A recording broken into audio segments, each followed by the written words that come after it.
climb out on the roof, just jump, motherfucker, you a lazy little shit. Why not jump and just fucking quit? It's your own fault, boy, you never did enough, and now you're gonna pay for the fucking shit you say. Victim blaming, mental shaming, always bitching cause I'm gaming. But this shit now I'm proclaiming, and I'm aiming for the house of lies that you built on the hill of the dagger that you staggered my ass with. Now you haggard, I'm so aggroed, call your fucking son a faggot. Why so ragged, you a maggot? See $1 and just grab it from the mouth of the starving reprobate. So much hate, bitch, I needed an escape from the rape of my sanity. Humanity is drained from my motherfucking corpse as I hit the fucking dirt. All the fucking hurt and the shit I can't recall dies with me. All the shame and the failure, I'm a terror. Fuck my mirror, time to fix this fucking error.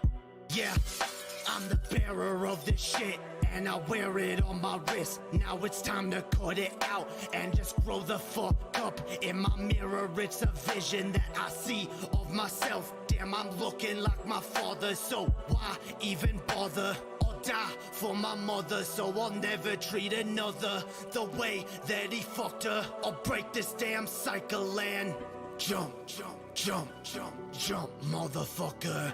Jump, jump, jump, jump, jump, motherfucker, just jump. Jump, jump, jump, motherfucker.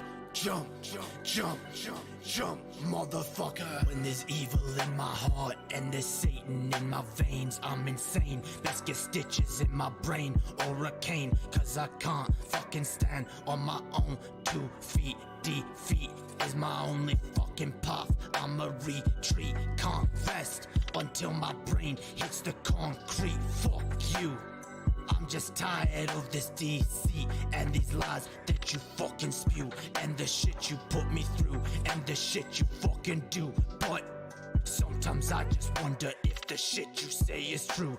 I'm just so damn rude and irresponsible to boot, and I'm the fucking reason mama's cutting her wrists up, and I just sleep too much, play too much, got some shit to say too much. Never clean my cage, I must. Such a fuss, boy don't cuss. I'ma fucking take your trust, give to God and make it rust. Time to bust, mustn't lust, gotta leave you in the dust. Live a life that's unjust, into hell you will be thrust. Satan is your just reward, you don't get a fucking sword. All of time you won't be bored, only flames, just rest assured. When my warnings you've ignored, you'll be punished by the Lord. Cast aside, you are abhorred, grace will never be restored.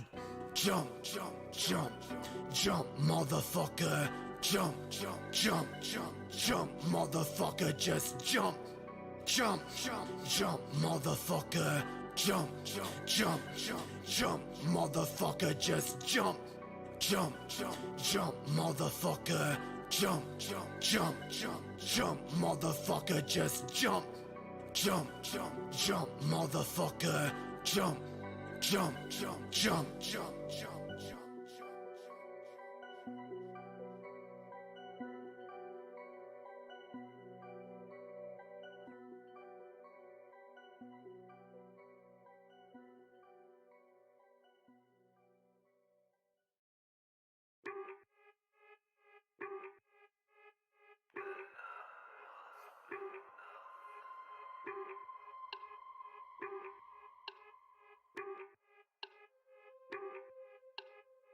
This shit got my fucking stomach in. Never eat a fucking again. Better pray for all my sin. I don't feel no pain again. Fucking quit, got my fucking stomach in. I don't need a fucking again. Suffer now for all my sin. Never feel no pain again.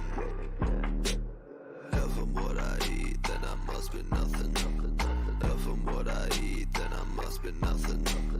If I'm what I eat, then I must be nothing. If I'm what I eat, then I must be nothing.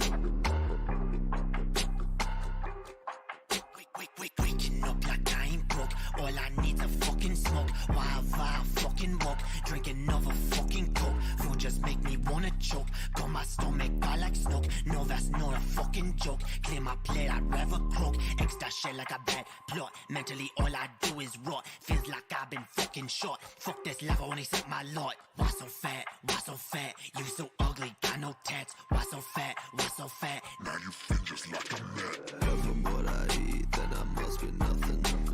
If I'm what I eat, then I must be nothing. If I'm what I eat, then I must be nothing. If I'm what I eat, then I must be nothing. Feels so nauseous, I can't eat. All I want's to fucking sleep. Put it out, that's not a leap. I won't, so I'd rather weep. Fuck this shit, I don't know why. Makes me wanna fucking die. All I do is fucking cry. You won't see me eye to eye. I ain't hungry, eat no steak. Want no bake for your cake. Fuck them bitches, they all fake. They just judge them on a snake. Pile in my throat when I see a fucking note. I don't want fucking choke. God needs an antidote. When I die, so she wrote. If I'm what I eat, then I must be nothing. If I'm what I eat, then I must be nothing. If I'm what I eat, then I must be nothing. If I'm what I eat, then I must be nothing.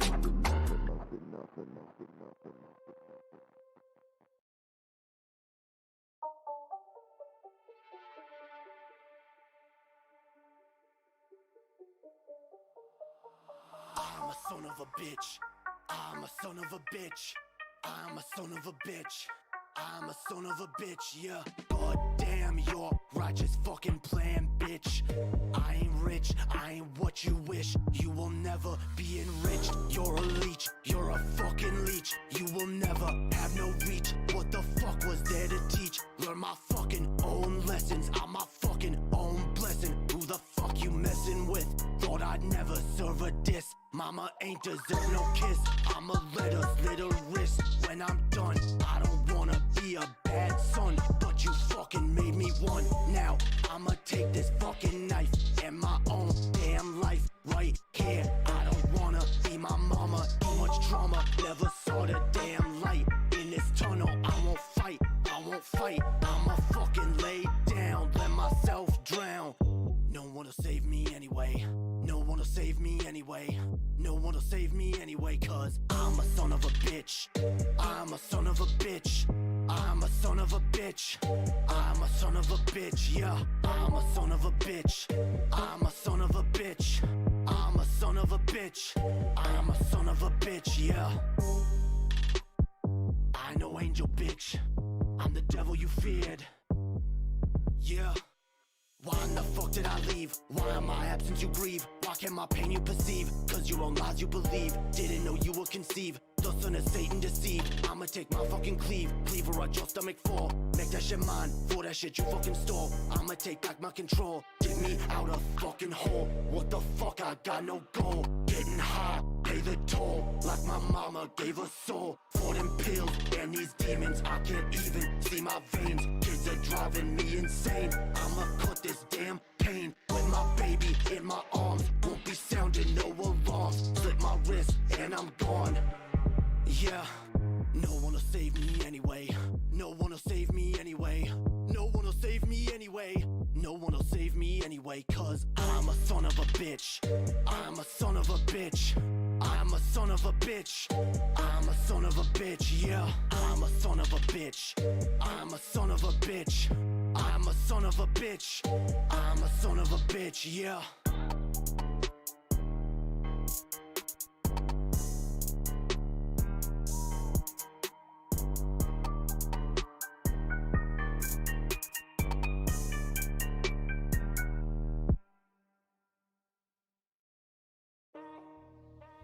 Never be a hoe, never be a slave, never gon' break down.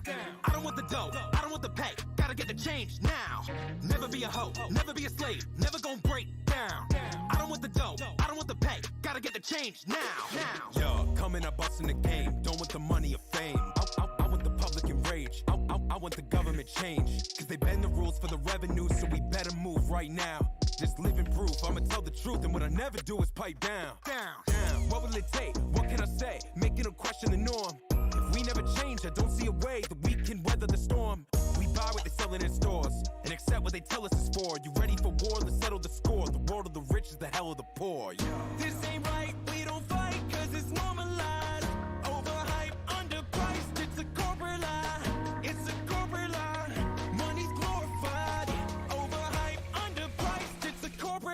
never be a hoe.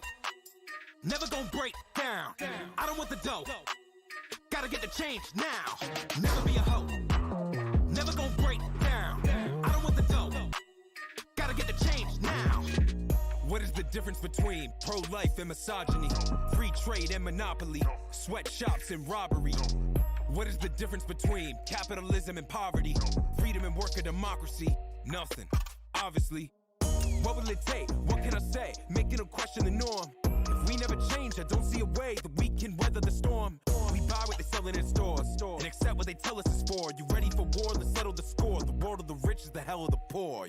This ain't right, we don't fight, cause it's normalized. Overhyped, underpriced, it's a corporate lie. It's a corporate lie. Money's glorified. Overhyped, underpriced, it's a corporate lie. Never be a hoe. Never gonna break down. I don't want the dough. Gotta get the change now. Never be a hoe. Never gonna break down. I don't want the dough. Gotta get the change now.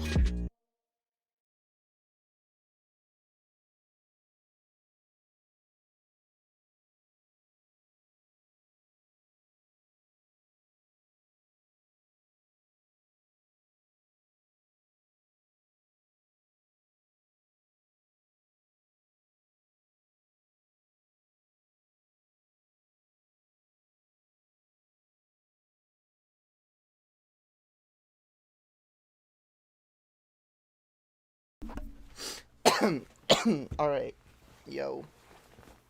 We're here, yo. What up?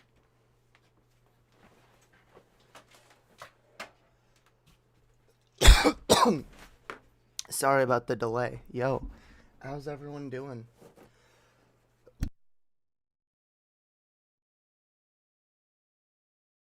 Goddamn, too much coughing, yo. Too much, okay, we all good.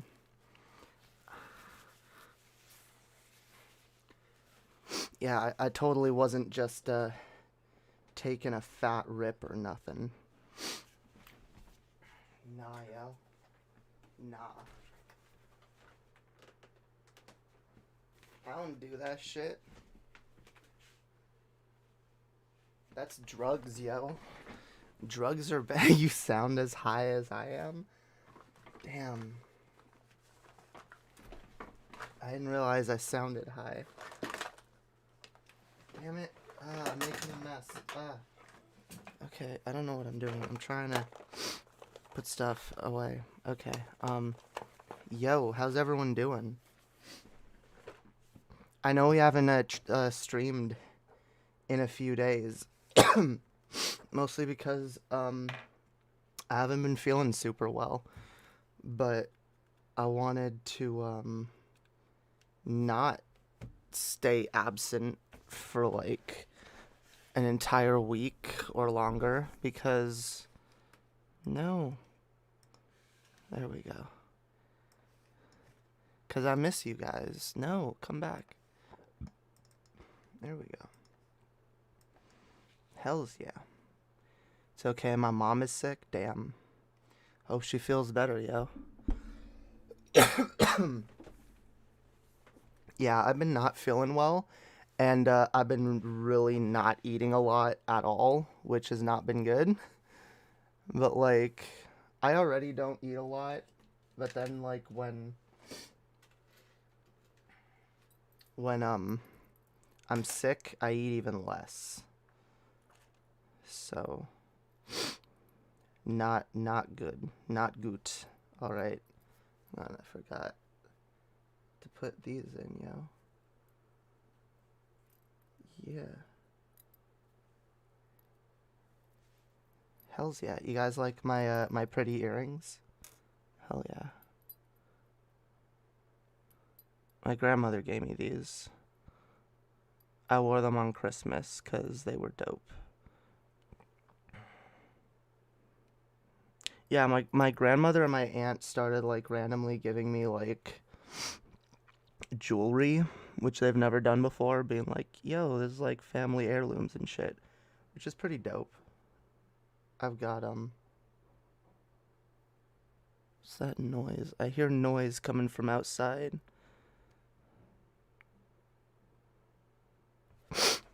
most of the time, quixotic dragon. Although a lot of us are only nice most of the time. I'm guilty of that too. You give me gender envy, fam, so proud. Damn. Well, I will say it sucks a little bit because I already know that they've given most of like the good shit to like my sisters. Which is, you know. My grandmother also gave me this, which does not fit me. It's, well, it would fit like that. Like, it's choking me. No. No. I don't want that. I mean, I don't want the choking. I like the thing. Although, it's kind of, I don't know. This isn't bad. My aunt gave me this. It's dope, yo. It's interesting. It's not exactly the kind of style I would choose for myself. It's a little thick for my liking, but it's not bad. It's dope. It's pog. I definitely, I really like these earrings, though. I like the stars. Like, that's so pog. Look at that. Like, there's little stars on them. Yes, if I ever played the Doctor, these would be the earrings I wear as the Doctor. Absolutely.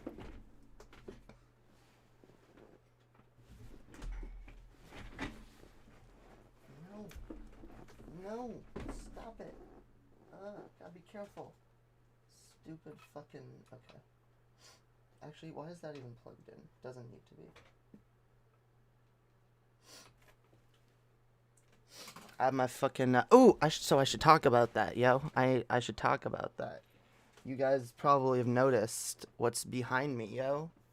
It's a brand new chair, yo. It's a brand new chair for one of our amazing viewers who sent this to me. Here, I'll show you guys what it looks like. See, it's purple. Isn't that fucking pog as hell? It's purple.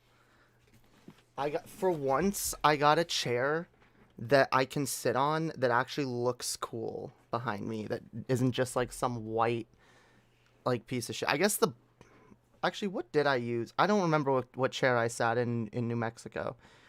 It literally feels like such a long time ago.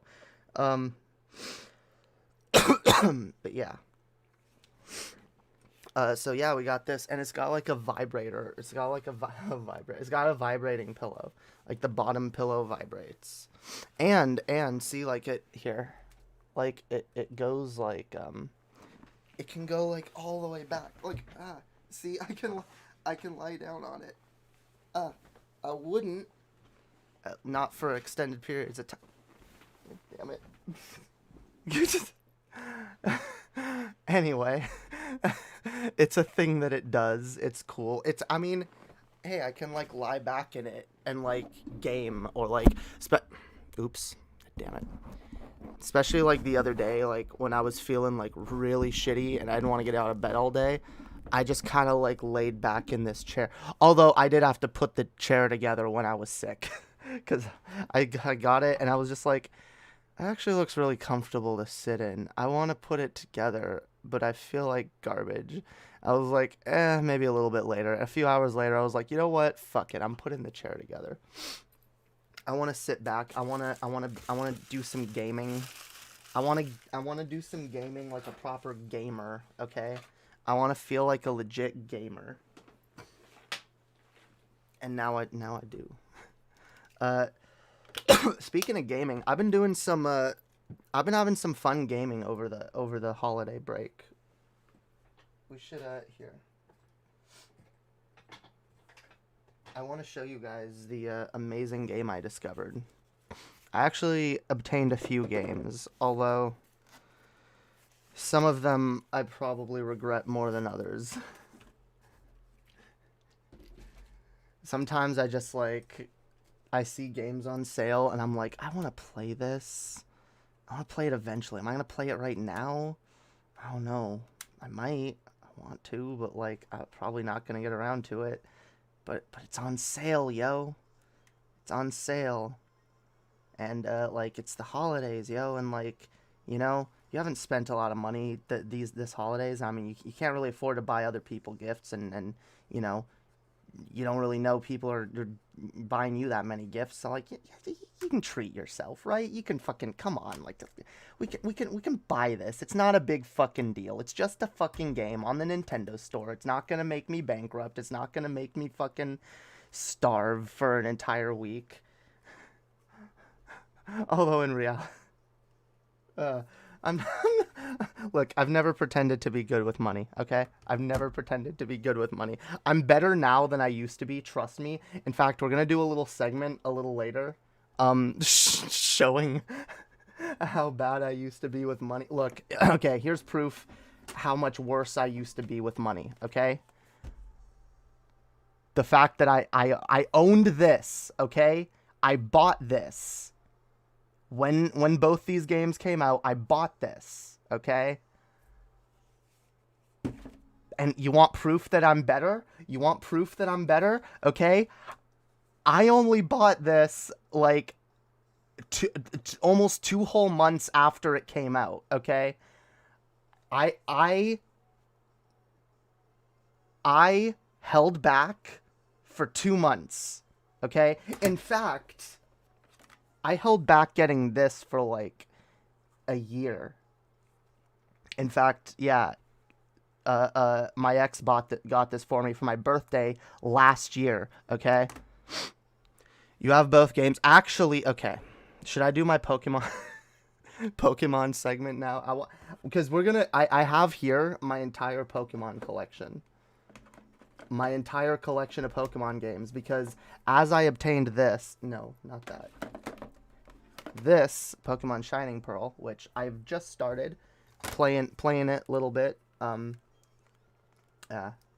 can't see it. I could probably stick it in the thing and you'd see it a lot better. I'm not switching over to that view right now, though. This year's Christmas didn't feel like Christmas. I kind of agree. For me, it was kind of a downer. Yeah, I kind of want to do my holiday rants first, and then we'll look at Pokemon to cheer ourselves up. Okay. Because I have my entire collection of Pokemon games here. Every Pokemon game that I own. And I have some rare ones. There's also some cases for games I don't have. Like this. I bought this, but I ended up giving 1 copy to my ex. Not 2 exes ago. It was a while back. But yeah. So I actually don't have both of these games. I only have... Ultra Sun. Oh, I only have Ultra Sun, don't I? Yeah, I think my ex has Ultra Moon. Because I had Moon, and then I wanted to play Ultra Sun. Which I wish I stuck with Moon, because I like that one better. Although, I hate Sun and Moon. I hate Pokemon Sun and Moon, and Pokemon Ultra Sun and Ultra Moon are, not better. Alright, but we can talk about Pokemon later, alright? First, we should say hi to everyone in the chat. What up? Alan Reyes, Blair Valentine, Bill Portley, Marvelous Raven, Quixotic Dragon, Openly Avoidant, The Paul Freak Show, Buzzard, Zeta Null, Nephilim Free, J. Troy Doe. What is up, all of y'all? I hope everyone is having a dope evening. I hope everyone has had at least a relatively... acceptable holidays, at least not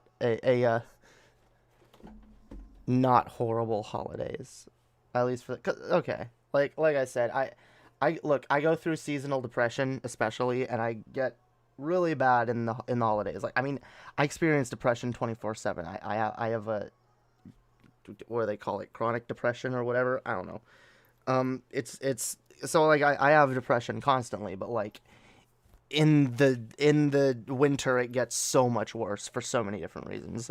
So yeah, yo,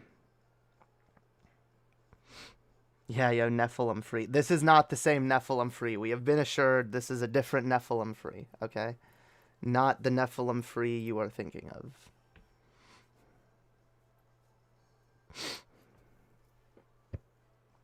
Yeah. Nephilim free. Y'all like my new hat? I also got a new hat. See, it's my Pokemon Pearl hat, yo. It matches. It's the same color. I should wait. I have Pokemon pins. I should have put like a Pokemon pin on it. I don't think I have any Diamond and Pearl pins though. Interestingly enough. All right. But yeah, see, I used to get. Okay, I didn't used to always get every Pokemon, get like both of them when they came out, but like there was a phase I went through when my goal was to collect every single Pokemon game. You know what? We might as well just look at it now since we've already been talking about it.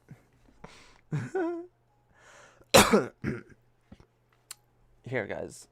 Cause look, I have a longer cord on the camera now, so we can go mobile. We can look at shit, yo. Look, see, we can look at the Doctor Who they're not Lego. What are they called? Character building sets. My collection, yo. I'm sad. I was looking it up because I was like, it sucks I don't have Jodie Whittaker, and I looked it up. They didn't make one. They're not making these anymore. So that's sad, yo. There's no. I have all the Doctors, which I guess that's cool. No, I don't even. I don't have the War Doctor, do I? Shit, I don't have the War Doctor. Because I saw that when I was looking for Jodie Whittaker. They don't have her, but they have the... So, damn, I'm missing the War Doctor from this set. And I'll always be missing Jodie and any other Doctor that comes after. Anyway, yeah, those are Pog. I really like those. I like showing them off. See, I got all 12 Doctors. Even Grumpy Pants over here. I know people call John Hurt's Doctor Grumpy Pants, but he's the yeah. I still haven't seen a story of his that I liked.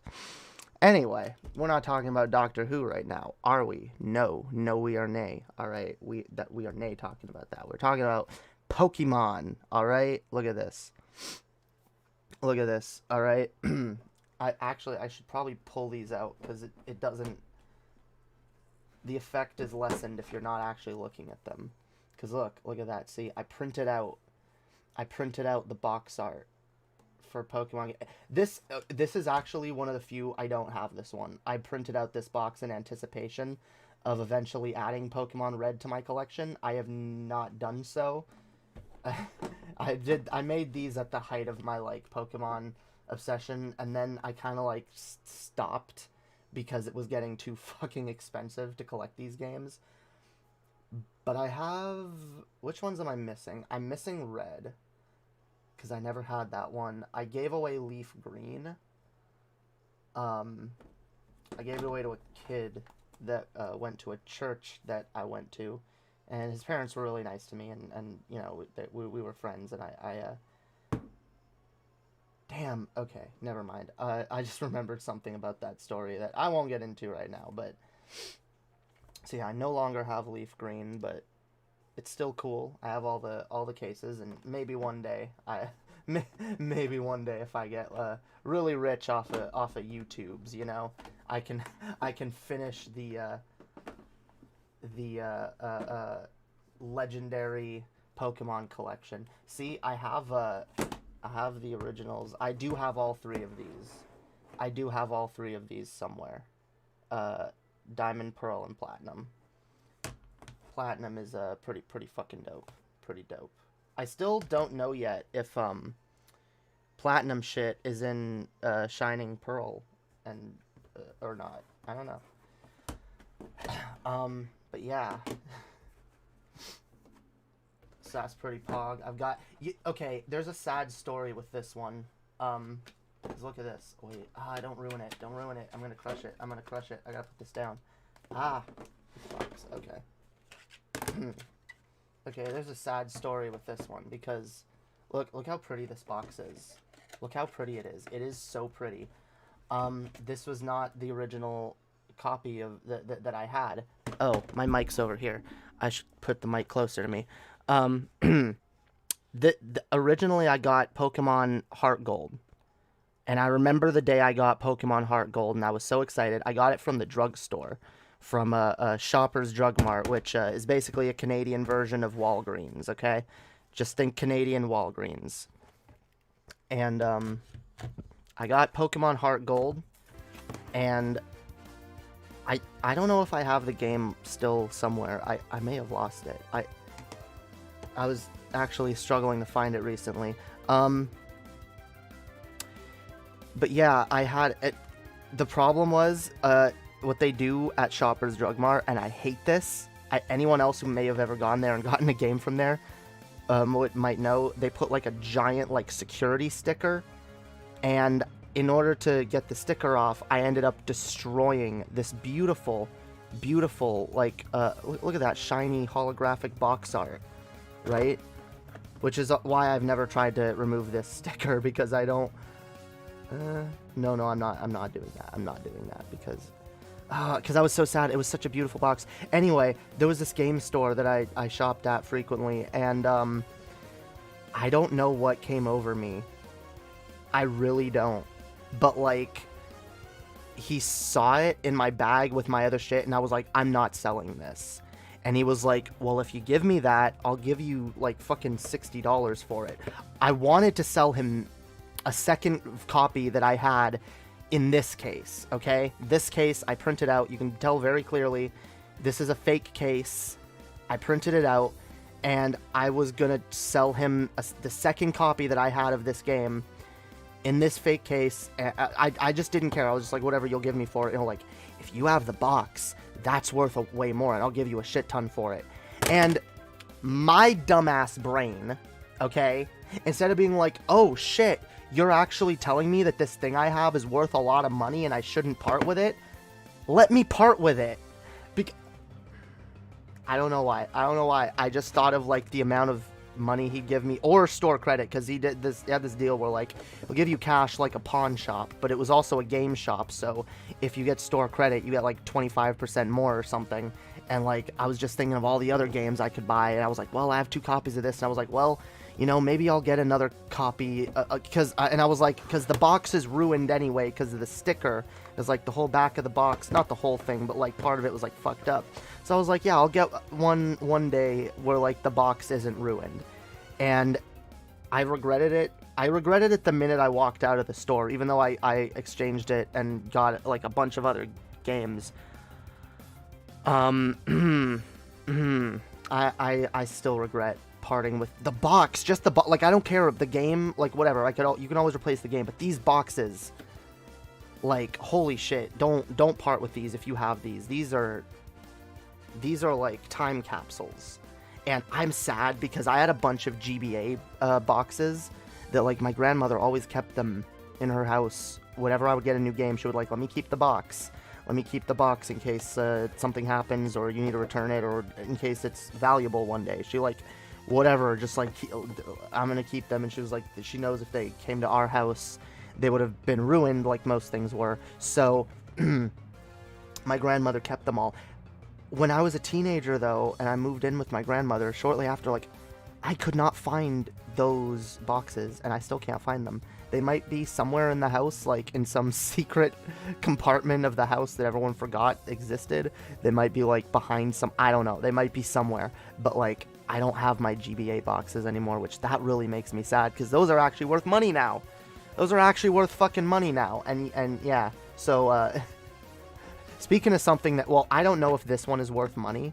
This is pretty cool though. It looks cool, and it shows you kind of why, like, I love the box art for like the gold and silver, any Pokemon gold and silver related shit. Like, it looks beautiful. Like, look at, oh shit, oops, I accidentally bumped that.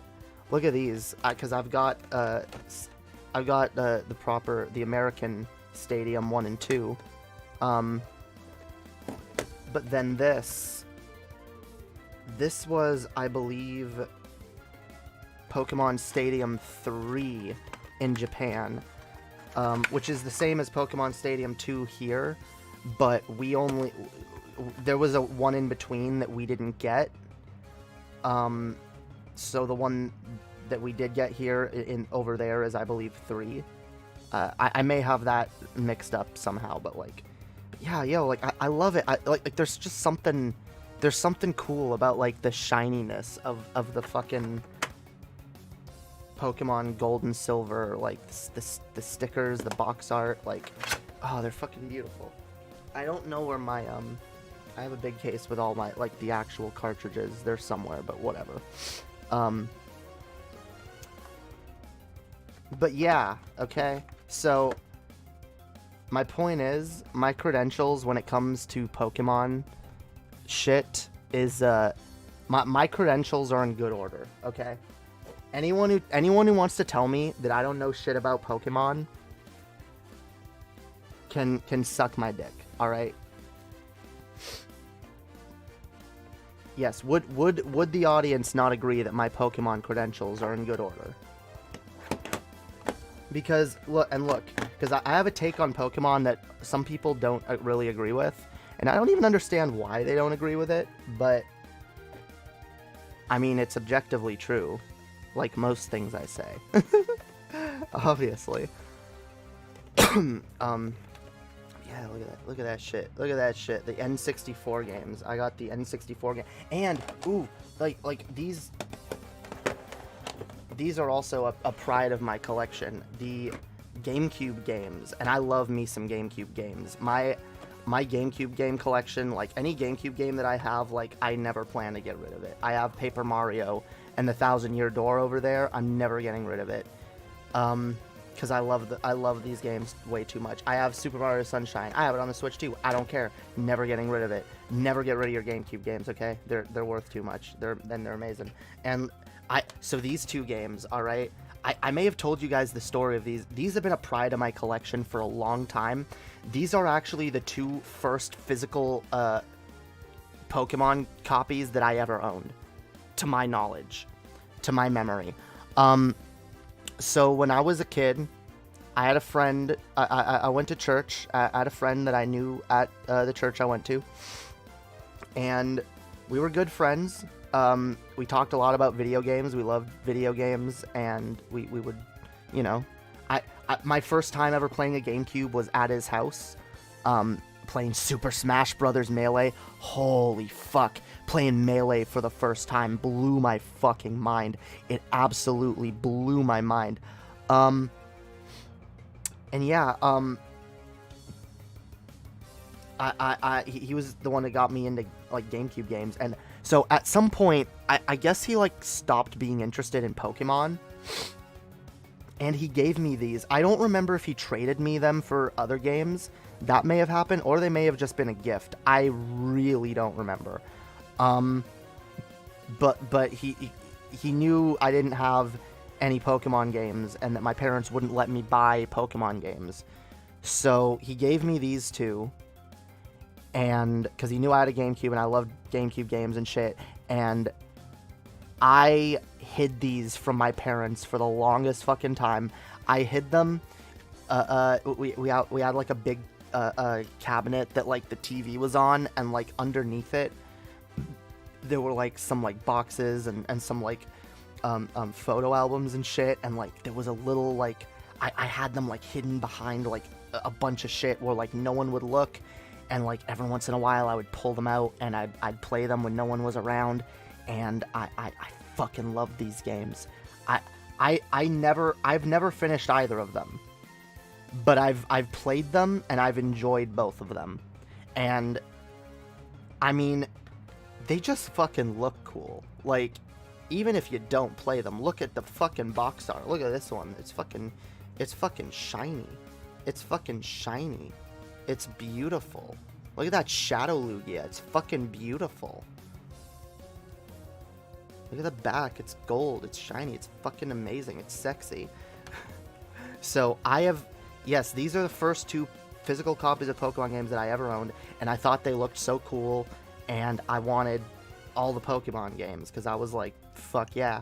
And the second one is probably Pokemon Pearl, or my third. Yeah, I had Pokemon Pearl, and then shortly after that, I got Heart Gold. And That sucks, because Heart Gold was actually one of my first physical Pokemon games, and I got rid of it. What a fucking idiot. What a fucking idiot I was. Oh my god. But yeah, see, I even got all my my side Pokemon games. Even my Pinball. I actually have, I don't just have Pinball Ruby and Sapphire. I actually have the original Game Boy Pokemon Pinball. I have 2 of them, actually. They're somewhere. But yeah, okay. But this is the thing. I have most of the old Pokemon games. I have both copies of all of them. But then when you look at the Switch era, all right, I have one of each, and I really don't intend to change that anytime soon.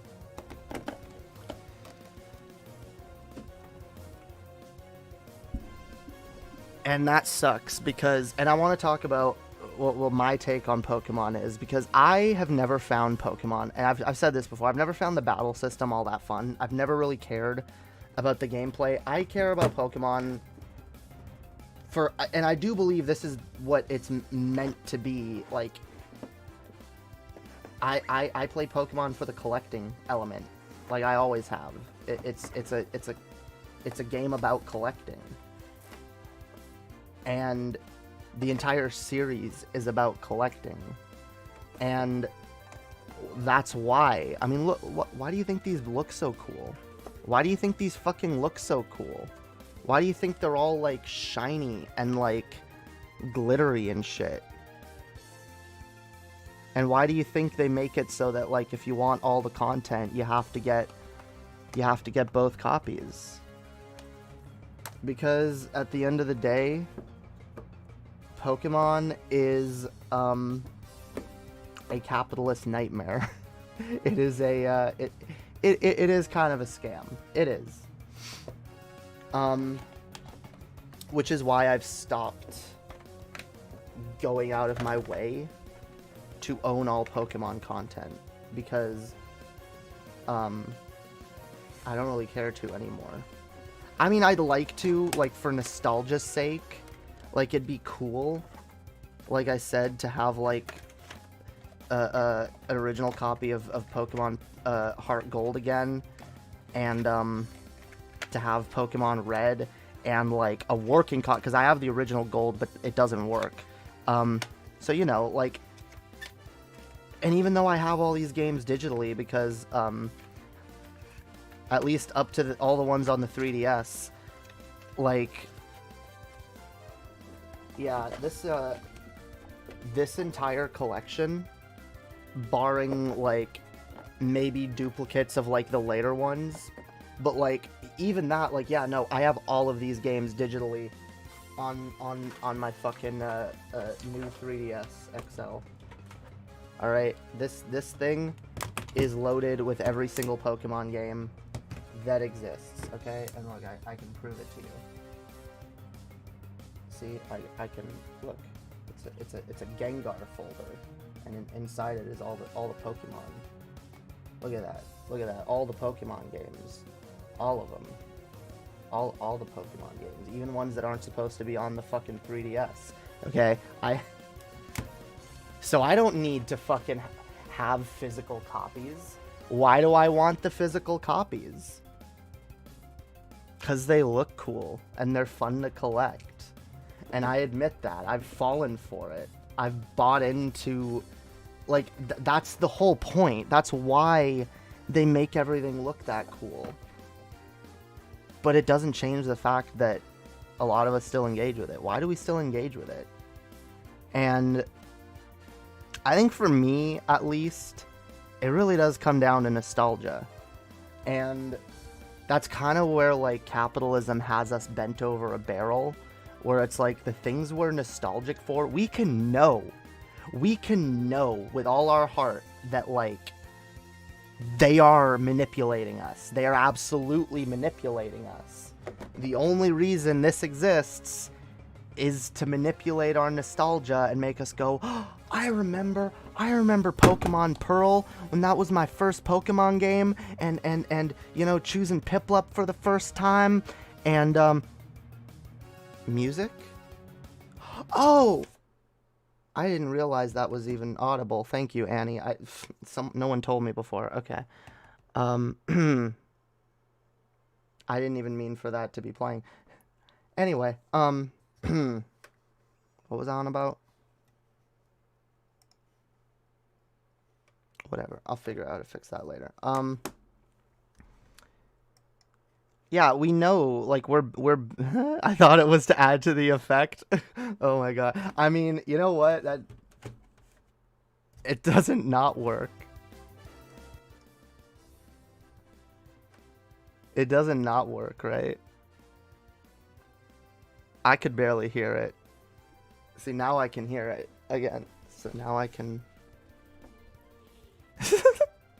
Oh, god damn it.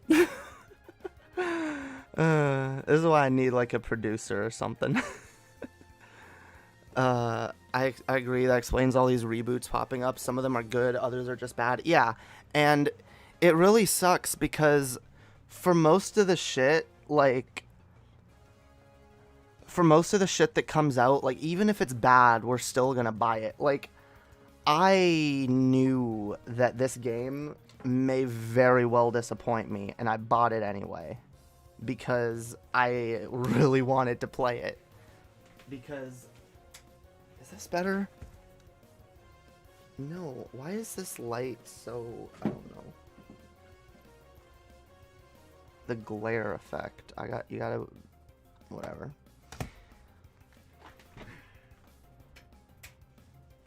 Actually, what if I turn this light off? No, there's always gonna be glare. Anyway.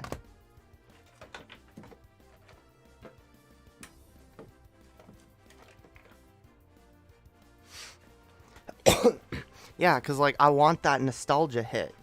I want that nostalgia hit. And this is the sad thing, because, like, for a lot of us grew up with, like, video games as an escape. And I realized that, like, for me lately, it's been very hard to use video games as an escape anymore. Like, the older I've gotten, the harder that is. And I don't know why. Maybe it's because, like, I mean, sometimes, like, if I find the right game that presses my nostalgia buttons or really gets me interested and invested, like, I will get super excited and I will play the shit out of it, which is kind of why I keep buying Pokemon games, even though I know they're probably gonna fucking disappoint me. I buy them because I want that nostalgia button to be hit. I want that nostalgia hit. I want it to hit me just right and be like, yeah, I remember, and oh, that's fucking awesome, you know? And it never does. Well, not never. It rarely does. For me, the few games that have hit that nostalgia button for me lately are Metroid Dread, which I will give Nintendo props. They did a really good job with Metroid Dread. Metroid Dread is exactly the game that I've been waiting years for, and I'm so glad it happened. But let's be honest, like, for every Metroid Dread, there's like...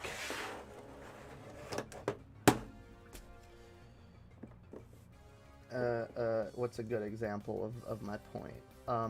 Oh, there we go. For every Metroid Dread, there's like 5 Fire Emblem Warriors, which is fine. It's playable. It's kind of fun, but like, it's just kind of okay. I mean, even Animal Crossing, let's be fucking honest, like, it was fun. It was a lot of fun at first. Oh god, it's ruined. Look at that. I ruined it. I don't know when that probably happened in a suitcase. Whatever. That's fine. Anyway. Or there's shit like this, where they just remake the game, and it's fun, but, like, it's just kind of there, you know? I mean, no, it's fun, but it hits that nostalgia. It hits that nostalgia. Like, I'm actually of two minds on... Link's Awakening in general, because I'm like, no, it hits that nostalgia for me, and it's fun. Even though it's not really the kind of thing I want to go back to, like most Zelda games are. Most Zelda games make me want to come back to them constantly.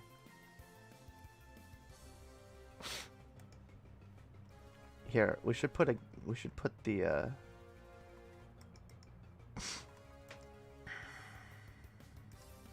nope.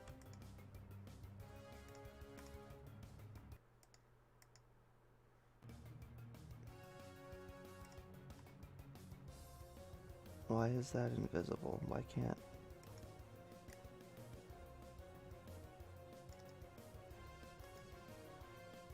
Oh, because it's invisible. That's why.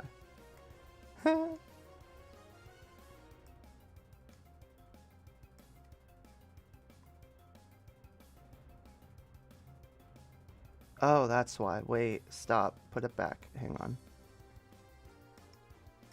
My overlay is too... Okay. No! Stop it.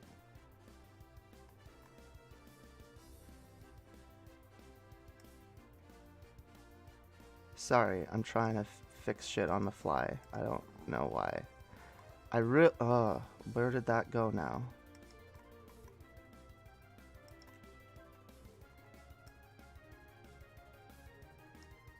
Whatever. Okay, there we go.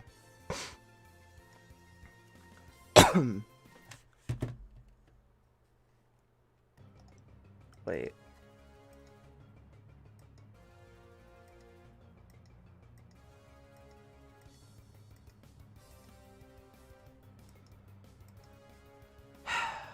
I hate OBS. Okay, there we go. There we go. That's working. Alright.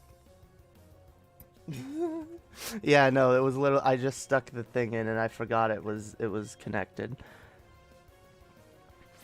But yeah, no, this, it's fun. I'm having fun reliving Pokemon Pearl. Maybe I'll have more fun as I get more into it.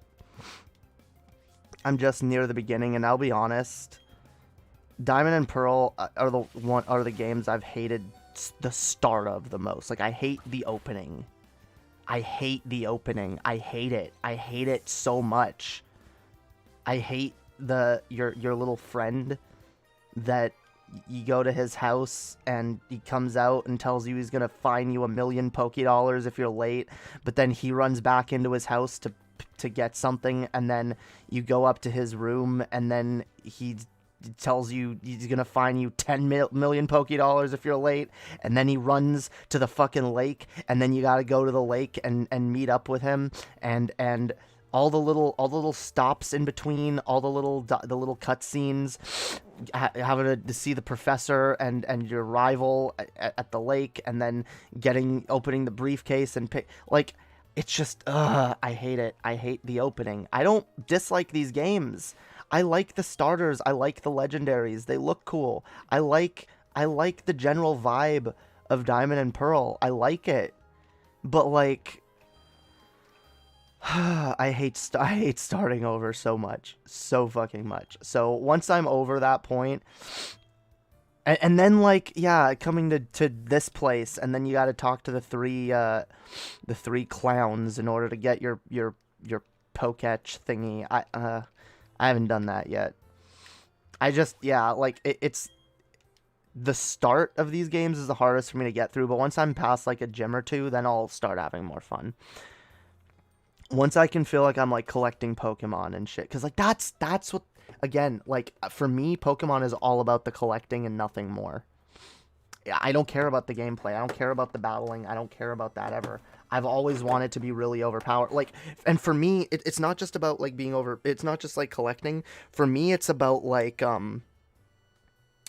what I've always loved about Pokemon, and because a lot of people disagree with me, like, it's too easy, it's too easy, I hate it. I like that it's too easy. It's supposed to be too easy. It's supposed to be an easy game to break. You're supposed to be able to get super overpowered by just grinding. And, like, look at how your character is normally treated in the story. You're just some kid, some normal fucking kid that, like, starts a Pokemon adventure and ends up taming legendaries and becoming literally the champion of the entire region. Like, You're supposed to be overpowered. That's the idea. It's supposed to give you that feeling of being like being a kid again, like fantasizing about being literally the very best, like no one ever was. That's the point of Pokemon. That's it. That's what it's supposed to be about. So I don't care that the game is too easy and there's no I mean, whatever. Maybe they could add a hard mode. Like I will say fucking Black 2 and White 2 are my favorite fucking Pokemon games like ever. And they implemented a hard mode. Didn't hurt the games at all. I didn't play the hard mode, but I know I could. I don't feel the impetus to, but I know some people like it. So put it there. Put it back. Give us hard mode. Why the fuck not? Like, seriously? Seriously, Nintendo, Pokemon Company? Seriously? Meh, I like punishing video games. I mean, I like them from time to time, too. But Pokemon was never supposed to be a punishing video game. I've never viewed it as such. And I don't play it for that reason. I play... God damn it, did I just save twice again? I do that all the time. Oops, hang on. Hard mode should have been available at the start? Probably. But, like, even if they just add hard mode to all these games, but only after you beat the game, like, that would still be better. But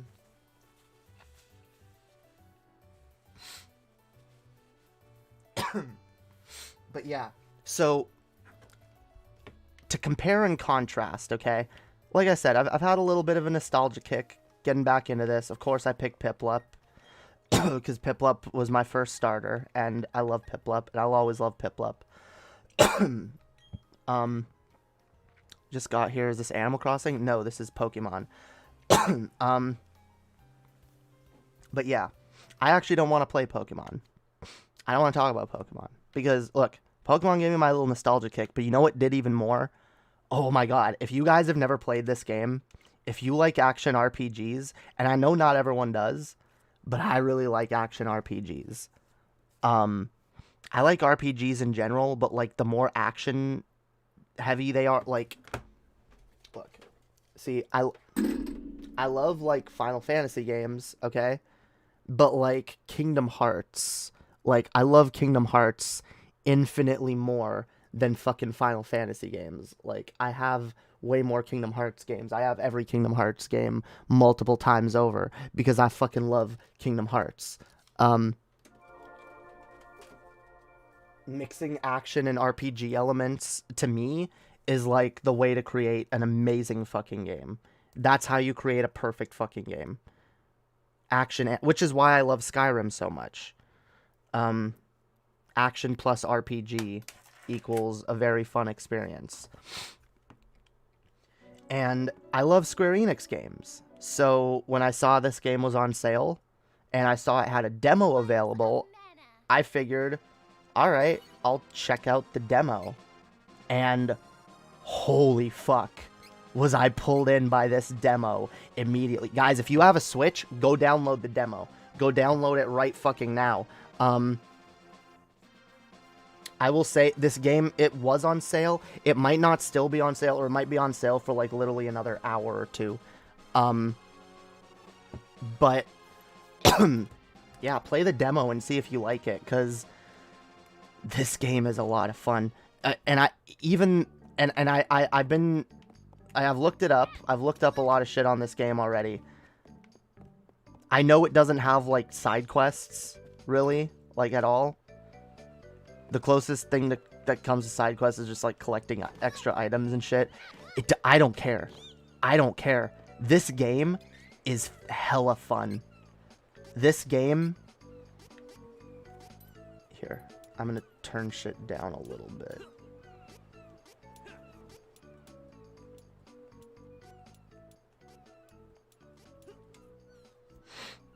Okay, so this is called Trials of Mana, alright? What? This game is called Trials of Mana. It is a... Fuck, I don't know if I can say the original name. It's a remake of a game called, Setsun Deku, I think? 3? basically, much like the Final Fantasy games, a lot of them, and the Dragon Quest games, a lot of them were only released in Japan, or were released in Japan before they were released here. Trials of Mana was not released in America until very recently. You can actually get the original. The original is also on the Switch in a Collection of Mana, which I do not have. Yeah, I'm gonna take a peek in here for a minute. The thing that interests me about this game, and see, I'd usually be mad about, oh, it doesn't have side quests. Well, then fuck that. But okay, Kingdom Hearts does have side quests, but not a lot. But I still love Kingdom Hearts. I still love Kingdom Hearts for what it is, even ones that have no side quests. Some of them do, some of them don't. A lot of the Kingdom Hearts games don't have much to do outside of the main story. It doesn't matter. Okay, yeah, these games are on sale for 4 hours still.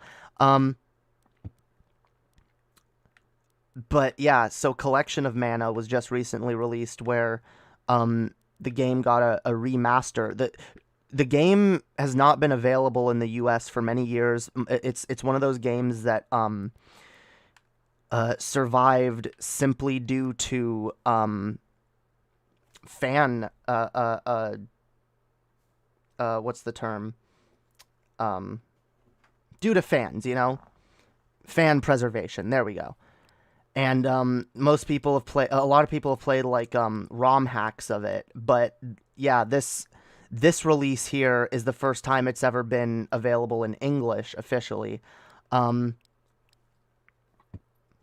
And I've thought of getting this Collection of Mana, because I do like Secret of Mana. That's a fun game, and I'd like to replay that as well. Having that on the Switch wouldn't be bad. Don't know if I'll jump to get that game right now, because I'm having more fun with this one, honestly. Having a lot of fun with this one. So wait, what's my current quest? Oh. There's just something about it. I like the combat. I like the story. Each character, and I think this is part of what pulled me in. So when you start off, you pick your main character. There's 6 characters to choose from. You choose your main one, and then you choose 2 side characters. And each character has their own story. So again, while there's no side quests really, you can start the game over and play as each different character to experience each character's story. And each character has a slightly different starting zone, and there's different endings. Apparently the game has like 12 different endings depending on who you end with or certain decisions you make. Yeah, my first character, I picked Angela, because she's kind of fun. She's a magician who at the beginning can't do magic. And she learns how to do magic throughout the game. There's a couple other, like, kind of magic classes that this chick kind of uses a bit of magic as well, I presume, later. These characters, they get, like, different class changes later on, and, like, from what I can tell, there's, like, a light and dark version of each character's class. Or, like, they have, like, light paths and dark paths. And, like, different kinds of magic classes and shit they can use. So, like, it just... I don't know. It's just got one of those, like, systems. It's one of those, like, gameplay loops. It's a lot of fun for me. Is this what they call linear gameplay? Yeah, it's a little linear. I mean, the environment feels pretty open for how linear it is. But, like, I don't know. For me, I've had the most fun just, like... And I don't normally play Switch games this way, okay? I normally play them handheld, but, like, I literally... Especially when I was sick the other day, I connected my Switch to the TV, and I just sat here doing nothing but playing this game for, like, hours. And I actually went through and played each character's each character's opening. I don't know why, but I was, like, super compelled to do that. And you can actually do that for free. You can go play the demo. You can start as all 6 characters. You can try all their openings. and you can play the game up to level 7. I'm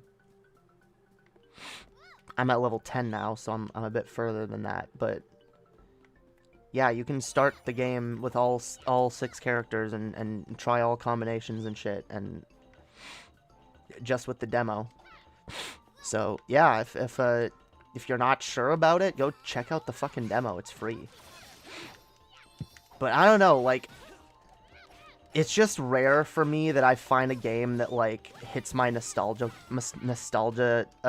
buttons the way this does. Again, maybe it's because I really like this type of action RPG. Where, like, it is mostly hack and slash, but, like, it also,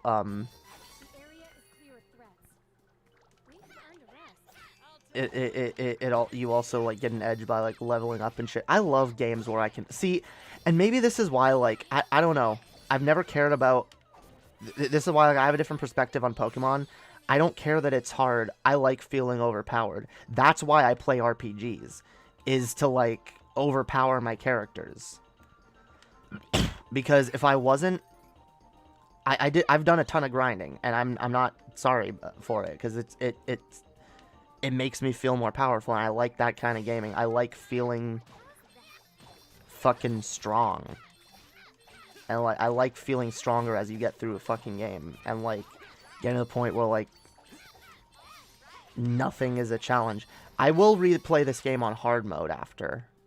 But, like, I'm not really having trouble getting through it on normal mode. And I don't mind that it's, like, a little easy at times. I have died a couple times, but it's a fun game, yo. The combat system of Skyrim is so primitive. Fun sense of exploration, though. I have to say I preferred Oblivion was more novel for its time. Yeah, I tend to agree. I really like Oblivion. I actually like Oblivion a hell of a lot more than I like Skyrim.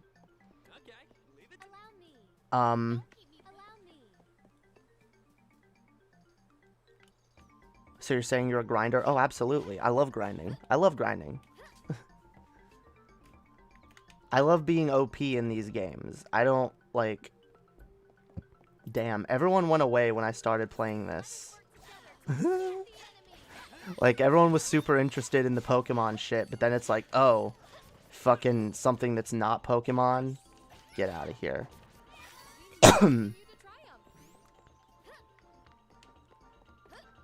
I will say, I wouldn't have paid full price for this game, but, well, I might. Well, no, I probably wouldn't have. But getting it on sale, like, I'm gonna have fun with this for a while. So if it seems like it would be fun to you, go check out the demo. Yeah. Anyway, I want to talk about other shit though. People are already leaving because they think the stream's over. They think we're not doing any of the hardcore rants. Yo, what up, Origin?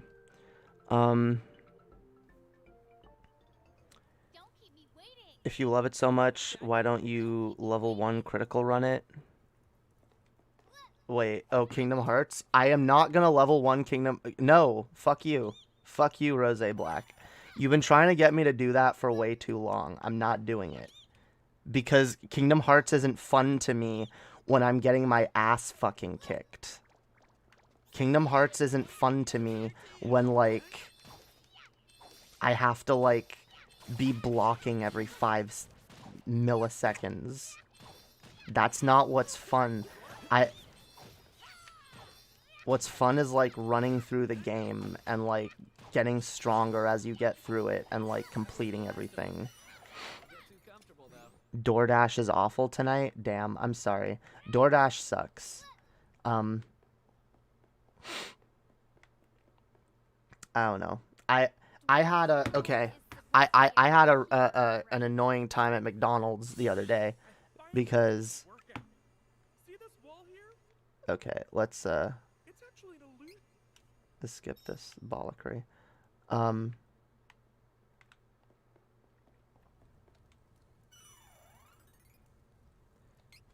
Actually, I don't know if I'll continue playing this game.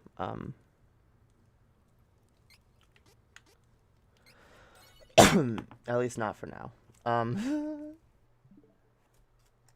Okay. What was my point? I was on a point. Oh, about nostalgia. I will say, it's really tough. I'm of two minds of it because like part of me wants to say fuck giving into the nostalgia bait. But then and cuz it sucks cuz it's like life is shitty. There's a reason why nostalgia bait works. Life is shitty and we all want to like remember simpler times. So it's hard to be mad. It's hard to be mad at people for wanting the nostalgia bait, and it's hard to... I get more mad at the companies for doing the nostalgia baiting. But that's the thing. It can be done right. The game I just showed you, like I said, some people would probably say they didn't do it right because they didn't add like a ton of fucking side quests and extra bullshit.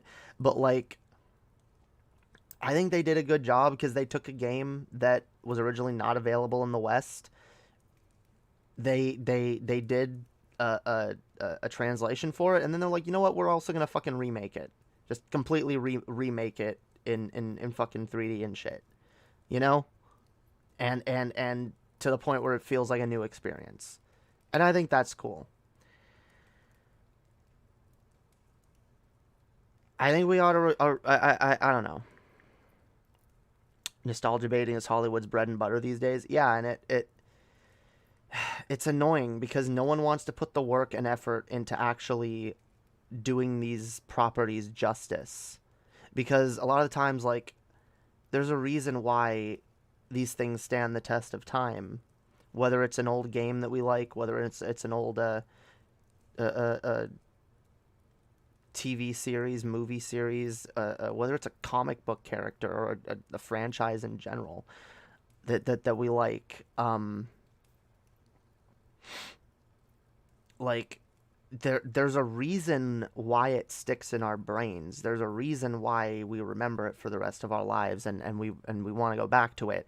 It's not just, and a lot of companies don't understand this. They just, you know, run it through the corporate nostalgia bait machine that just goes, yep, okay, give everyone some approximation of what they had before, and they'll like it. Like,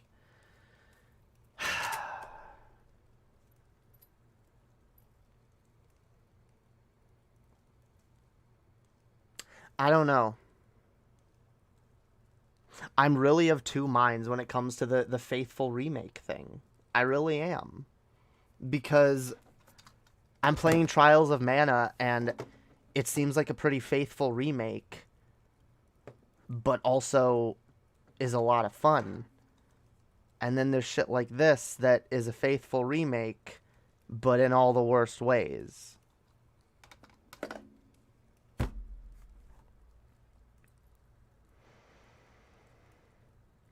I don't know. I think I just need to do more rants about Nintendo products. I think, I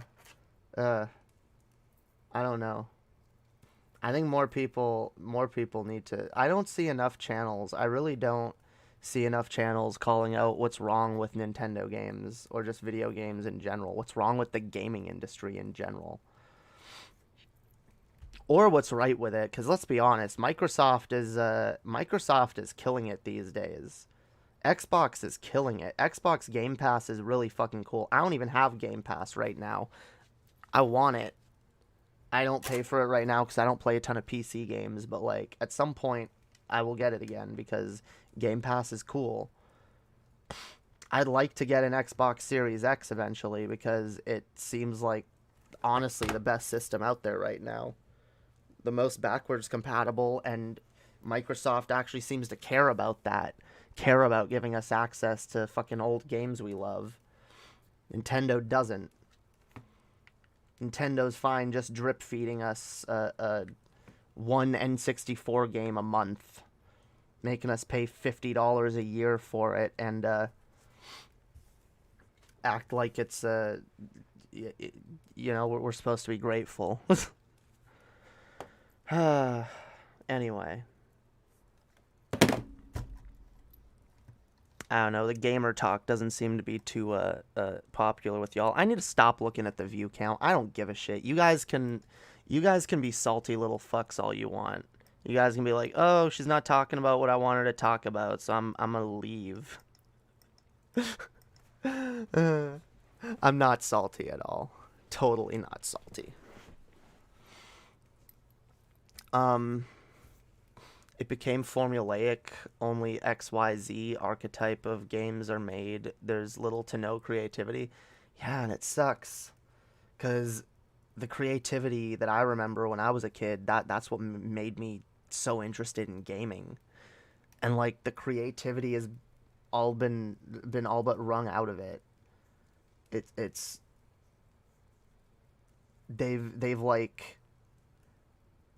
They've taken every little bit of creativity that's existed and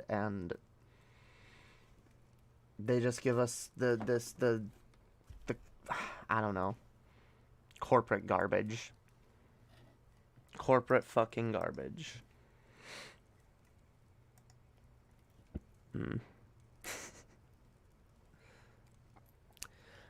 Yeah, fuck the people who leave when I start gaming. Those people aren't true fans.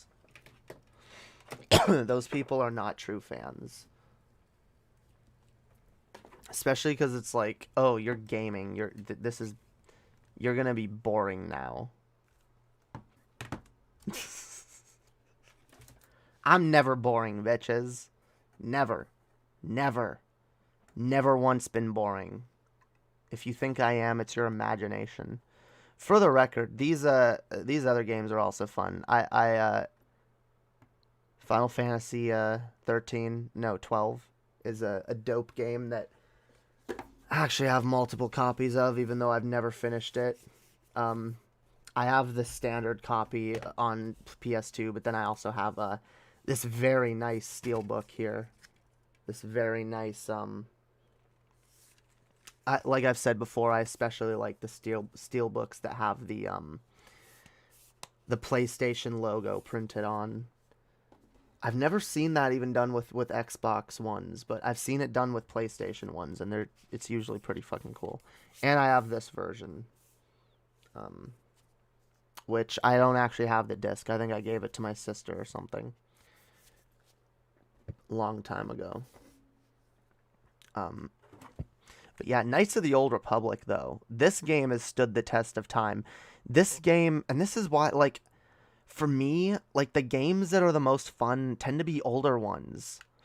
Like, I like going back to games like Final Fantasy 12 or Knights of the Old Republic was so good. It's still so good, and I'm still having a lot of fun with it.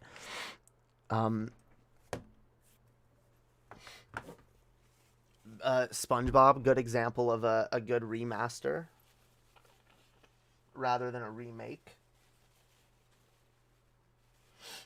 Like, why is it for me that, like, it's old games? It's old games that are fun. Nintendo Switch to the degree of needless artistic flourish. Wait, what?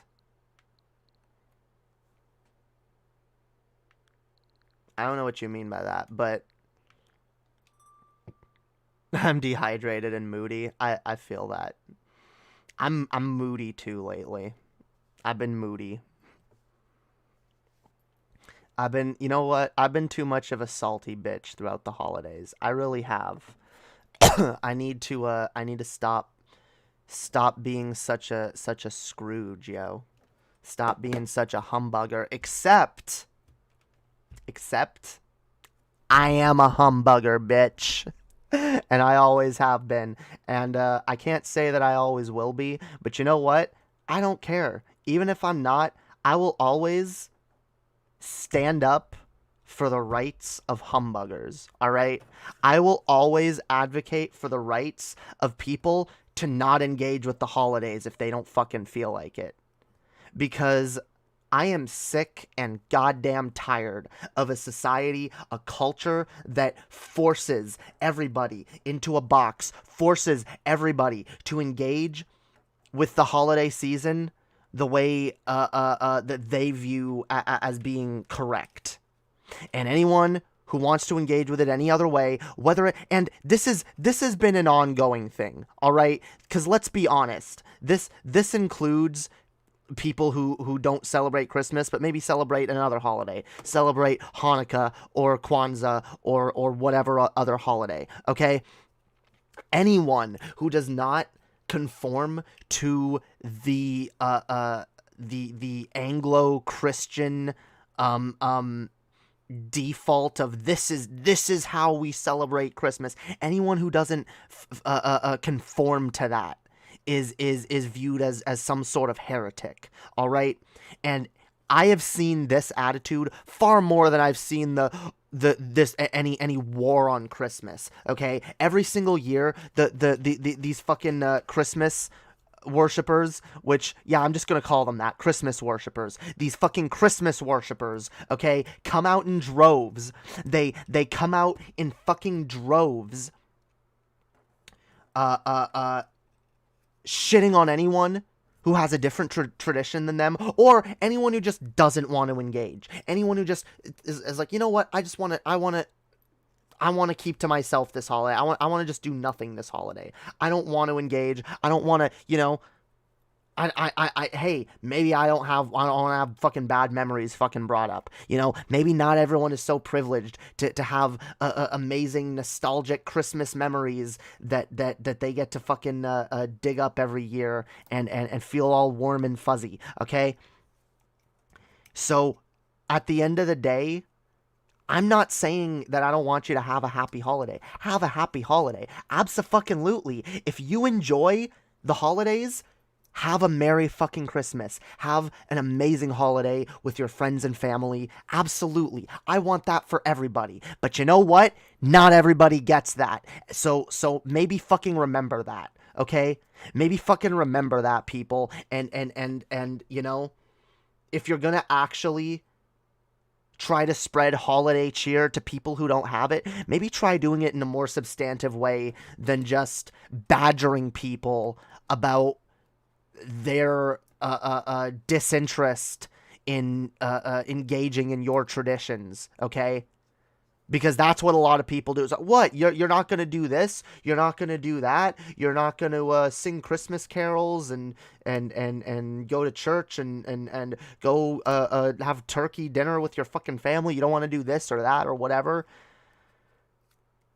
You don't want to, like, get all fucking nostalgic and warm and fuzzy for Christmas memories you don't fucking have? Humbug. Fucking humbugger, Cheer up. Cheer up and get in the holiday spirit. I've been told that so many fucking times over the years, and it fucking pisses me off. Christmas with the Cranks is a perfect example of this. Yeah, that movie, I've always hated that movie. I always hated that movie. I barely remember it, but I remember watching it as a kid and just being like, this fucking... These fuckers don't want to... Well, was it a family or was it one old guy? I can't remember now. But, like, the fuckers that don't want to celebrate Christmas, and people are like, what? You don't have the oh, that's so sad. That's so sad. You don't have the Christmas spirit. Fuck off, all right? That's not everyone's fucking idea of a good time, okay? Holy shit. And again, not everyone's as privileged to have, like, an amazing fucking holiday. Some people are just as stressed out and depressed and whatever throughout the holidays as they are throughout the rest of the year. In fact, you know what? There's a reason why suicide is at an all-time high around the holidays. You want to know why that is? Because of exactly what I'm talking about. And more, honestly. There is pressure put on you during the holiday season to have a Merry Christmas, to have a happy holidays, to have some kind of, like, happy, warm, fuzzy, nostalgic feeling. There is literal pressure put on you. Everything you watch, everything you engage with online and on social media, everything reinforces this idea that like, oh, Christmas is supposed to be magical, this magical time, and you're supposed to be so happy. And what if you're not? What if you're not? What if you're not happy throughout the holidays? You're made to feel worse. You're made to feel worse about yourself because there must be something wrong with you. There must be something inherently wrong with you because you are too negative throughout the holiday season. You don't know how to cheer up and have a Merry Christmas. It's always your fault too, right?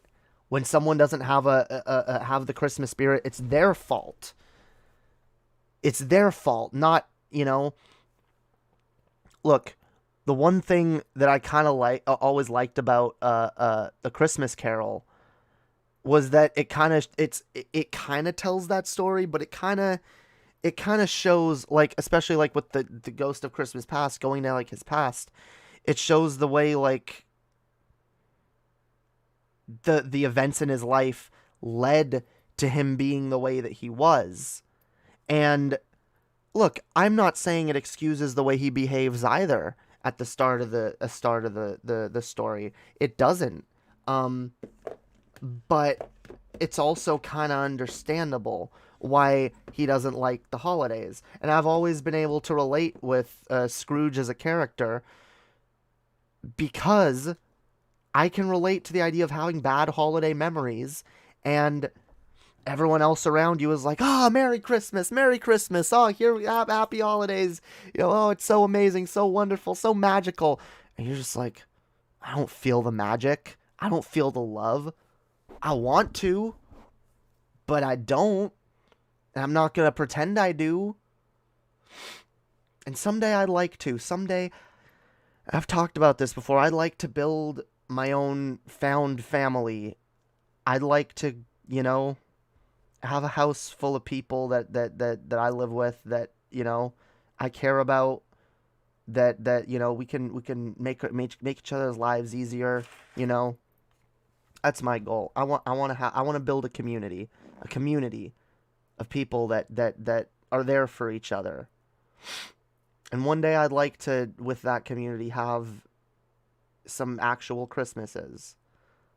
But like, and I'd like to make Christmas magical. One day I will. But right now it's not. And I really do feel, it feels a lot of the time like there's nowhere to go. Nowhere to express yourself if you aren't there yet. If you're not at that place where Christmas is magical for you, you're not at that place where it brings happiness and joy, it still brings bad memories or whatever. I know a lot of people out there struggle with that, with like not feeling particularly positive about the holidays, but feeling like, well, I shouldn't say anything because if I do, I'm going to ruin everyone else's good time. I don't want to ruin everyone else's good time. That's never my goal. Never, ever. Okay. I want people to have a good time. I want people to be happy. Absolutely, I do. Okay. Misery loves company. Okay, but you don't have to give in to that. I have depression. I have really bad depression, and I get really fucking depressed sometimes. I don't want to spread my negative feelings to others. I don't want to spread my misery to others. I don't want to make other people miserable when I'm miserable, which is why, and sometimes it's not healthy, but when I'm, really depressed, really sad, like I just shut everyone else out, and I get, I become a super loner because even though I know that, like, maybe reaching out to someone would be good in the moment, I'm still too afraid to, like, spread any negativity. And in a society where it's already so hard to talk about negativity, it's so hard to talk about shit that, like, is difficult. Like, it's hard. Like, people don't want to hear it. People don't want to think about it. People are like, oh, that's not pleasant. That's not pleasant. Let's pretend everything's pleasant. Well, I'm sorry, the world's not always pleasant. Everything isn't always pleasant. And it's okay to admit that. It's okay to admit that we're not doing good. I've not been doing good the last couple of weeks, guys. I've been really depressed over the holidays. I just have been. Trying not to be, trying to do better, you know? But I'm still not back at 100%. And I shouldn't have to pretend to be.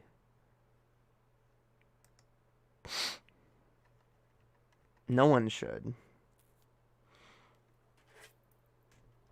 But it sucks. Like, around the holidays, you kind of have to. You kind of have to. Otherwise, you're a buzzkill.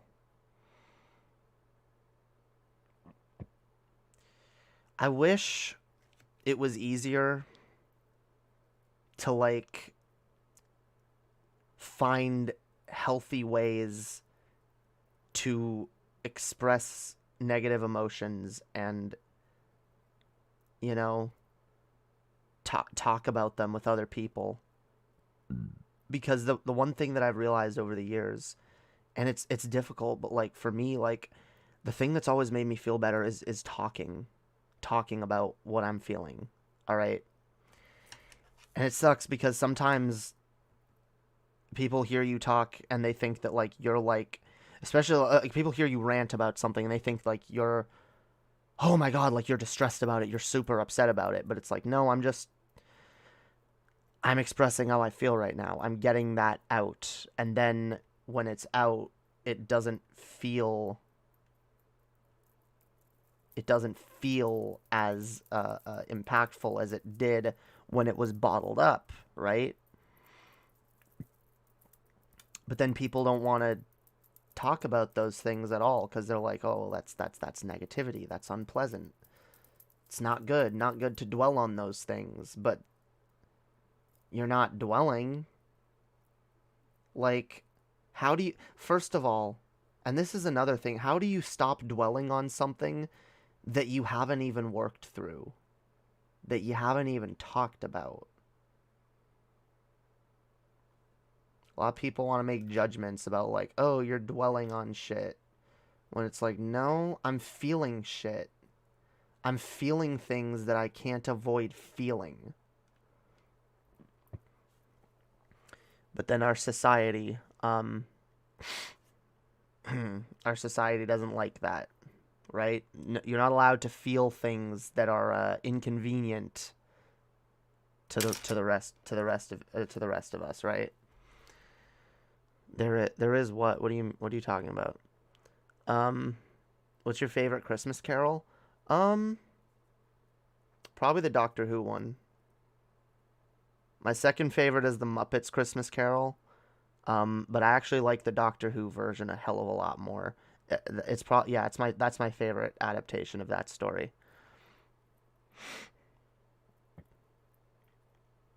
Well, don't rant, just communicate. I mean, can't you do both? Like, I'm the kind of person, like, for me, like, ranting about what I'm upset about has always made me feel better. Or just communicating it in general. But, like, those two things can be very similar. And, like, maybe your communication comes out in a rant, right? Maybe it comes out through writing. Maybe it comes out in a number of different ways. But it can be hard to communicate things sometimes. It can be hard to communicate what you're feeling, what you're experiencing. It can be hard to, like, express it in a way that another human being understands.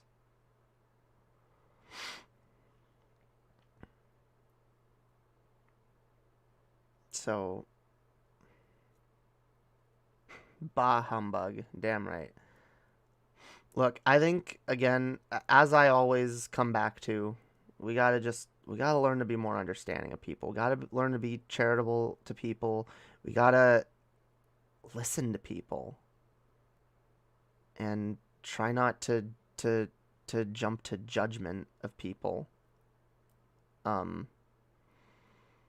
And honestly, I think we need to work on creating a culture where people feel more comfortable expressing themselves, where it's not so much of a social taboo to like to come out and be like, yeah, I'm really fucking depressed right now and I'd like to talk about it.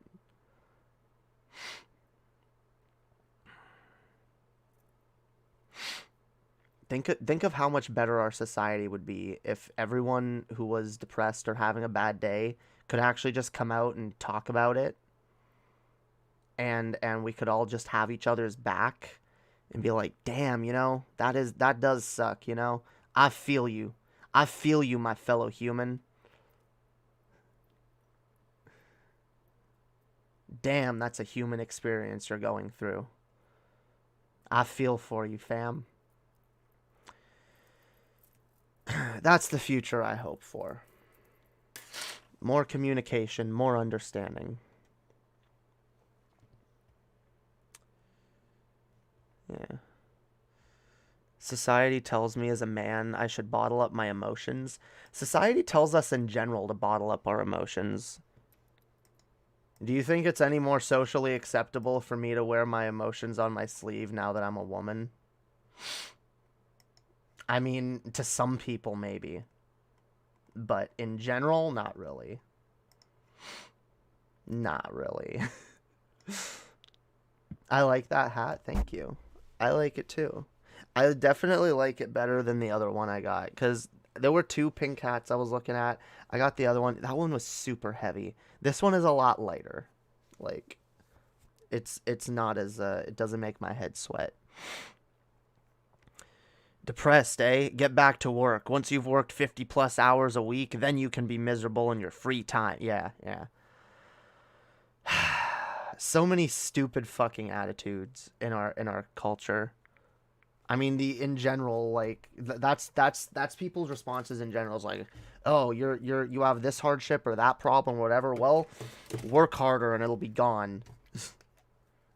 Or maybe it won't be gone, but just work harder and shut up.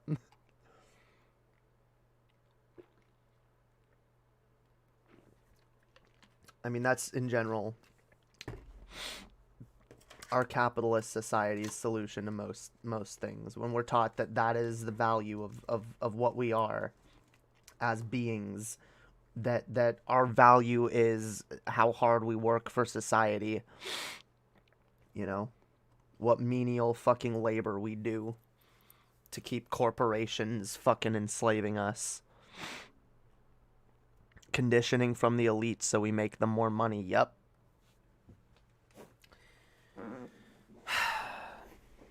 Overworked, just work harder. What?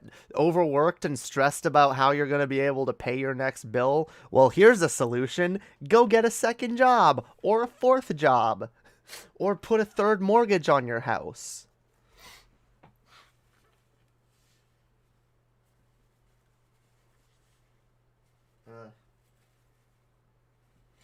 God fucking damn. It's tough out there, guys. Tough out there for everyone. It's why I get it. Like, I don't like beg my audience to donate. I love, because what I do here is work. It's hard work. It's not easy. I'd love to make more doing this, but I do not expect the regular average people that watch me to all be able to just toss me fucking money so I can keep doing what I'm doing. We're all struggling, guys. We are all struggling. Do I believe that having more empathy for each other and being more willing to take care of our fellow man will put us in a better place in the long run? Absolutely. But I also get that we got to look out for ourselves. We got to take care of ourselves. We got to, yeah. You gotta look out for yourselves, guys. You gotta take care of yourself. Gotta build something for yourself and the people around you. But that's why what I want to do, I want to build a community. I want to build a community of good people. That's my goal.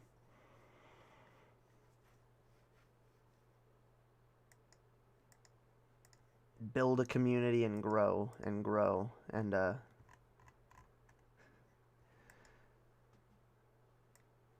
oh, we have infinite growth potential over here.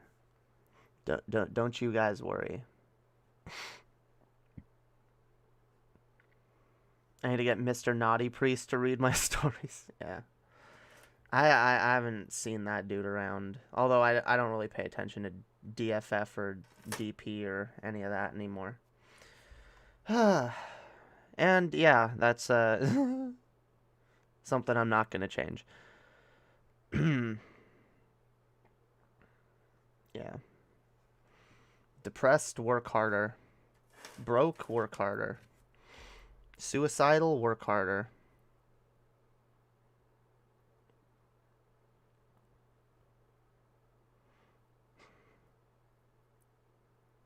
Disabled, work harder. Yeah. Don't be disabled and work harder. It's all work harder as far as the eye can see. He got too naughty and they kicked him out of the clergy. Damn. Yeah, probably.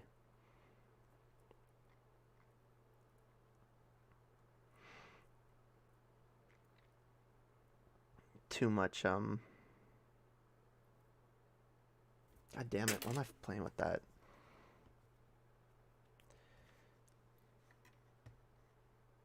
Toss a coin to your streamer. Alright. You know what we should do?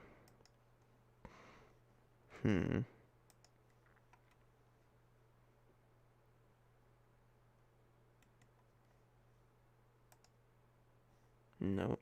We should do like a... We should do like a tier list or something. I mean, we're on that gamer shit.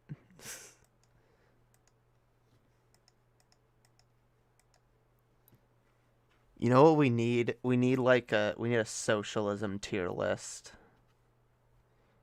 Rank all the socialist policies. Rank all the socialist figures in history. Dies, God, work harder. Oh, come on. Yeah. That, literally, when I was a kid, I used to think of, like, what would the afterlife be? And, like, because I was convinced throughout a number of periods of my life that I was going to hell. Especially when I was really suicidal as a teenager. Like, I was convinced I was going to hell no matter what. In fact, I was convinced that just being suicidal meant I was going to hell, because I believed that suicide was the ultimate sin that would send you to hell no matter what, and that even wanting to do that was as bad as doing it because you've already done it in your heart, or you already have a desire to do so in your heart. And yeah, it's so weird too. The reason I viewed it, like, I was like, oh, well, you see, the reason why it's the worst sin is because it's your ultimate rejection of God's potential will for your life. You know, it's you saying, nope, I don't care what your plan is. I don't care. You know, I just want to end. Yeah. It's the ultimate sin because you took your own existence into your own hands and didn't do what God wanted. Interestingly enough, yeah, I view suicide as a worse sin than I ever did before, not because it makes God mad, but because it's more about the people that you're leaving behind and the effect that you have on them. That's what makes it a bad action. And imagine being taught that. Yo, thank you, Graham Dolph. Really appreciate that. Fuck yeah. Incredibly kind. You had an almost fatalistic view on Christianity that didn't involve free will. See, here's the thing. Even Christians that say they believe in free will don't really believe in free will. I said I believed in free will, but I also effectively believed that God has a plan. I mean, Christians will out of one side of their mouth say, oh yeah, free will, but then also say, God has a plan. God has a plan, but we also have free will. Which is it? Which, you can't have both. I'm sorry, you can't have both, okay? Either we have free will, we get to make decisions, and God cares about our ability to do so, or he has a plan for our lives and for the universe, and we shouldn't question that plan, and we should obey his orders and follow his plan. Like, but yeah, most Christians literally want to have it both ways and teach their, like, it's taught, like, it's perpetuated through the cycle of religiosity. But yeah, so I was convinced that I was going to hell, and my concept of hell was... My concept of hell when I was very young was just that you would have no rest. I had it described to me a number of ways, but the way that I always pictured it in my mind... Has anyone ever seen... Someone brought this up to me recently. Has anyone ever seen,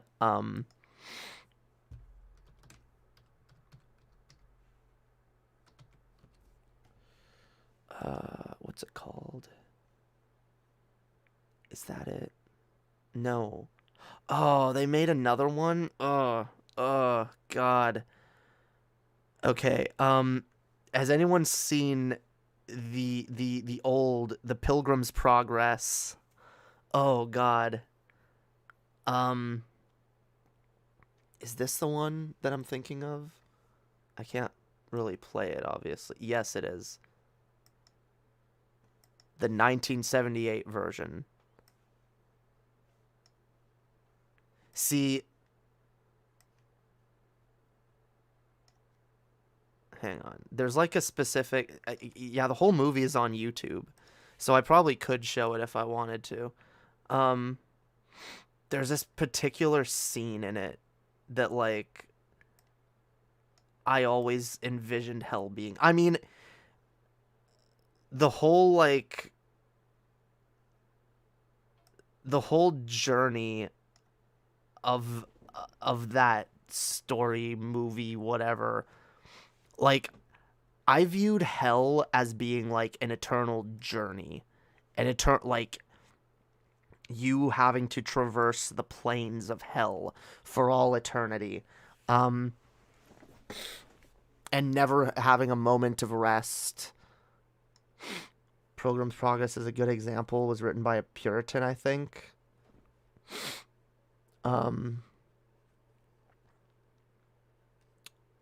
I grew up as a Calvinist. There was zero free will. Maybe you're saved, maybe you aren't. Huh. Yeah, I don't know. Anyway, but there's a lot of imagery in that movie that, like, evoked the idea of hell for me. And, like, I had nightmares about that movie. My parents showed me this so many fucking times growing up. I didn't like it. I never liked it. I've never liked this fucking movie. It's fucking... It's not fun. It's horrifying. It's like... Here, I'll show you guys, like... Is anyone else familiar with this? Does anyone else understand my pain? Yeah, anyone this movie. It's not really well, it's like a 40-minute movie. It's a movie. It's a it's supposed to be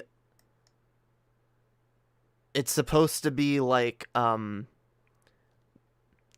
allegory for like a Christian's journey through life, and how it ends, all the temptations in their life that they have to fight against, all the bad things, all the people that try to lead them astray, and then them ending up dying and going to heaven. And see, I never liked the ending either. Like the heaven thing. The heaven always scared the fucking shit out of me. The idea of like this like light, like this like eternal light. It's like, I hate like heaven. I don't know, like imagery. Heavenly imagery does not seem appealing to me. It just never has. It never has. But yeah, this is a terrible movie. Terrible. I'm not gonna rewatch it. I'm not gonna torture myself with it. Yeah, maybe as a patron. No, I'm not doing it. They remade it in 19, even dumber version. Yeah, I see that. I looked it up on YouTube and I'm like, wait, why would they do this? Who made this movie? Is it like a Pure Flix thing? Oh God, why?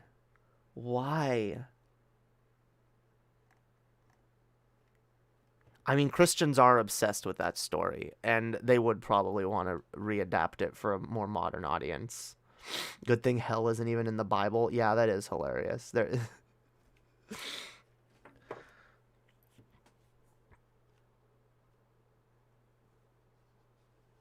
But yeah, I don't know. Like,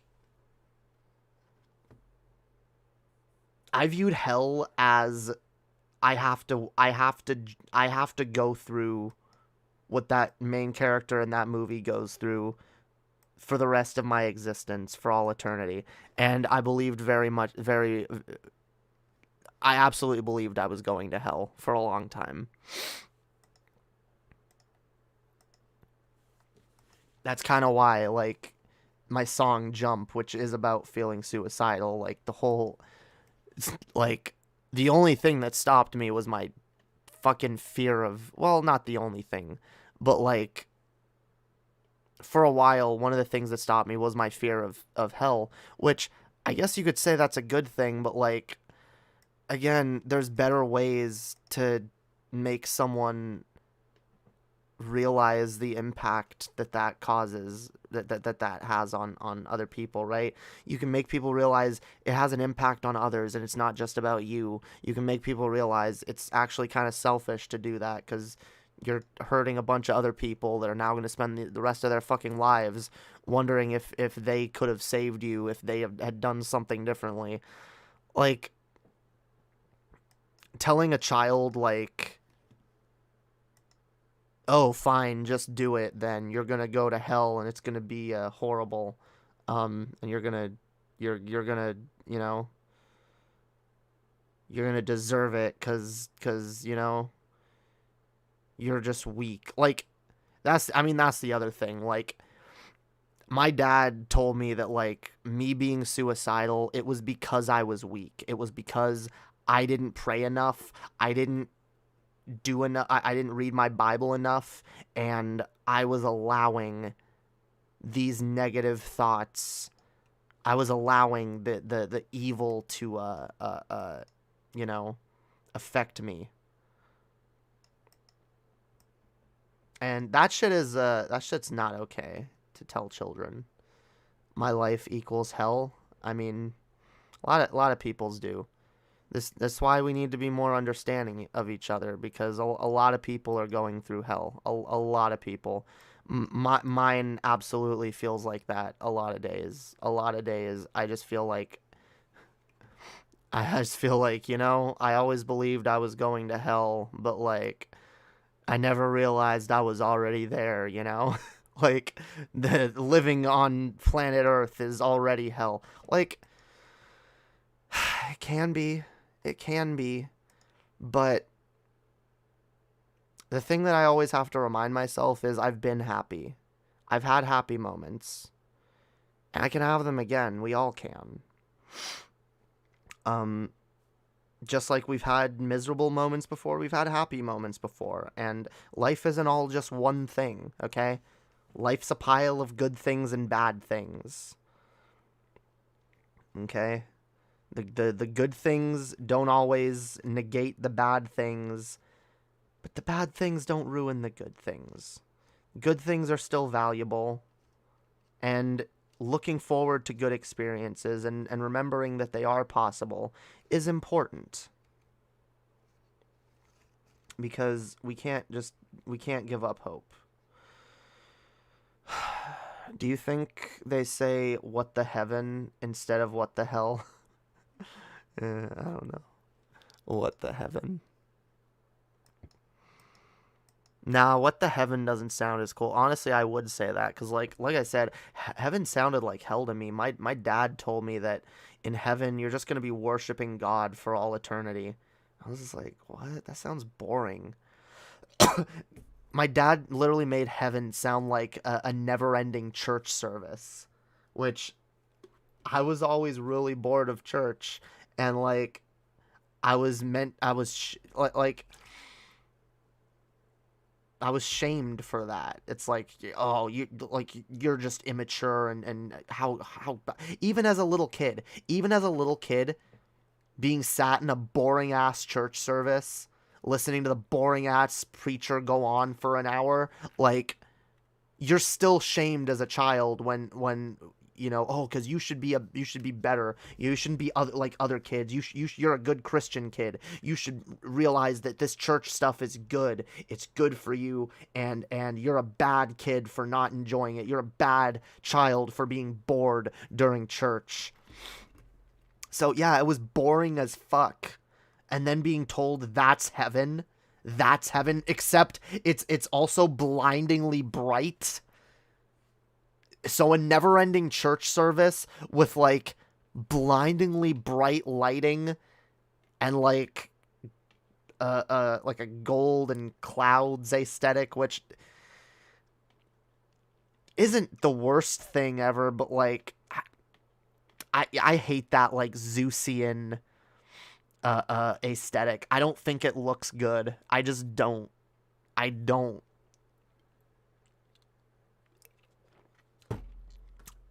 And like some people try to be like, oh well, heaven doesn't literally look like that. It looks like this or that or whatever. I've always heard heaven described by most people as like being very bright, full of light. And I'm just like, ugh. I don't like bright lights. I don't like super sunny days. I don't like super sunny days when there's like no shade and not a cloud in the sky. That's hell to me. That is hell to me. Okay? Being out in the open in the sun with no cover, no shadows around, nothing casting a shadow around. Everything's super bright. Ugh, I hate it. And yeah, that was my mentality throughout a lot of my childhood. I was trying to convince myself, well, maybe hell isn't so bad. And I try to convince, well, okay, maybe like I'll go to hell, right? And it'll be bad because it's an absence from God. But I mean, there's not really demons that are tormenting you 24/7. They're not really gonna be like, you know, physically torturing you for like that's too unrealistic. Like even as a kid, I couldn't believe that was gonna happen. So I had to be like, okay, well, what is hell like? And probably the closest depiction of hell that I always believed, and maybe that's why I liked the game so much, Oblivion. Yeah. If anyone has ever played Oblivion, the Elder Scrolls game that came before Skyrim, that is a million times better. The way hell's depicted there, and even just like the gameplay there, like, yeah, like I view hell as like being this place where it's full of lava and shit, and there's like demons and towers and bad things, but like you can kind of just like fend for yourself if you avoid the demons, avoid getting captured, avoid being tormented, you know, figure out how to kill a few demons, maybe collect some weapons, and you know, find yourself a little fucking cave, find yourself a little shelter, you know. I would plan this as a kid. I would plan, like, and as a teenager, I would plan, like, okay, and I'll like find like a little shelter in hell, and I'll like oh god. It's so wacky to think about. It's it's so wacky. Oh, I didn't notice that. Thank you, Rose Black, for the incredibly kind $5 as well. I have money. I forget I do sometimes. Thank you, Rose Black. I really appreciate that. At that time, you should have just watched Brett Keane and forgot about everything. Yeah. If only I found Brett Keane back in 2006. Holy shit. What was I doing in like 06, 07? I think I was still afraid to like play Pokemon games back then because I was like convinced that they were demonic. No, I think I was mostly over that, but oh no, I was still afraid of music. I was afraid to listen to Marilyn Manson until like 2014, I don't know, 2013, I don't know. Like, I was afraid of that kind of music. I was like, it's demonic, it's scary, it's evil. Maybe hell is kinky. Maybe it is kinky. I don't know. I'm not super kinky myself, but like, it definitely wouldn't be the worst thing in the world.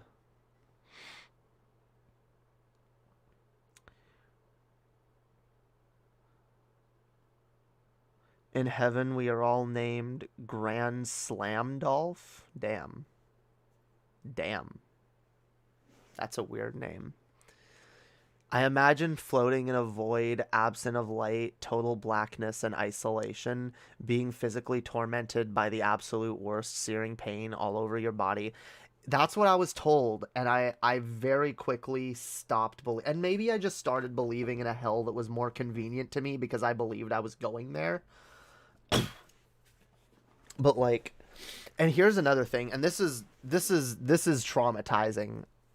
This is something that traumatized me throughout most of my life. But part of the reason why I believed I was going to hell and was actually trying to become okay with it is because I spent most of my childhood believing my mother was going to hell. And my father would reinforce that constantly. My mother stopped going to church with us after, honestly, on and off. And she had periods of being bedridden on and off. But after she had my third sister and then my youngest sister, like, in between having both of them, she stopped going to church and like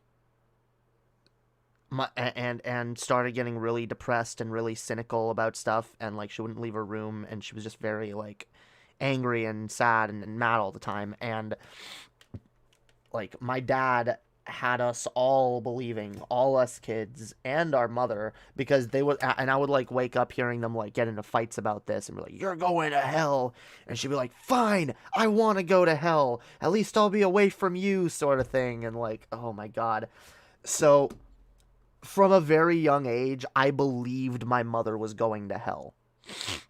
And my mother, my mother was, she wasn't like a full-on atheist, but she was like, "Oh, I don't believe in that." She was like, "It's bullshit. God hasn't done anything for me." Which I understand that. I understand that reason for like coming out of religion, but like it's clear my mom does believe in God, but she's just bitter towards what she believes is God, rather than where I'm like, no, I've like generally tried to reach out to a God and have never seen any of that, never seen any proof. I've genuinely looked for it and I haven't seen, my mother wasn't like a rational atheist. She was an emotional atheist. I would describe it. So I had to come to terms very young with the idea that, oh, my mom's going to hell.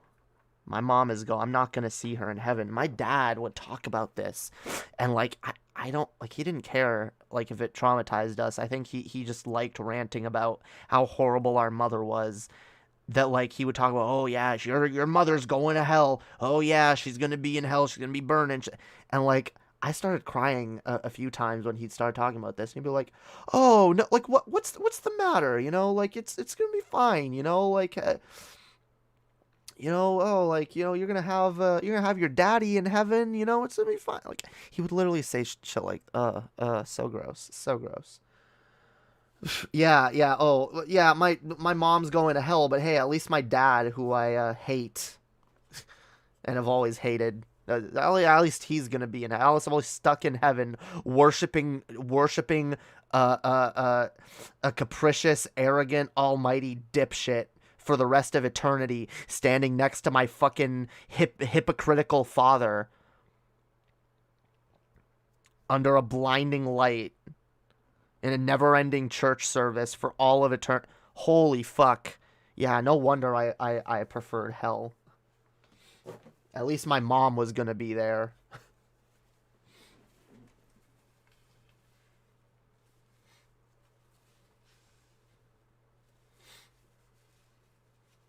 And that's all I cared about, because I very much was a mama's kid. I was a little mama's kid.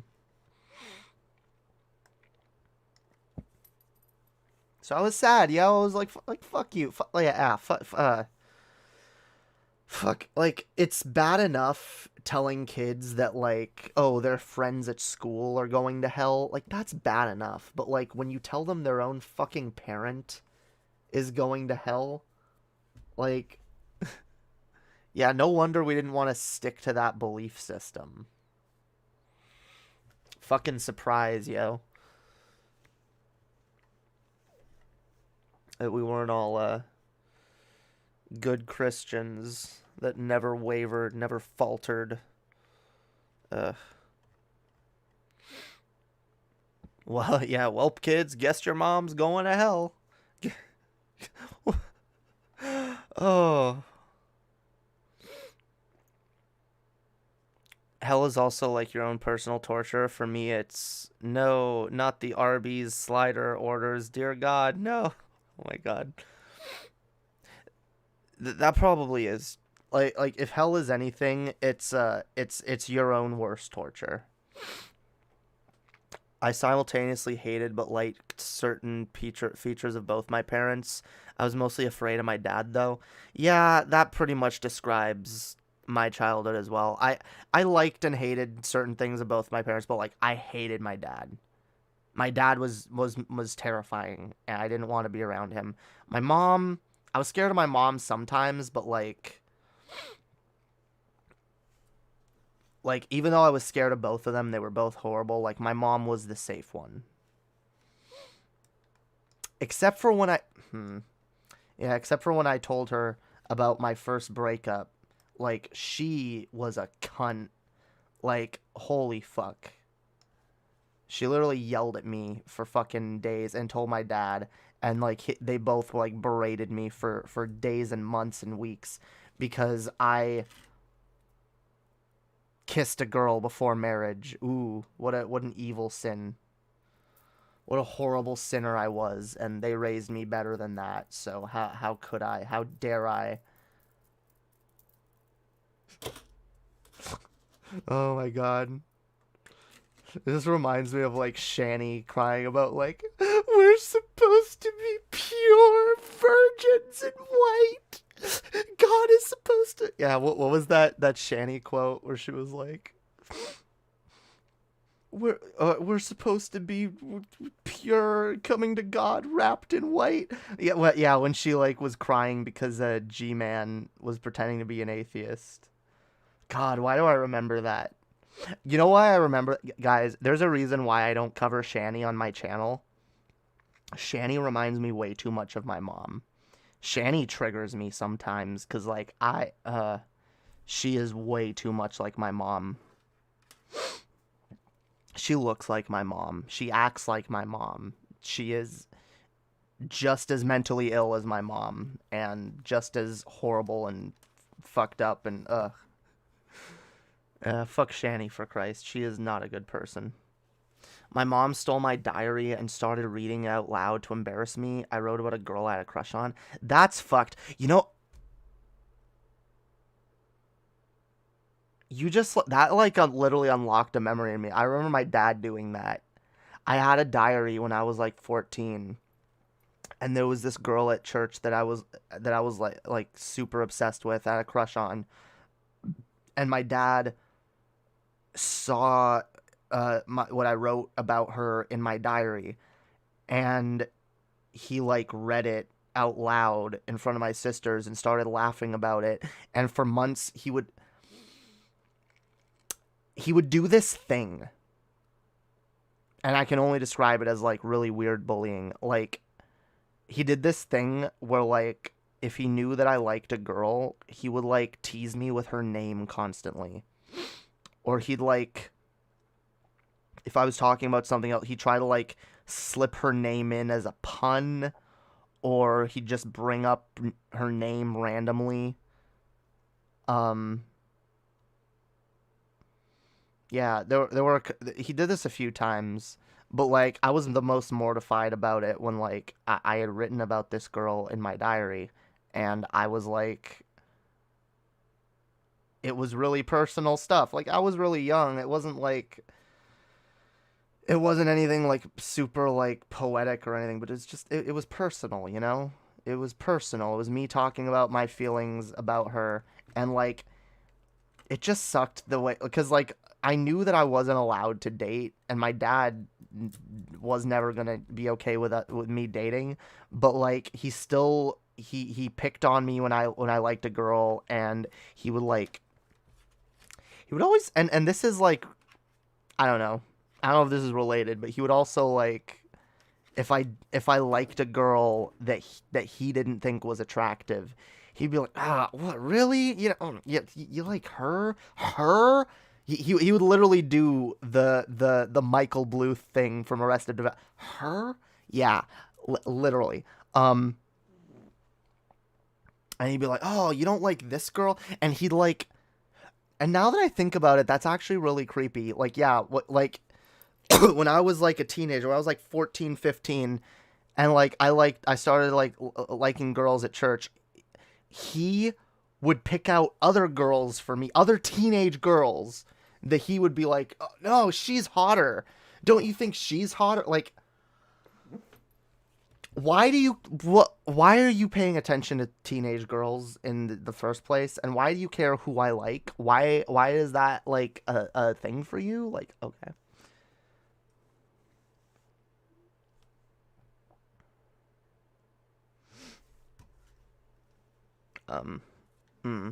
Because Shani is irrelevant and a disgusting eyesore and doesn't deserve the time on a sundial? Yeah, that's also true, but like I said, I would probably engage in that kind of content more if it didn't personally trigger me just looking at her face. Yeah, my dad is very sus. But yeah, just be like, oh, why do you like this girl? You should like this girl. She's thinner, or she's blonde, or... I always fucking hated that, yo. Because I've never really cared... I mean, like, I've always been attracted to, like, femininity, but, like, I've never really cared all that much for for like physical appearance. Like I never put that much weight in it. That always made me feel like I was like broken or something. Like, you know, like I'm not super shallow. I don't like, I can be a bit shallow. We all are. But like, I don't get super turned off because someone's not a supermodel. And my dad does. And I never got that. I never got that. Yeah, well, yeah, I'm just not a dude, yo. I guess I'm just not a dude. Although, there's dudes out there that aren't like that. I've not met many of them, but... yeah, most dudes tend to care about physical appearance. My mom hated my first wife so much. She said if we had a kid, she hoped it would be run over by a truck. That is so fucked. That is so fucked. Yeah, my parents have never liked anyone that I've dated or almost married. And I've never really cared because I don't care to have them in my life, so I don't care if they approve of who I'm with. In fact, if they disapprove of who I'm with, it's probably a sign that that person is a better person than they are. Oddly enough, your dad was married to someone that looked like Shani for... yeah, that's the... well, okay. She didn't look like that when they got married. And my dad... my dad is the stereotypical, oh, I can't believe you let yourself go. Like, my dad has, like... given my mom shit about that for years. And, like, he's showed us her wedding pictures and be like, see, look at that, your mom was hot, like, I don't get it, like, oh, I can't believe that she would, like, eat herself fat like this and let herself go, oh, fucking disgusting, like, yeah, my dad would absolutely not be with someone like her if he wasn't stuck by his belief that marriage should be permanent. Also, it's probably more about the kids. Like, my parents probably stayed because they were like, oh, well, we have kids now. Although, I've said many times, staying for the kids is not a good idea. Staying together for the kids is never a good thing, okay? Don't do it. Don't do it. If you hate each other, just break up and try to be somewhat amicable. You know, and try to raise your kids as a team as much as you can, but like never stay together just because you have kids. Oh my god. I used to fantasize about my parents getting divorced. I literally used to fantasize about that because I was like, oh, I can only imagine like what, I don't know, like I imagined, because our mother used to threaten this when we were young, that she would just take us kids and go move in with her mother, and I was like, oh, please, please, please.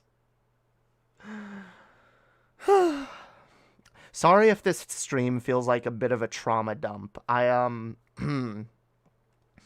Needless to say, I've been, like I said, I've been very, very, I've had a rough holiday, and dealing with my family has been rough, and... you know, it's weird, like, even, like, the family members that, like, I am on somewhat good terms with, like, they hate my parents, too. And when they're all together, they all start ranting about my parents as well. So, like, every Christmas, any holiday, like, no matter what, like, a conversation will always come up about how horrible my parents are.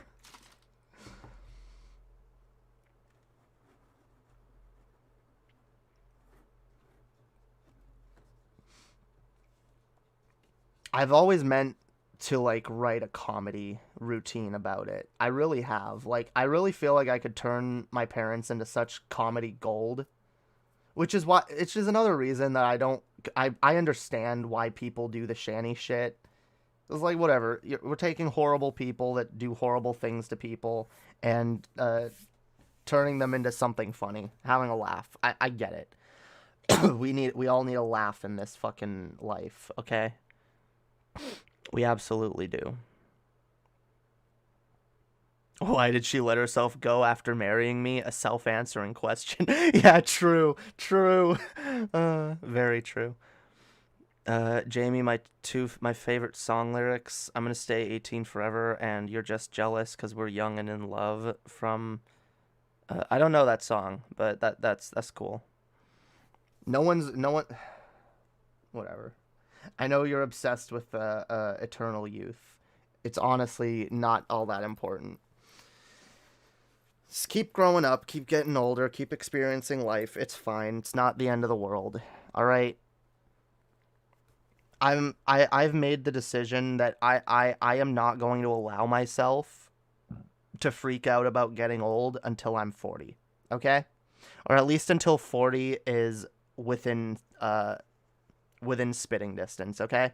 When I'm close enough to 40 that I can see it, then I may start worrying about being old. Until then, I'm just, god damn, you know how long life is? You know how long life can feel like? I've been alive 27 years. I feel like I've been alive 50, okay? God damn, life is too long sometimes, okay?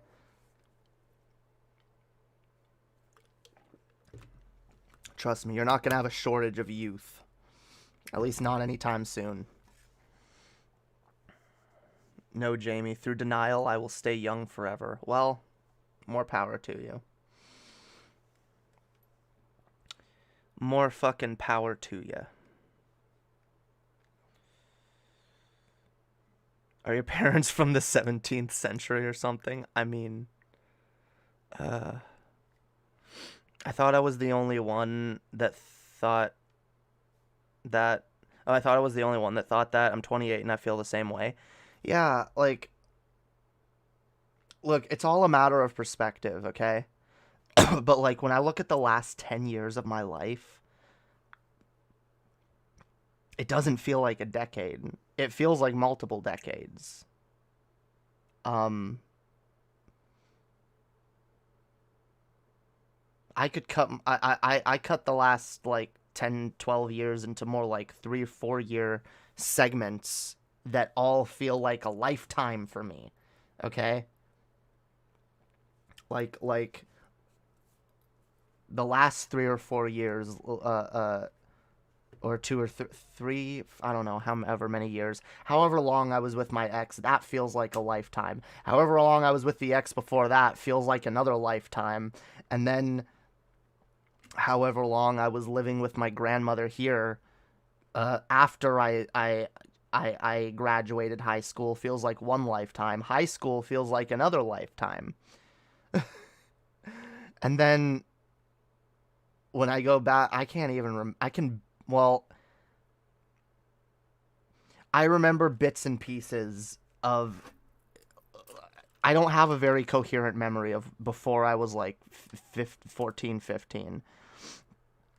I have bits and pieces of traumatic bullshit that come back to me throughout the years. But, like, in terms of, like, when I feel like my life started at, like, 15. And I feel like I've lived several decades since then. But it's only been a little over 1 decade. Holy fuck. A lifetime of lifetimes. It's so true, yo.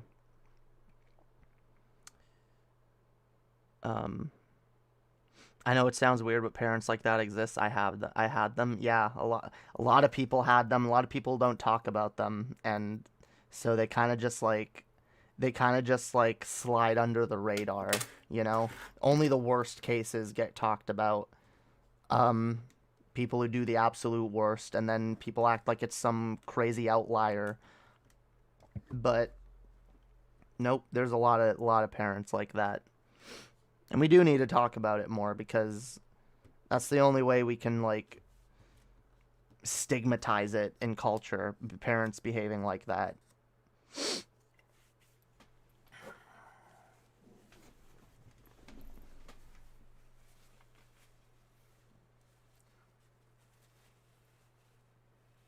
We need to destigmatize kids talking about it so that we can stigmatize parents behaving that way. Absolutely. A lifetime of lifetimes. It's true, yo. We're all different people all through our lives, if you think about it, okay? But that's good. You gotta keep going just so long as you remember all the people that you used to be, okay? Never forget the 11th Doctor's dying words, because it's true. And there's a reason he said that. There's a reason that that was Matt Smith's dying speech, okay? Because it's actually so fucking true. And I love that. I love that, like, the Doctor in canon related regeneration to something that all people experience.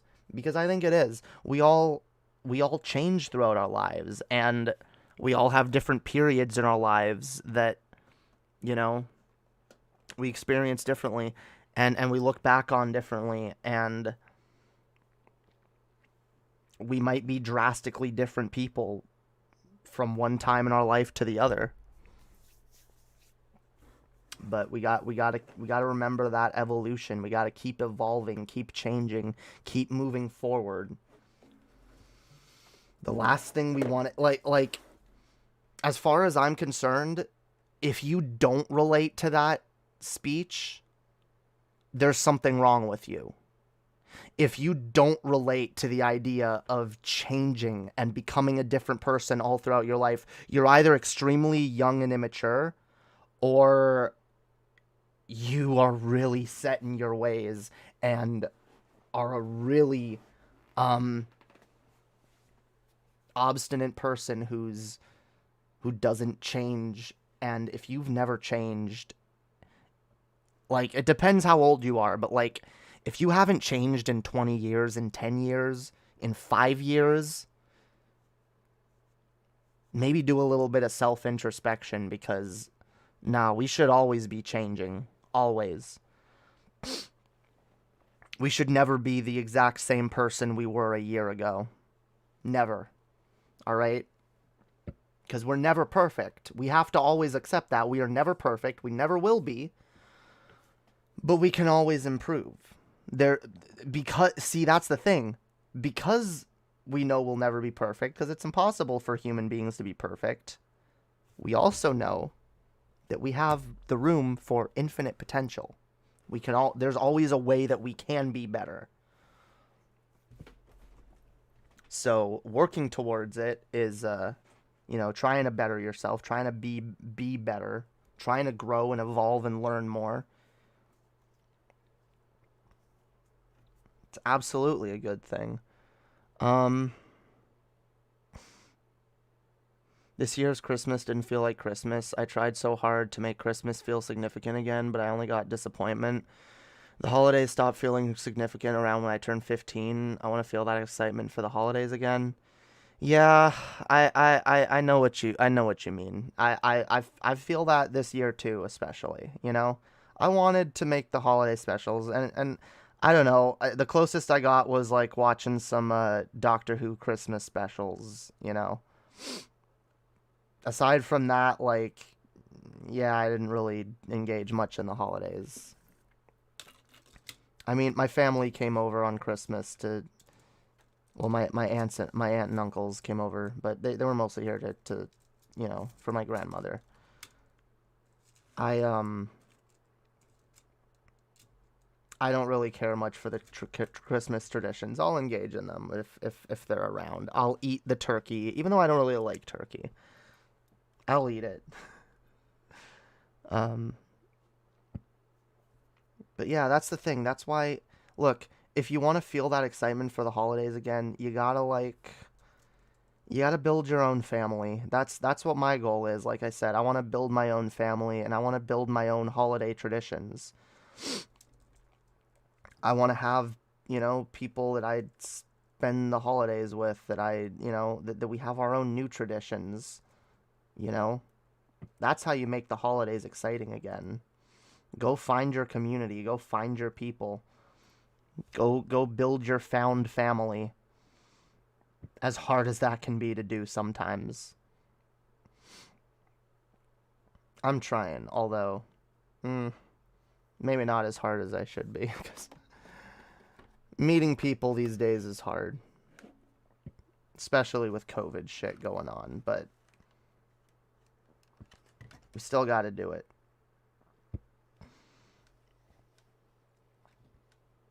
Forty minutes of what? What? A lifetime of I already read that. Kissing before marriage. We can only trade you for 2 goats now. I know, right? Literally. Oh, that's what you meant when you said, are they 17th century? Yeah, 17th century. What? You have soiled your virtue. Oh God. I mean, even in like the Victorian era or whatever, it's normally having sex before marriage that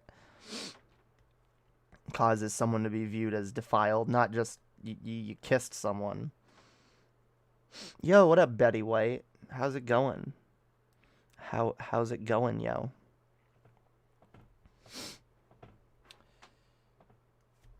I wish today was just like every other day. You know, it's sad because like there's like Christmas songs that I actually like and I want to like get into the holiday spirit, but then I just can't. I can't do it. I can't force myself to feel how I don't feel. All right? This is what people need to realize. You can't force yourself to feel how you don't feel, okay? What's the subject of tonight's stream? I don't know. I've just been ranting about holiday norms. Why does every day feel like the same day? I want to break free. I feel that. You kind of got to get some variety in your life. Again, like, socialize with people. Get out, do stuff, meet people. Like I said, as soon as I'm, like, in a... as soon as I'm more able to,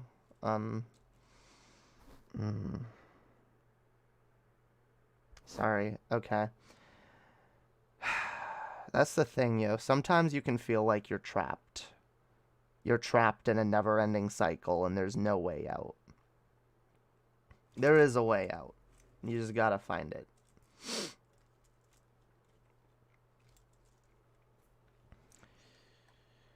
No, that's not my favorite Christmas song, Rose Black. In fact, that's my least favorite Christmas song. That is the worst Christmas song ever.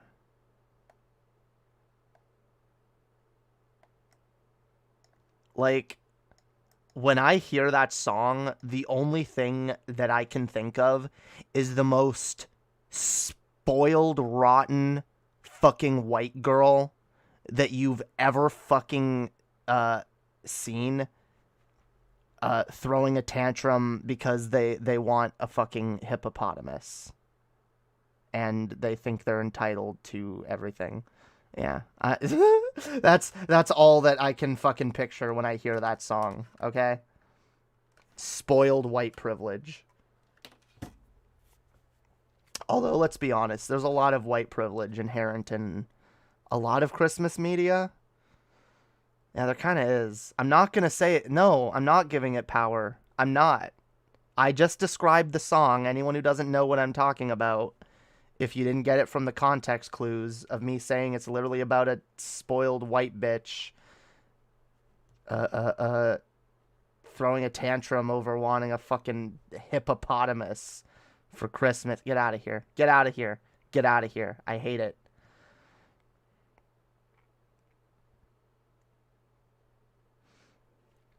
So here it is, Merry Christmas, everybody's having fun. God damn it. It's not everybody's having fun. You can't say that, okay? You're having fun. Stop rubbing it in other people's faces, okay? Stop it. Stop it. Christmas will not be a moral holiday to celebrate until the day that we can make sure that everybody can have a Merry Christmas. And the only way to do that is if we legit billionaires, okay? We need to I can't even make jokes. I hate it. I can't even make jokes. I hate YouTube so much. Yeah, we need to, look, the only way to make sure that everybody has a Merry Christmas is to make sure that the billionaires don't. That's all I'm gonna say. All right? We need the Grinch who stole the billionaires' Christmas. We need imagine if like every fucking like every fucking helicopter or yacht or fucking sports car or whatever given to by one rich dipshit to another as a dick measuring contest was all reappropriated and the wealth redistributed to the. Imagine if Christmas. No, I want to be serious. Imagine if Christmas was literally a fucking holiday where you know, just one day a year. One day a year, okay? Capitalism came to a stop and said, you know what? Look, us rich fucks, we benefit 99% of the year. Every other day of the year, we benefit from everything that happens. We're going to turn around. We're going to take our riches. We're going to spread it amongst the people for one day. For one day. We're going to make sure everybody has a good Christmas meal or some shit. You realize they could, right? You realize if like every billionaire was just like if every like mega wealthy person was just like, yeah, I'm not gonna celebrate the holidays for me and my family. Instead, I'm gonna like redistribute the wealth to the everyone would have a Merry Christmas. Everyone would. All right. I don't have exact numbers to back this up, but I believe that. So hard turn left into another topic. Who the fuck keeps making these mobile games I keep seeing on Twitter? It's either shitty puzzles or dialogue scenarios where women stand up for themselves. Yeah, these like weird. I've seen these like weird like not necessarily that, but like these weird like dating sim type games. Wait, but aren't you a communist? Wouldn't you equally distribute the hippos? No, because I don't believe that hippos. I believe that hippos deserve their own autonomy and shouldn't be owned by people. All right. And I believe I genuinely do believe that zoos and stuff like that should only exist in like a preservationary manner. Like if we actually need to preserve the habitats of certain animals, especially ones that we've fucked their habitats already, in order to make sure they survive, absolutely we should keep them in captivity in those scenarios. But aside from that, I'm all for getting I'm all for not captivating animals anymore. I'm kind of sick of like human supremacy in general. It's kind of I'm sick of supremacy in general, but like humans are the most supremacist fucking creatures I've ever met, okay? We think we're so much better than everything else, and we're so not. We're so not.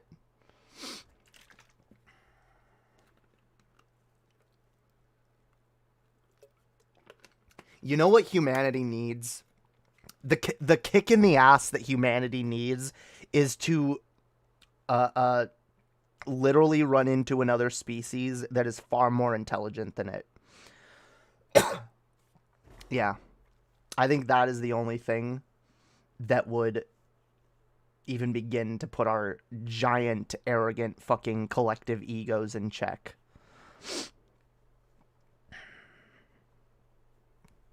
Human supremacy, alien supremacy. You know what? I haven't. Look, okay, guys. I haven't seen evidence of aliens that are either worse or better than us, okay? But regardless, we should be ashamed of ourselves for a lot of shit that we do, that we engage in, that we benefit from, that privileges us, okay?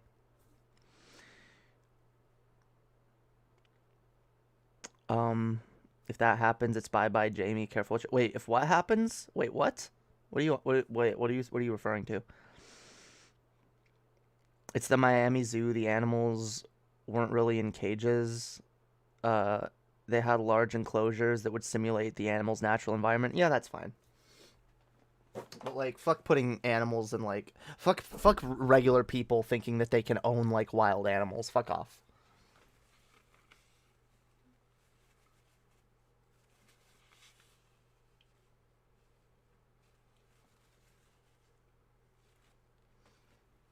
Fuck anyone who has, like, a personal zoo. We should strive to be better regardless of the intergalactic standard. That is true. That is true. We should absolutely strive to be better no matter what. But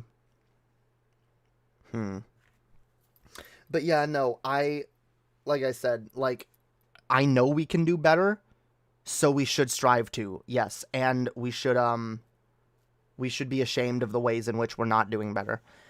Jamie versus Tiger King, absolutely. Fuck the Tiger King. Fuck that motherfucker. He's a piece of shit for many reasons. Yeah, fuck Tiger King. You get a pen with a docile breeding partner and books, but are on planet Green Gorp deal. Okay. Also, whatever you want to eat is material. Okay, wait. If I got to be a pet to an advanced alien race, what do you mean a docile breeding partner, first of all? I don't really care about breeding partners. I care about, like,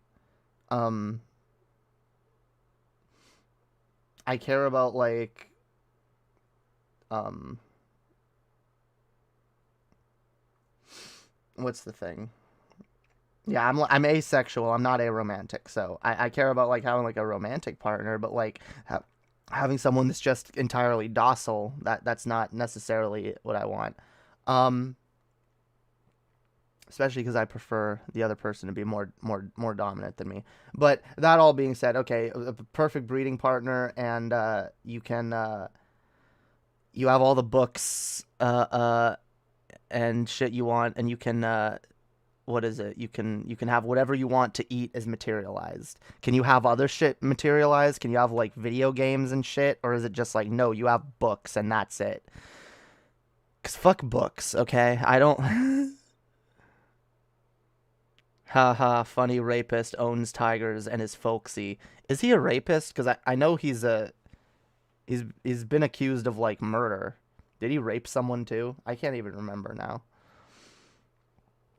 Joe Exotic. Yeah, I'll be honest, I had zero interest in watching that. I only watched it because my ex-partner wanted to watch it, and I watched the entire thing in protest, and I really didn't care for it at all, and I still don't care for it. I don't care for the dialogue. I just don't care. I don't care. I don't care about Joe Exotic. I don't care about Tiger King. I just don't. I don't. It was a boring documentary, okay? It was boring and sensationalized and dumb, okay? It was dumb. Anyone who's trying to tell me that Tiger King is anything other than just dumb, I don't know what you're on about. I don't know what appeal you see in it. I would say I would say I wished I saw the same appeal, but I honestly don't. I think it's honestly a curse to see the appeal in that nonsense. I really do. It's a curse, and I feel bad for people who do. Okay. Basically, Star-Lord. What you get? You get a retro Nintendo and an 8-track. Yeah, I'd do that. Yeah. I mean, it's better than my existence now. Let's be honest. Joe Exotic or Duck Dynasty, you can't refuse either. Yeah, I'd see them both burn in a fiery pit of Roblox. In the Minecraft Nether. There we go. Yeah, they can all burn in the Minecraft Nether along with the billionaires. He found straight men who were addicts and basically kept them as methed out zombies. Oh, yeah, he did do that, didn't he? Yeah, okay. Yeah, yeah, it's fucked. Like I said, I repressed a lot of the shit from that because I really didn't care. I really didn't care.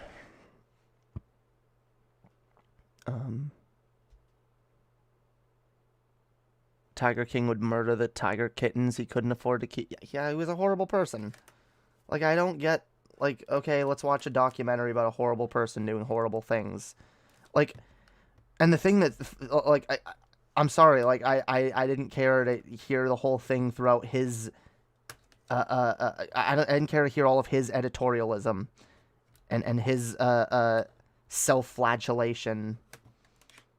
And like, fuck, I don't care. I don't care. I don't care. He was so self-absorbed and guys, you're triggering me. You're giving me Tiger King flashbacks. I don't like it. We're not doing this. We're not talking about this. We're not talking about this. How did he not get arrested for this? He was in court when the fucking he was in court when the documentary dropped, and didn't Trump literally support him? Didn't Trump say he that he wanted to do something for it? Like, I can't remember. Is he in jail now? Okay, I thought he got off or something. He's in jail. Okay, that's good. He should be. He was already in jail when it dropped? Oh, I thought the court case was going on when it dropped. Anyway.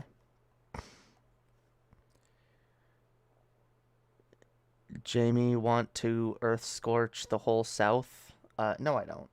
Only part of it. Okay? Only parts of it. And we got to save all the trans and black people from the South first, okay? Cuz I mean, come on, we got to save a lot of people, okay? Come on. No place is just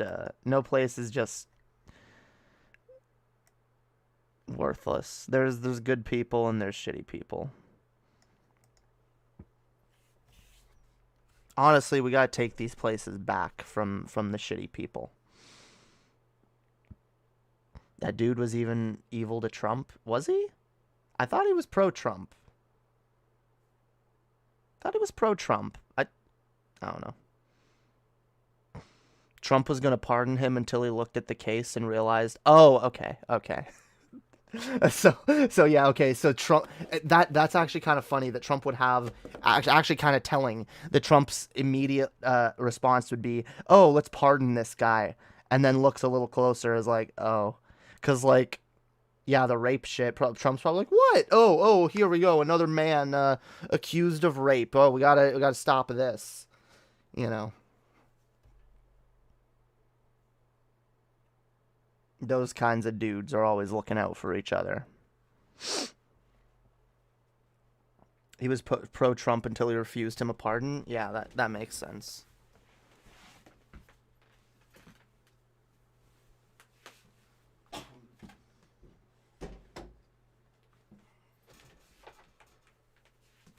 He didn't deserve no pardon either. And you know, all the worst people wanted him pardoned. All the worst people.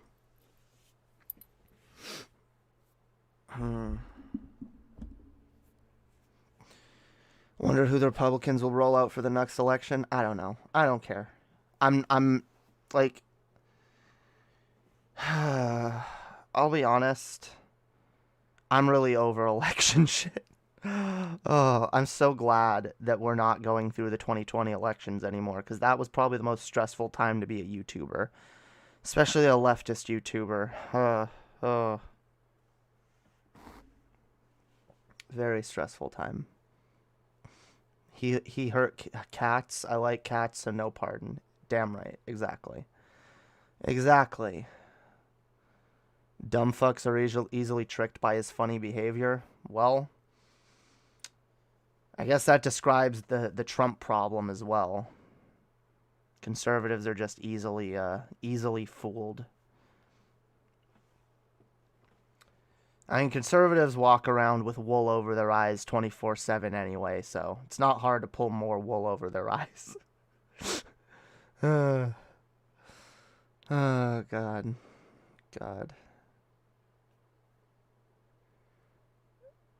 Yeah, I don't know. I just really don't want to talk about Trump shit. I don't know why. I hate it. And I don't want to speculate about who's going to be the next Republican candidate.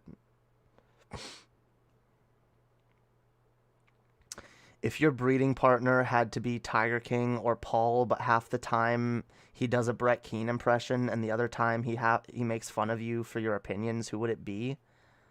I'd say pull the fucking trigger. Neither of those are appealing to me on any level. I don't want my breeding partner to be a man, for one thing, so... Yeah, I'm already down on that deal. Yeah, I'd choose death, too.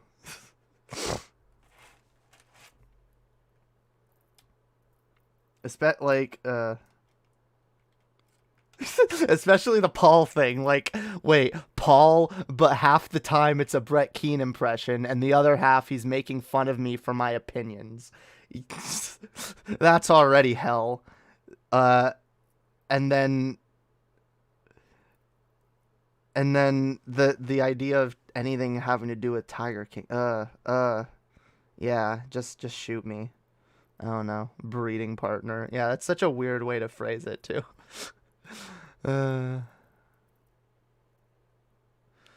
Jamie, did you know there's a fellow Canadian in your country who is a Nick Fuentes clone?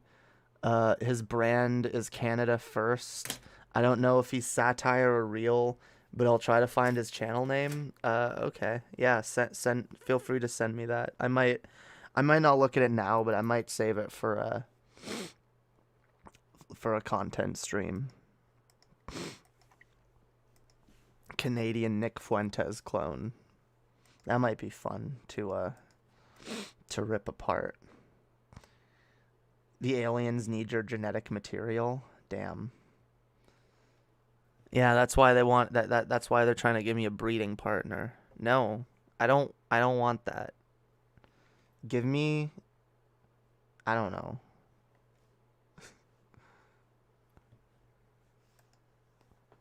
Give literally any female would be better than those two options.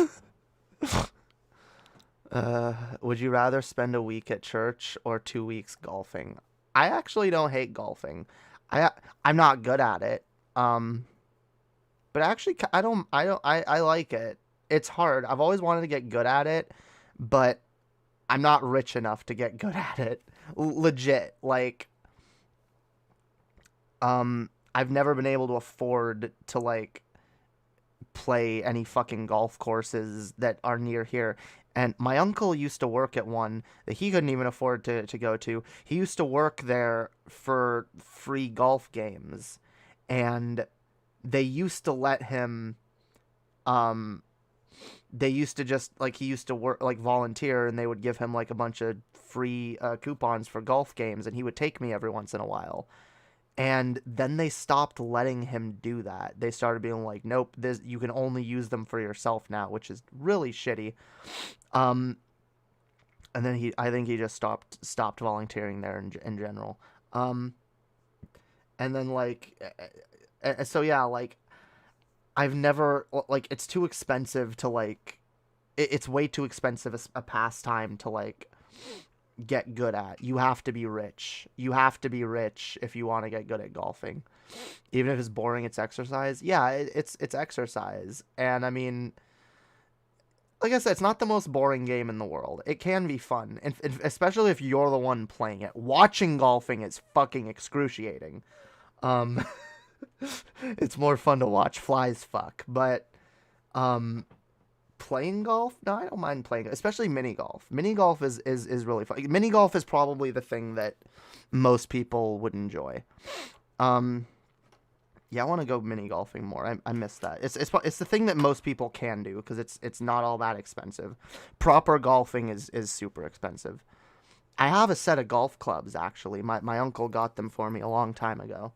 And yeah, like he used to take me golfing every once in a while, but I haven't gone in a long time. But yeah. Yeah, if I like 2 weeks of golfing for free, why wouldn't I choose that over church? You know?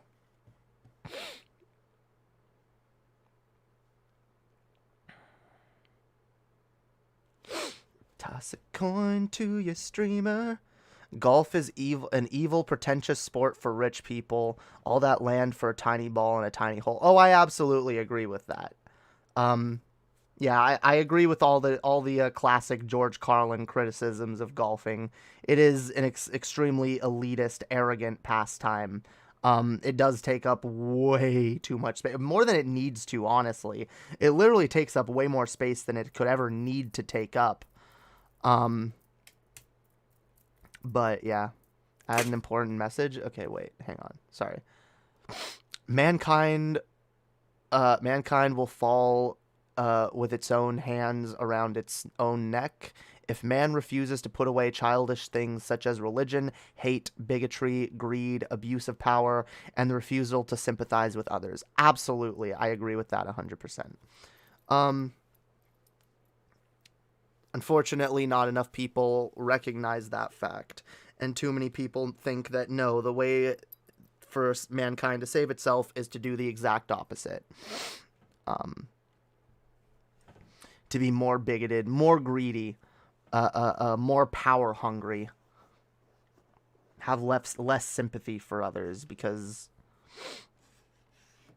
And honestly, the biggest reason for most people is, yeah, fuck having sympathy for others, because no one had sympathy for me. Misery loves company, guys. We can't let it win, okay? People that are miserable want other people to be miserable too. That's why when you look at most conservatives are miserable fucking people, okay? I'm not saying that everyone on the left is super fucking happy, but like most conservatives are like miserable, self-hating dipshits. Okay?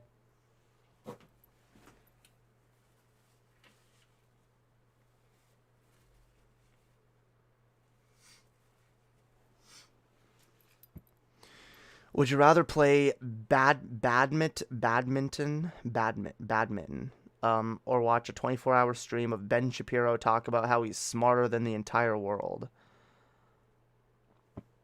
Play badminton. If you're asking me, like, play sports, or look, I'm not a sports person. I don't really like watching or playing sports, but like, playing sports is always playing sports can always be fun, no matter what the sport is, even if it's a boring sport.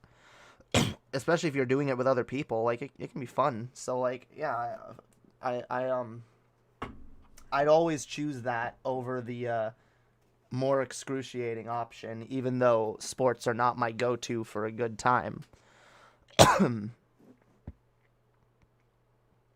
I used to enjoy playing sports when I was a kid. I used to like playing soccer and hockey and mostly just those. Mostly hockey, soccer, golf, a little bit. Volleyball. I forgot about that. I played volleyball in elementary school.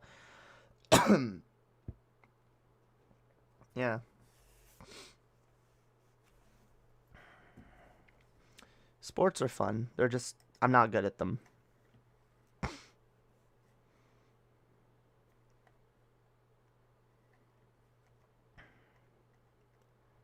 Not...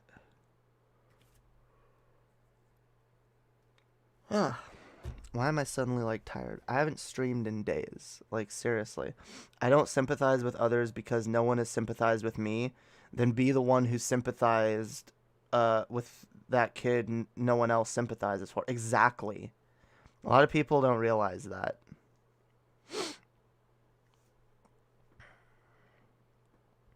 Enjoy that hockey, eh? I have fond moose riding memories. I don't, it is a horrible cycle. Yeah, I haven't really cared for hockey in a long time.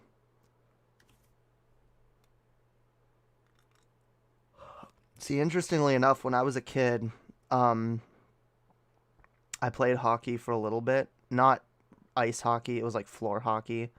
But yeah, my dad put me in this like floor hockey league.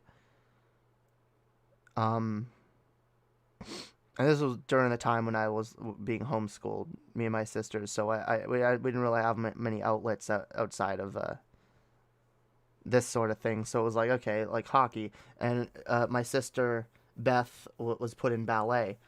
And the funny thing is, my mom kind of freaked out and pulled me out of hockey because she was afraid I was going to get hurt. Maybe I did get hurt once, and she was afraid I was going to get hurt more. But she pulled me out of hockey. She was like, it's too dangerous. And she was like, you should do ballet with your sister. And I actually liked ballet. I saw my sister doing it. I saw her end of year performance, and I was like moved by it. And I was like, I really want to do this too. And so I actually kind of resented my mom for a while for like pulling me out of hockey and making me do ballet, but I did prefer ballet. I generally did. Although I didn't like being forced to take the masculine role in ballet, but it was still better than hockey. Floor hockey? You mean no skates of any kind? Yeah. Meaning, yeah, you're just in a gym, and you got regular fucking shoes on, and you got hockey sticks and a ball. It's actually called ball hockey, not floor hockey. The same shit. She made you. Yeah, my mom made me That's the funny thing. Knowing my parents and the way they like blame each other for everything, my dad probably does hold that against my mom and is like, oh well, you put him in ballet, that made him that made him think he's a girl now. And I mean, honestly, I still would have been a girl if I did hockey. I just would have been a girl that is into hockey. I've liked hockey and ballet. I still like both, although I do prefer ballet. I haven't danced in a long time.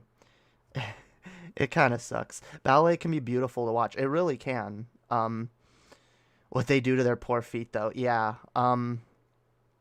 What you do to your body in general. I mean, the minute I stopped training, my body fell apart.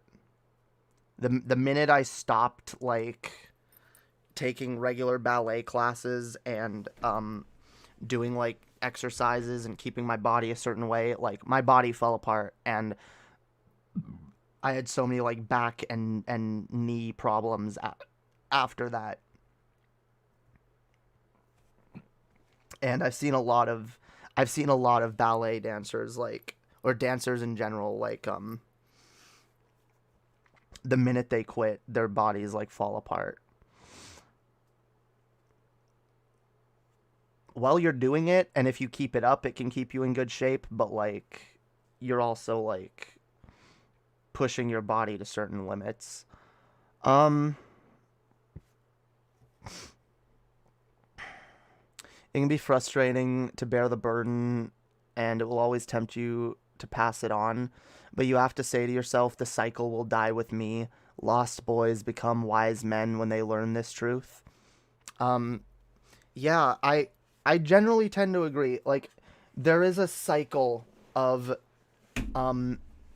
cruelty and greed and selfishness. And we do need to recognize this cycle for what it is, and we need to fight against it. Absolutely, we do. The hat is so cute. Thank you, Mistral over in the Twitch chat. Appreciate that. I like this hat too. It is extremely cute. Yeah, that's why we need to. We really do. We need to recognize the cycle for what it is, and we need to stop contributing to it. We need to stop.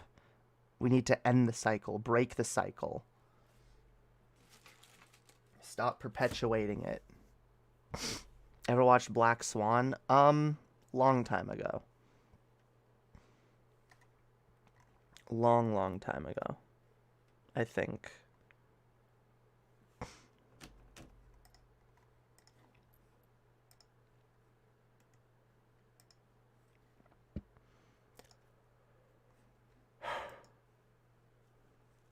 Fuck this keyboard, yo.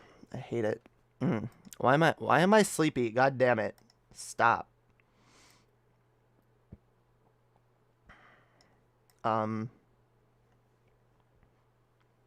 Good flick, yeah. I don't know, I don't remember it.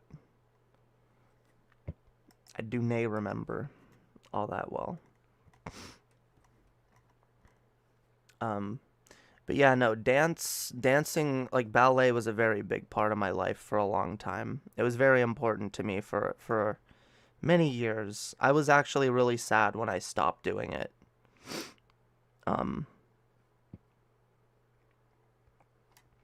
But it became expensive. My grandmother paid for us to do ballet classes for years, because our parents couldn't afford it. And after a while, she couldn't afford it anymore either. Because, and I'll be honest, these classes like this should not be so expensive, all right? It's ridiculous that, like, in order for kids to do any kind of extracurricular, their parents need to be, like, rich. That's really fucked. That's a really fucked part of our society.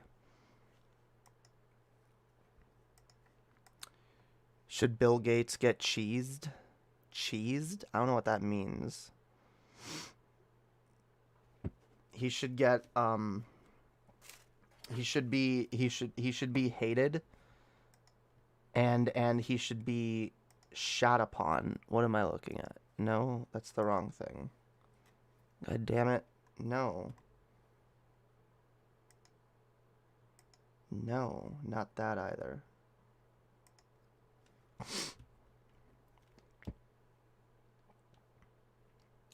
Fucking Bill Gates. I don't like Bill Gates.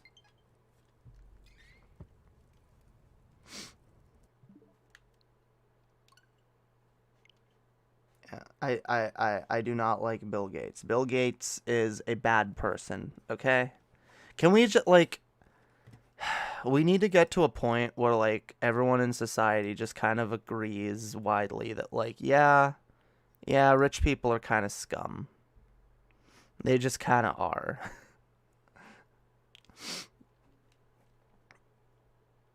Like, no more nonsense. Let's just all just be honest with ourselves and say, yes, rich people are scum. They should be ashamed of themselves. My mom was cheesed and she never recovered. Damn. I don't know what that means. Unholy Trinity, Gates, Musk, and Bezos. Yep. This is the problem. This is the reason that we... Because that's part of the cycle, okay? The rich people are greedy. And they don't care about us. And... They make our lives harder. They exploit us, and they convince us to continue exploiting others because we're just as greedy. We're just as greedy. We want to attain what they have. We want to be rich like the billionaires, right?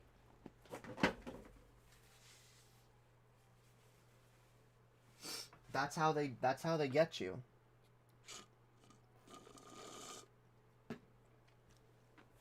They make you want to be a billionaire. And they make you think, well, you know what? It sucks now being on the bottom, but you know what? One day I'll be on the top and everyone else will be on the bottom. We got to be willing to say no. No. It's not as important trying to be on top. We need to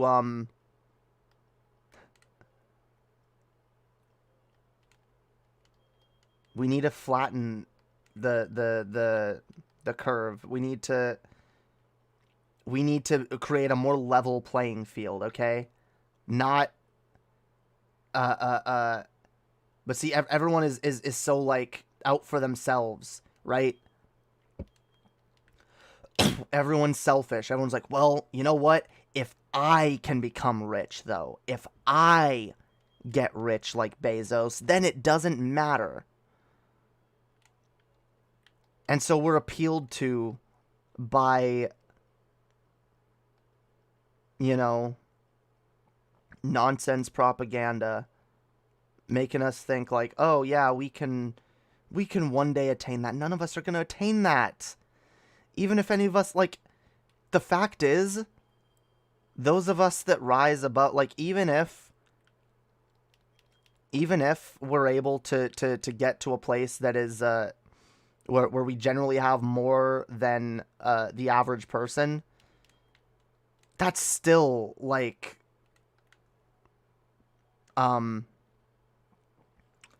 miles behind where some people are.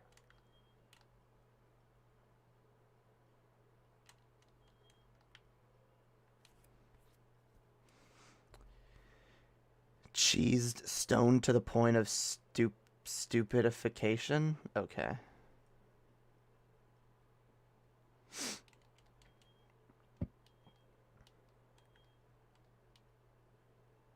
Okay.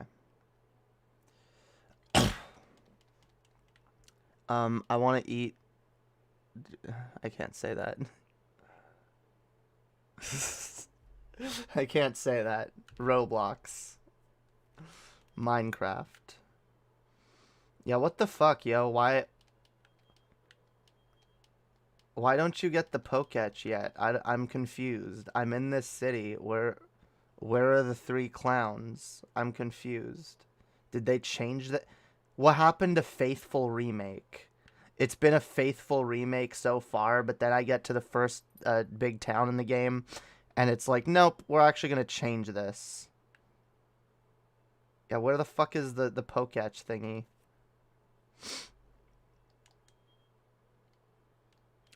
Wait. Oh! Okay, wait. I gotta go to trainer's school.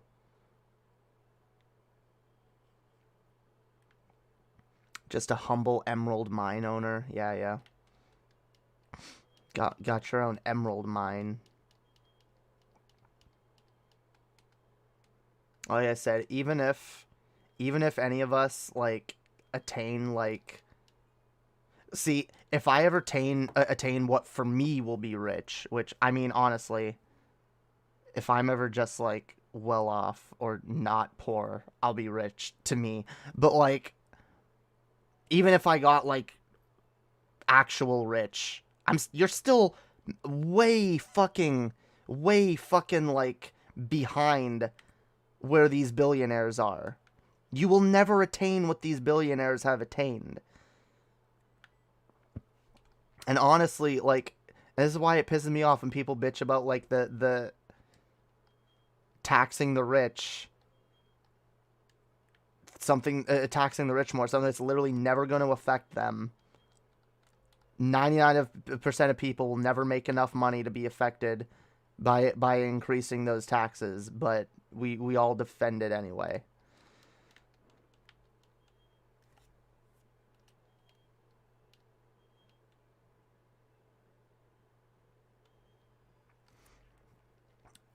There is disease that have been plaguing our culture for a long time that have kept many from becoming real men and made them bratty, overgrown children instead.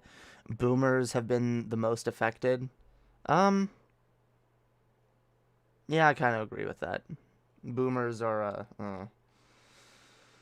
I don't want to go on a boomer rant right now. I'll get too angry.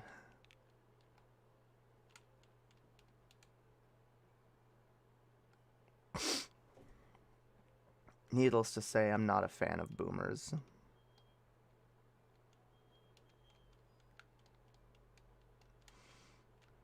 Not my favorite group of people. What would you do with $1 million? Just $1 million? Okay, if I had just $1 million, and nothing more. I mean, if I had a large amount of money in general, I would, yeah,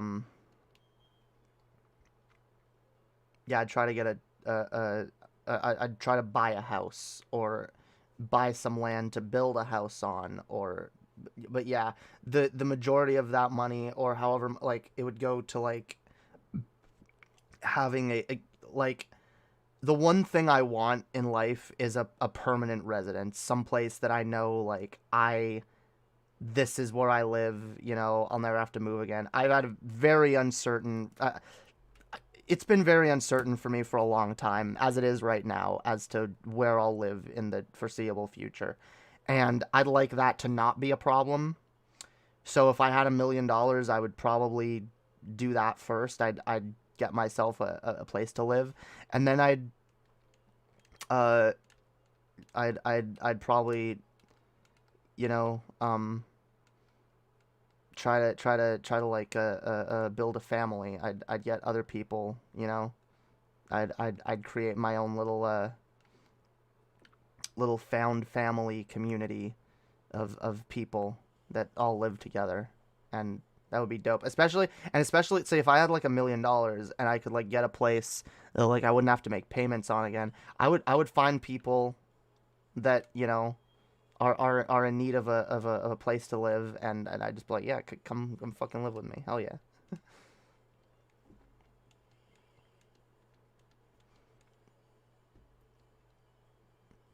I would make it a super humble home, maybe a double wide on a plot of land. Well, the reason I wouldn't want a tiny home is because I want it to be a place where, like, I wouldn't want it to be just me, you know?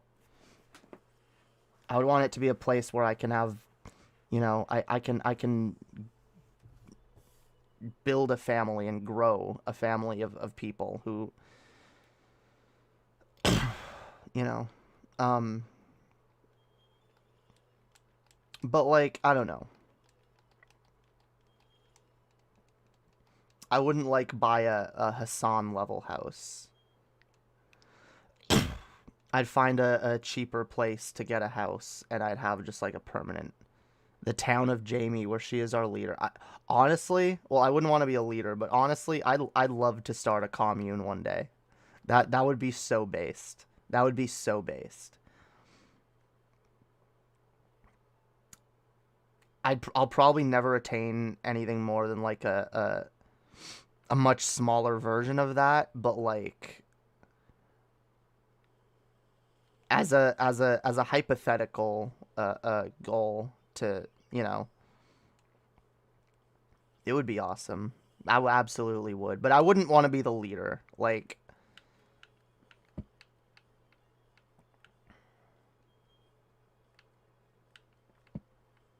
oh, Piplup can learn Charm now, yo. See, it's not a faithful remake. It's not a faithful remake, guys. We have no need for outside influence. Jamie knows all. Yeah, no. The last thing I want to do is start a cult. I've heard, like, Paul literally muse about starting a cult, and, like, I couldn't imagine doing such a thing. I really couldn't. I couldn't imagine building a community, putting myself at the center of it, and trying to control everyone else's lives. No. No, thank you. I would want it to be a collective, okay? Some of those hippie communities get weird and culty. Yeah, that's why that's the last thing I want. You see, if I started a commune, it would be an actual commune. It would be actually democratically run, okay?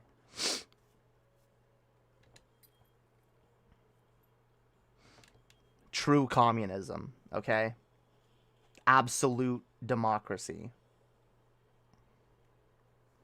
Absolute communal control. I'll start a cult. I'm so adult. Damn, that rhymes. Yeah, cults are not good. Okay?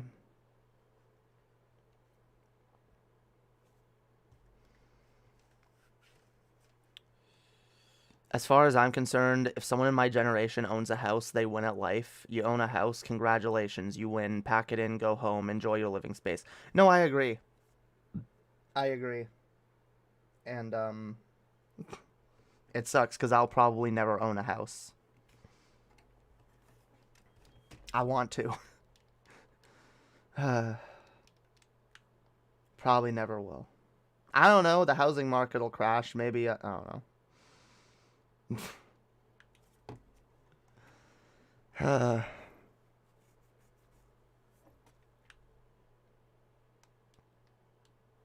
Yeah, I don't know what I'm doing tonight. Where's... Oh, yeah, give me the thing, yeah. Give me the thing.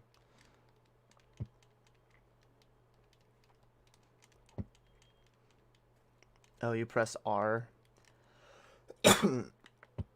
Because, yeah, there's no touch screen anymore. Oh, huh. Wait.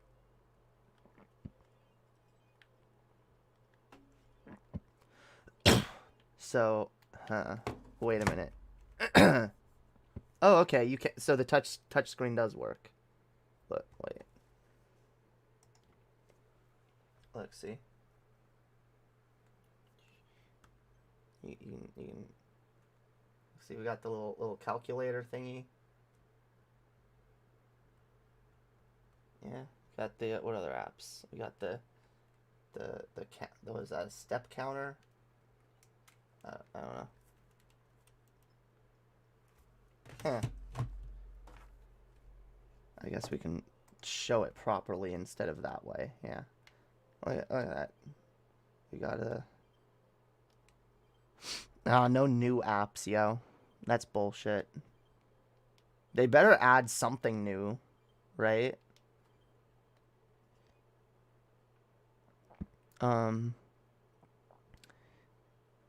Like the 2008 crash. It's gonna be worse than that, but yeah.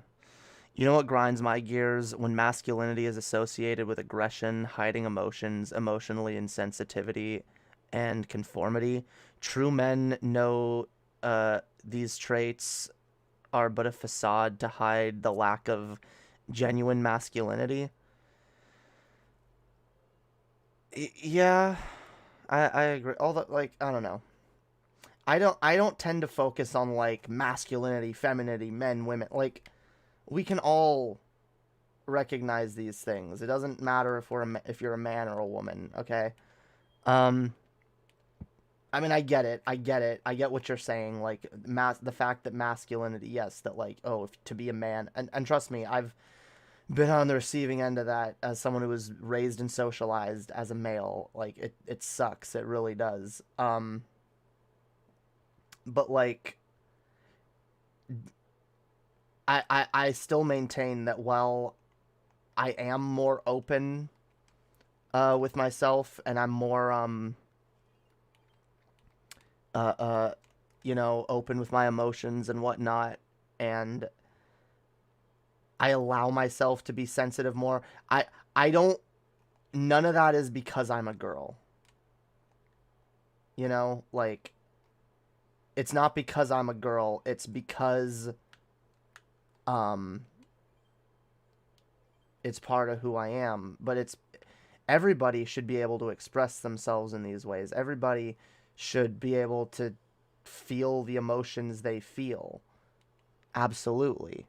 No one should feel like they have to hide their emotions. I feel like a lot of us kind of have to, in general, not just men. Because, I mean, I still feel like I have to hide my emotions a lot of the time. I don't like doing it, and I try not to.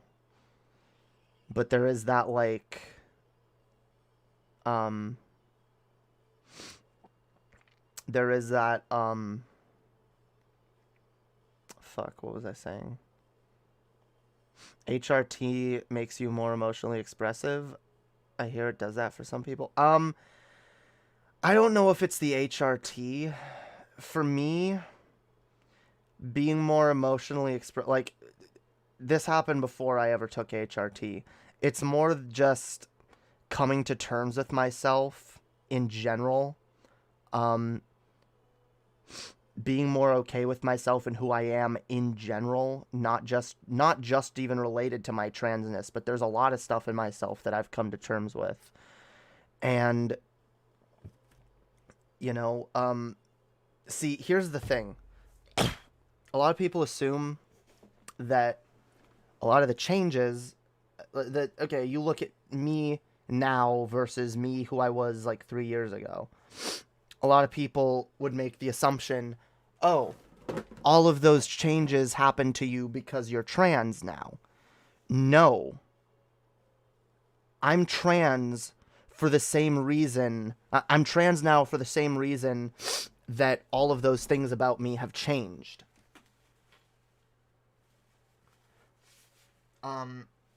They're connected, but transness is not the reason. I'm more able to express myself and be honest about myself and express my emotions because I've learned to be more honest with myself, and I've learned to be more introspective and to just be myself more. I've learned that it's okay to be myself and to be who I am and admit who I am and not be ashamed of that.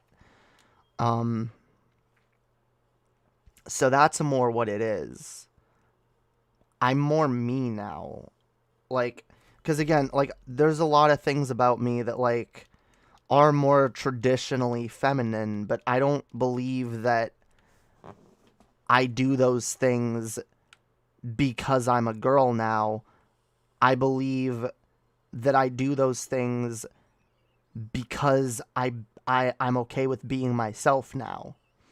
And those are two different things. Being a girl, being feminine, being whatever the fuck that shit means, which is subjective at the end of the day, that's not tied in to my ability to be introspective, and it shouldn't be. And that's why I try to tell people all the time, the work that I did internally in order to understand myself as being trans, I genuinely believe everybody needs to do that work on some level.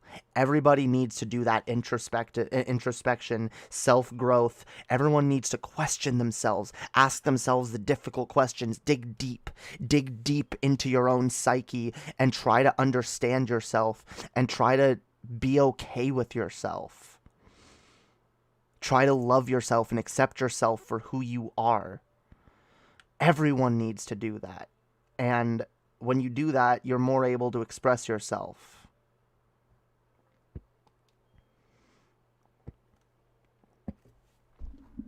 Unfortunately, regardless of gender, violence is hardwired into our DNA. It makes sense, us being hunter-gatherers for so long. However, I wish we could evolve faster. But sadly, that's not how it works. That is true, and it's unfortunate, but we've already evolved pretty damn quickly. We've already made hella strides, okay? And, see, look, we might not be at the point where the right things come naturally to us, but we're at the point in evolution where we know what the right thing is. So, on some levels, it becomes a choice.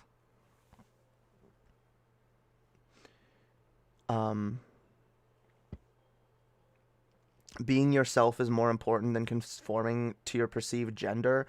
If you don't fit into the norm, that's fine. Nothing wrong with you. If you do, that's also fine. Nothing wrong with that too. Exactly. Exactly what I'm saying. But yeah, and that's why I talk about it's more important to just be yourself. It's more like, it's not about, for me, it's not about, oh, I'm trans now, time to be as girly as I can. For me, it's, I'm tired of not being myself. I want to be myself. And this is part of who myself is. And that's shit that we can all do, and we all should do. We all should come to better terms with ourselves, understand ourselves better.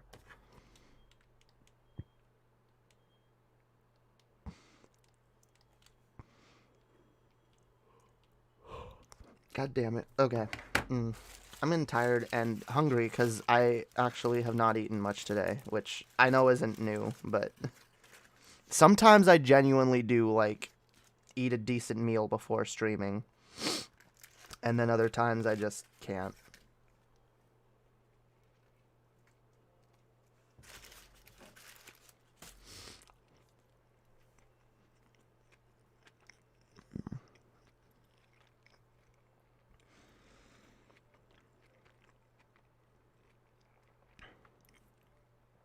Yeah, yo.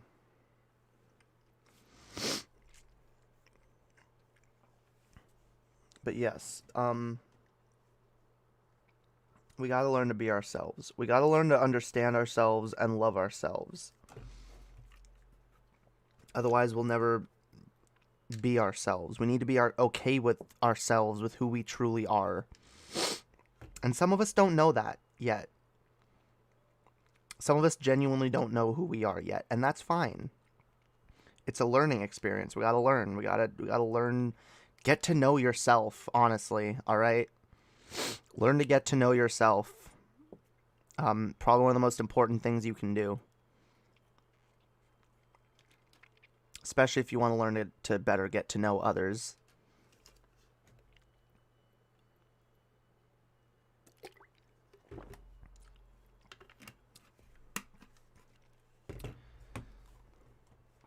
Toss a coin to your streamer. No, stop it.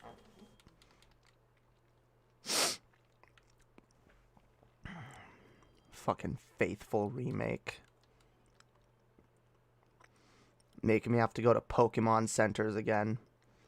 I feel like I'm probably too true to myself, and it makes me unpalatable to other people. I mean, there's obviously, like, social aspects that you need to learn. You need to learn how to, be an appealing person to those around you. You gotta learn to, socialize well, and, you know, that's all important stuff to learn, too. Good socialization is extremely important to learn. But you can do that, like, even if you're weird, even if you're different from a lot of people, even if you have, like, first of all, you're not different from everybody. There's always going to be people that you can get along with that can understand you on one level or another.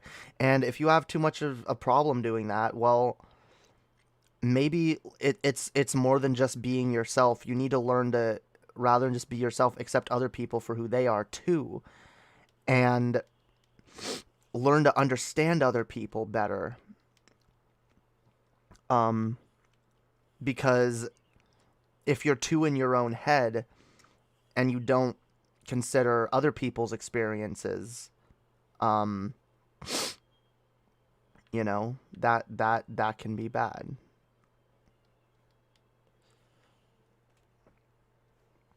That can make it harder for you to relate to other people.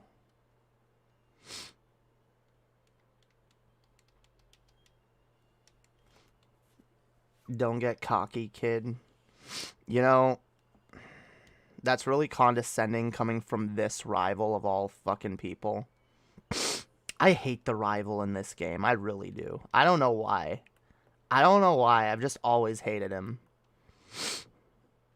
Even though I gave him a cool name. He doesn't deserve it. Turtwig.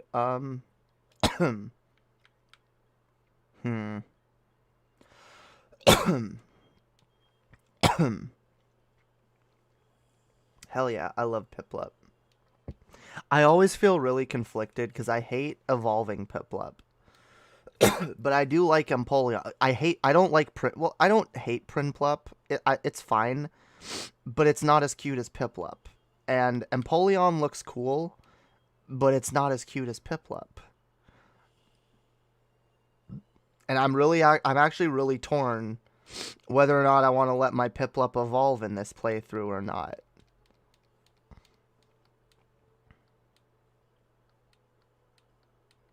Because I kind of just want to keep Piplup forever. Piplup was always my favorite Pokemon because it was like adorable. I loved it the first time I ever saw the Diamond and Pearl anime, which was probably like my introduction to Pokemon largely.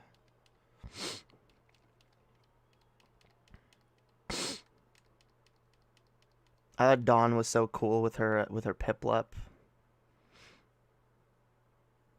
I know it's hard letting your children grow. I know, right? Damn, don't frame it to me that way. Because now you're going to make me go, okay, fine, I have to let it grow. That was the attitude my mom had towards me when I was young. She was like, I want you to be my little baby forever. I don't want you to ever grow up. And my mom literally has that mentality with all of us kids. She never wanted us to grow up. She tried to keep us all breastfeeding as long as possible. She got really mad, like angry when I've told this story before, when my 4-year-old sister, I think she was 4 at the time, or 3. I don't know. She was 3 or 4 at the time, was done breastfeeding. She was sick of it. She was like, I don't want this. She's like, I don't, she's like, just let me go. Like, I want to go eat something else. Like, this isn't. And my mom, like, freaked the fuck out, got, like, really suicidal, and, literally held a knife up to her wrist with my sister in her arms, and, like, threatened to Roblox herself.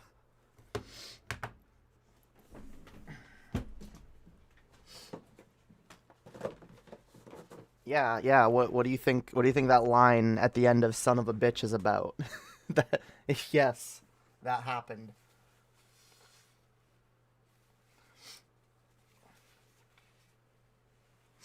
Yeah, that's what that line in Son of a Bitch is about.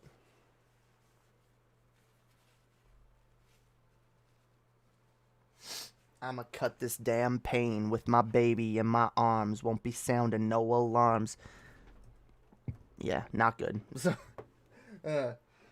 so when you put it that way, yeah, I don't like that. I generally hate the infantilization of children.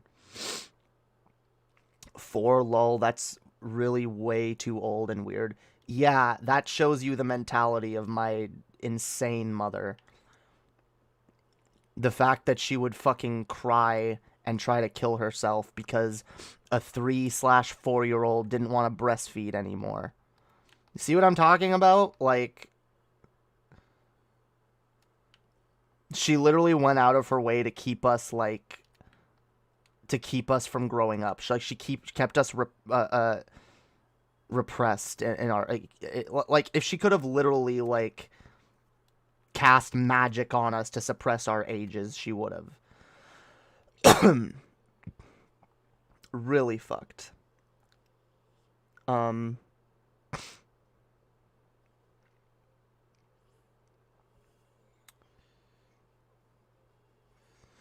Is it true that certain hardened men can be cold and It is true that certain hardened men can be cold and distant, but this trait is not from masculinity, but rather from traumatic experiences that they have gone through. To feign this is to be a phony. I agree with that. Yeah, this like super stoic, like, oh, I don't talk about anything and I bury all my. It's not good. It's never good. Never healthy. And yeah, it usually does stem from some sort of fucking trauma, or some sort of like. You know what I find hilarious, guys? Like, really hilarious? Conservatives are always trying to, like, armchair psychologize any LGBTQ person and be like, oh, you're gay. Oh, you're trans. Oh, were you molested as a child? Were you raised by a single parent? They always try to do that. Always. Being LGBT is always the result of some sort of trauma to them, but they'll never admit that what a lot of people view as proper masculinity, yeah, that a lot of that actually does come from trauma, or just society telling people that it's healthy to suppress their emotions, which is not, and it's actively bad for you, and it's actively bad for your health. It's not good, not based. But people do it anyway and act like it's good and act like anyone who doesn't do it should be ashamed because they're the weak ones. You're the weak one if you let yourself feel things, but the truly strong person is the one who suppresses everything until when they every once in a while like completely explode at people. I remember this used to piss me off. My mom, one time even, like, it wasn't even an ongoing thing. My mom told my dad one time she made the mistake of saying that he has a short fuse. And my dad, like, jumped onto that. He was like, see, yeah, I have a short fuse. I don't get angry a lot, guys. I don't get angry. I have a short fuse. I have a really short fuse. Yeah, ooh, and he was so proud of it. He was so proud of it. And he even though that's, I would actually argue that's not true. My dad gets angry a lot. But like he can go through periods where he's very calm before he finally blows up. But I always made the fucking, I was always like, well, yeah, but that's not a thing to brag about, right? Because if you have a short fuse, or if you have a long fuse, sorry, if you have a really long fuse, normally that means that the longer the fuse, the bigger the explosion, right? Right? Long fuse equals big explosion. Maybe not always necessarily, but like, that's kind of how I view it. And when it comes to like describing anger, like, yeah, that is absolutely how it works. Because the more you bury your feelings, the more you fucking shove them down. Yeah, absolutely. The bigger the explosion it's going to be when you finally let any of those emotions out. And when you're taught that the only socially acceptable for you as a man to let your emotions out is through anger, you tend to do that, and it's not good. You start just letting out your aggression and frustration on everyone else because you don't know how to deal with your emotions. And it can be hard to deal with your emotions. Like I said, like, it can be hard to just find someone to talk to just find people that you can feel safe, like, just venting to. But, like, I will say, having someone in your life to vent to is probably one of the most valuable things that you can find. Someone that you can trust enough, just be like, hey, I'm having a bad day. Can I just vent? And like, you don't need to even give me solutions. Just listen to me and maybe get mad with me a little bit, you know? As I said, needing to vent your emotions and shit, like, I absolutely understand that.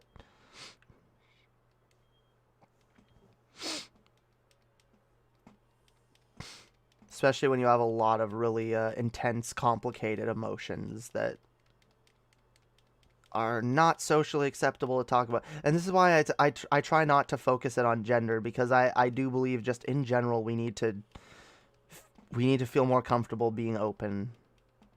We do.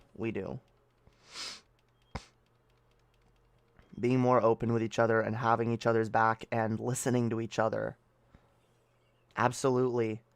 Because think how much less people would, like, blow up or bury all their emotions and shit if they were able to just fucking talk about them. If they were able to just fucking let loose and say, yeah, this is how I feel and it sucks. Because, and here's the fucked up thing, and, like, for me, when I get those emotions out, like I said earlier, like, when I express that shit, it's out. A lot of the times, okay, for example, maybe I'm really upset about something that happened. I'm upset about an exchange that I had with another person that was negative, and I'm mad about it, and I'm seething about it for days, and it really rubbed me the wrong way. I'm upset, I'm angry, I'm hurt, and I'm not talking about it. A lot of the times, when I finally get the chance to, like, talk about it, like, talk to someone about it, just openly be like, yeah, this is what happened. Like, as I'm talking about it, I start almost feeling silly for being so mad about it. But, like, and a lot, see, here's the part, a lot of people, they give into that, initial feeling of like, oh yeah, like I'm giving into this and like I probably shouldn't be. No, you should be. All right. Yes, there's nothing wrong with that. We should express ourselves. Okay. We shouldn't say, oh, but I'm giving into my feelings. Yes, your feelings are your feelings. They're a part of you. You can't turn them off. It's New Year's Eve. Hey, Jamie, see you next year. Hell yeah. It's New Year's Eve. I don't know if I'll do a stream tomorrow. I might not. I don't know. I don't fucking know. New Year's stream.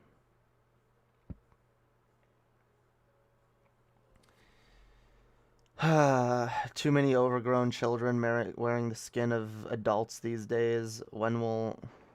You keep framing this through men. Like, you realize you could say a lot more and you could cover a lot more bases if you didn't make this, everything you're saying, so specific to men. Because I'm telling you the same thing that I get that you're focused on, like, men specifically, but, like, I'm telling you, so many women deal with the exact same problem. So many women deal with the exact same problem.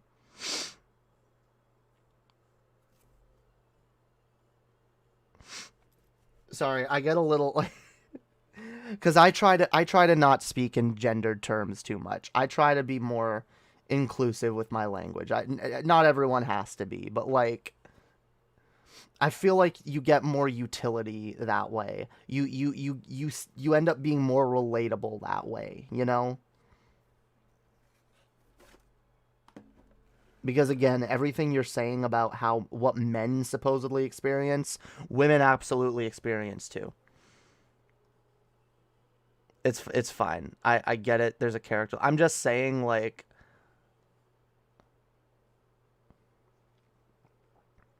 instead of saying when will wise men return and rise up, you can say when will wise people return and because honestly, like. Also, men can be gender neutral. I know that. It tends to not be. Like, especially given, like, a lot of social contexts, like, it really isn't anymore. I'd like to go back to a time when it is, but we're not there right now. We're not living in that time. But I see what you mean. I get what you mean. I get it. I get what you're saying. And I absolutely agree. But yeah, in general, like, yeah, what up, Pixel? How's it going?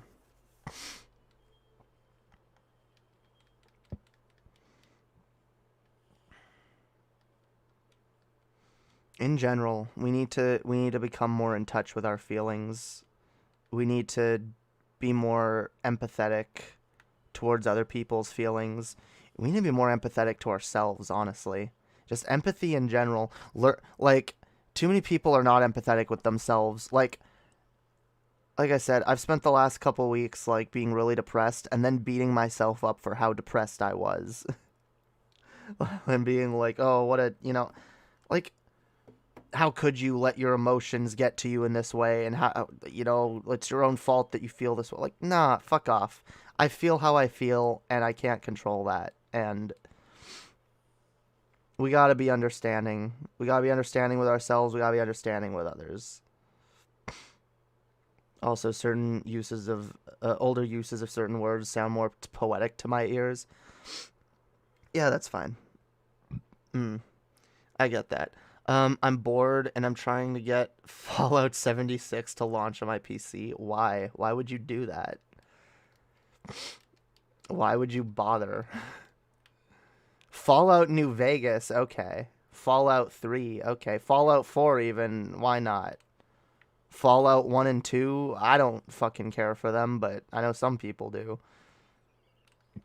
But 76? I don't know. I heard it got better after launch. I have no desire to spend any of my hard-earned money trying to see if that game's any good. Wait, so the rapping is in your mom's point of view or the last verse? That entire song, the whole point of it is that it kind of slips in and out of, it slips between my perspective and my mom's perspective. The whole idea underlying the song is my general fear, my general disgust in who my mother is, and my general fear that I will become the same. So that's why throughout that song, I relate my own experiences to hers, and that's also why I have the line, no one will save me anyway. No one will save me anyway. Like, the no one will save me anyway thing, that, like, that's, like, it's at that point when, like, because, okay, the first verse of the song is me mostly speaking throughout my own perspective, but then it drifts into, like, a shared perspective, or, like, things that me and my mother share. Okay, things about myself that is similar to my mother.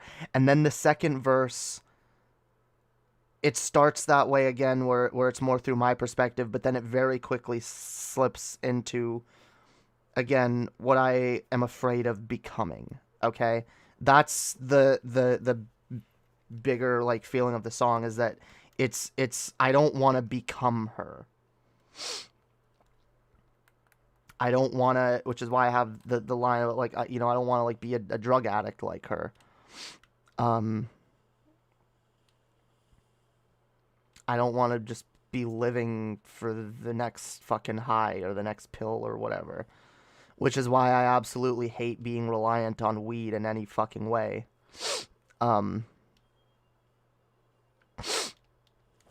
But yeah, like, it's also of kind of, like, accepting, throughout that song and Jump, it's kind of like accepting the idea that if I don't change anything about myself, I will become my parents, and me kind of, like, transcending beyond that and saying, no, I'm going to be better. I'm not gonna fall into those same patterns.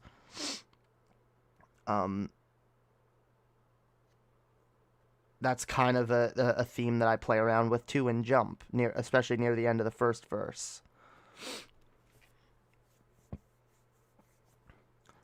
So yeah.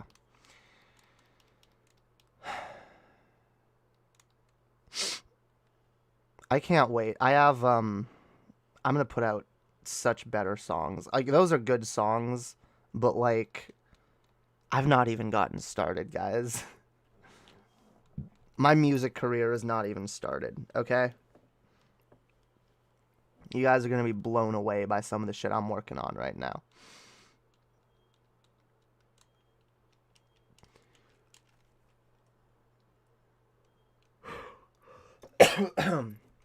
Okay. What inspired you to become a rapper? Mostly Eminem. Mostly Eminem, and then, okay. Throughout most of my teen years, I was really an Eminem, and I always really wanted to rap. And I've always kind of written stuff here and there, and I wrote a couple rap songs when I was a teenager. And I always wanted to be a rapper, but what re-inspired me was XXXTentacion. And seeing what he was doing with just the raw emotion of a lot of his tracks, even, like, his more simplistic tracks where he's not like rapping crazy or whatever. He's just, like, there's some songs that are more simple, slower, less words, but they're saying more. And it really made me want it reinvigorated that drive in me to be like, no, like, I want to create something. And, like, getting really into X's music, and especially like learning about like his tragic death and all of that, and just realizing, damn, this kid was fucking 20 and he died at the age of 20, and he created so much good music before that, and he could have created so much more, but now he never will. And it reminded me, I do have potential and I don't want to waste it. So before I die, I intend to put out at least 2 albums worth of music. I'd like to just I'd like to keep making albums as long as I'm alive. But to start with, I have at least 2 albums worth of material that I need to get out, that has been with me for a long time, that I need to do something with. And that's the other big thing that's made me want to be a rapper. And that's the thing. I've seen other rappers that have gone through similar things that I've gone through, that or have felt similar things, similar emotions, and I've watched them turn that into art. And I've always viewed that as an extremely beautiful thing, to be able to take your pain and turn that into art. And so I don't want to waste my life, my talent, my potential, and I don't want to waste the pain and trauma that I've went through that has really ruined my life in a lot of ways. But the way I view it, as long as there's a way to take that and turn it around into something good, I should absolutely be pursuing that. So that's why I'm never going to stop pursuing music, because I know that there's always something I can create, even when, because I'll be honest, I haven't been feeling as creative music-wise over the last year, honestly.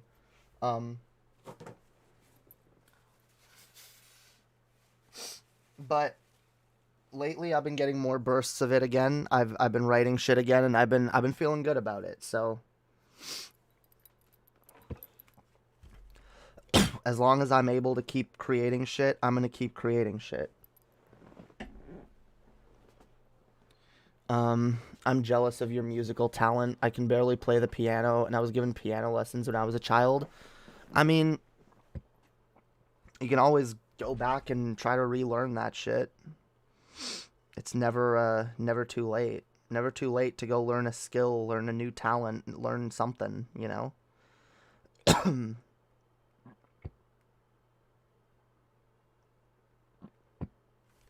Never too late. Never too late to improve yourself. Learn a new skill.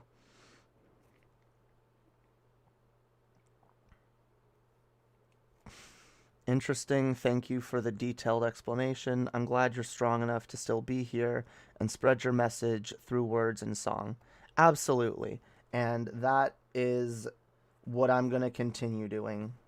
Because at the end of the day, look, life can suck.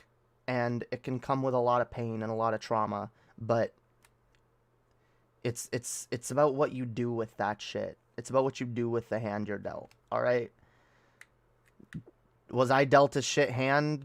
Absolutely. But, you know, like, it's about playing the cards you're given. And you know what? I have some shitty cards. I have some decent cards. Because I do have some natural talent that other people don't have. And it can be hard to see that value in myself sometimes. It can be hard to remind myself that I have talent or that I'm good at certain things. But, like, when I remember those things, I'm like, yeah, you know what? And that's another thing that we need to normalize, is being positive about our own experiences. Being able to, like,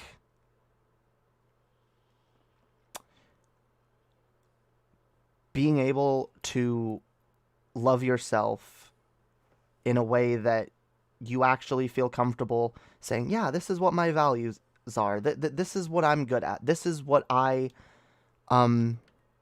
this is what makes me valuable as a person. Those are good things to recognize, but in a society where so many people are so selfish and greedy, I feel like a lot of us associate recognizing our own worth with arrogance and selfishness, and self-centeredness. And it definitely can go in that direction, but like that doesn't mean that we should take that we should go to the opposite extreme by never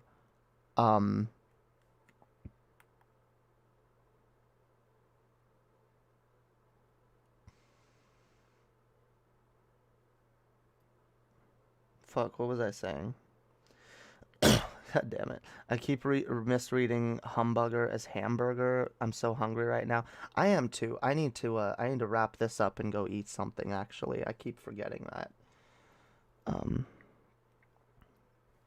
But yeah, hunger pains are second nature to me. I just kind of stream right through them.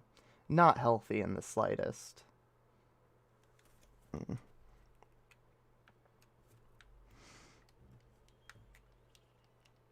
Yeah, yo, I need someone who can bring me chicken tendies while I'm streaming. That's the dream right there, okay? That's the dream.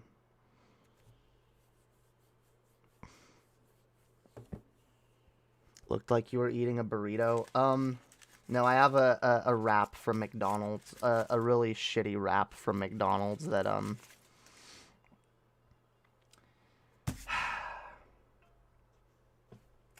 I don't know. I don't have much of an appetite these days. To be fair, I am kind of sick. I've been sick the last few days. So that explains why my appetite has been especially bad, but even when I'm not sick, my appetite is not great, and I need to not let myself, I'll be honest, since I've moved back to Canada, I've kind of really, backslid on my, efforts to combat my eating disorder. I've not been doing a good job. But hopefully it'll be better soon. I gotta stay positive, yo. I love chicken tendies. Hell yeah, chicken tendies are dope. Give me chicken tendies. Be they crispy or from Wendy's. True. I don't know why I didn't get McNuggets when I went to McDonald's. Well, you know why actually? Because McNuggets are way too expensive up here. You can get a 6-piece for $2 in the States. Here, a 6-piece is like $5, $5 or $6, I think. Yeah. Actually, I can tell you exactly how it is because I have a fucking app for that. I have a McDonald's ordering app which doesn't fucking work half the time.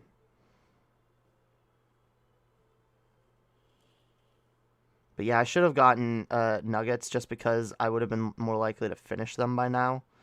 Because I would have just been like eating at them like one at a time. Yeah, it's $5.50 for a 6-piece.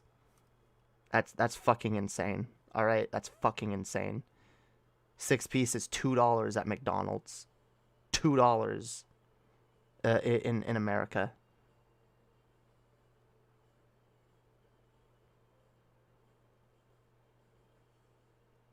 What state? Yeah, that's how much it cost in New Mexico and New York. Not come to think of it. Yeah. I don't know. McDonald's up here doesn't have a dollar menu.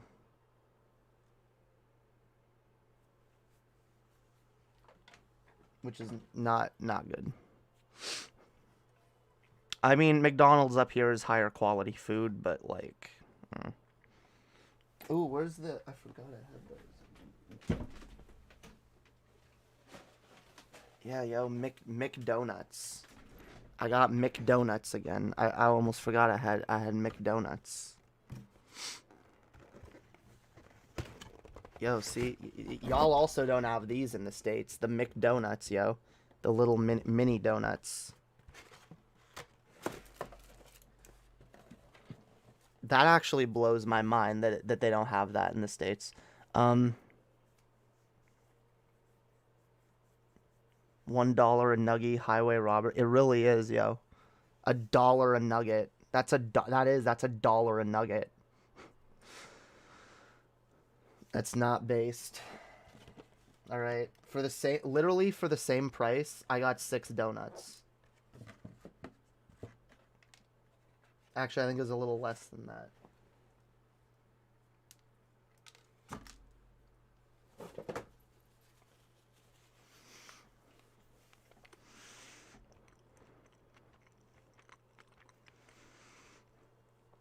Did Canadian McDonald's ever use pink slime to make nuggets? I have no idea. Pink slime.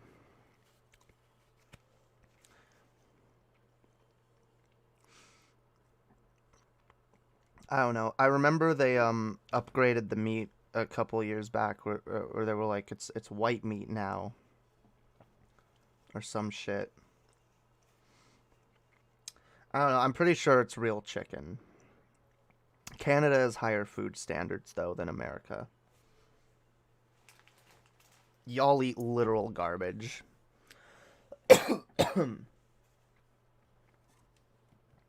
Anyway, I'm not one to talk. I eat garbage all day. I don't eat well at all. If I'm what I eat, then I must be nothing. I need to do another song in that rap voice. Like, for the shit, cut my fucking stomach in, never eat a fucking again. Pay the price for all my sin, I don't feel no pain again. If I'm what I eat, then I must be nothing. I don't know, I I can do that voice better, obviously. Right now, I'm like lowballing it. They have fat asses in Canada. I mean, there's, yeah. Not as many in the States, though.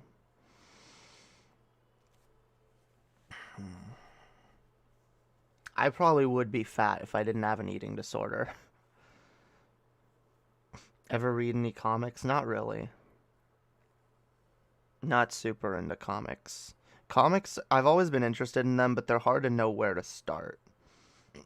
I have like some Flash and Batman comics that I bought because the covers looked cool, but I never ended up actually reading them. What the fuck is pink slime? I don't know. The goo.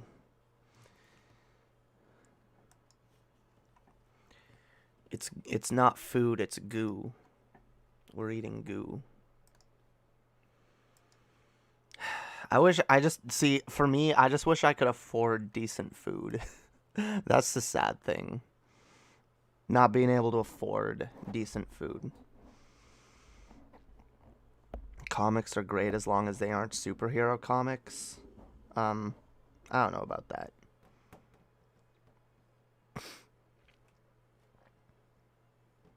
Oh, I think I have a Doctor Who comic somewhere.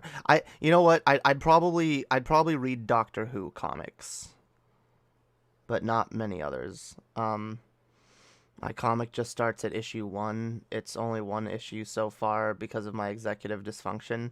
Damn, yeah, that's the same reason I don't have any books written yet. Which, that's another thing I've been doing over the break. I've been writing more, and yeah, I think I'm gonna put out a fantasy story soon. Don't know how long it's gonna take me to finish one, but I've written some little pieces, little short stories. The problem is a lot of shit that I've written like spoils half the shit I haven't written yet.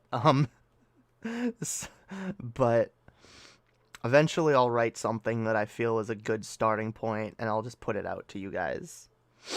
Can't wait to read it. Hell yeah, it's gonna be dope. It's gonna be really dope.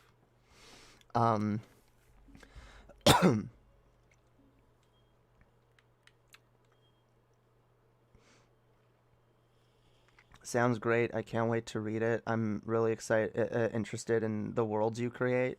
I mean, it is the reason I haven't forced anything out from this series yet is because it is a massive world that I'm building. It is a massive, massive world full of so many characters, so many stories, so much history, so much lore.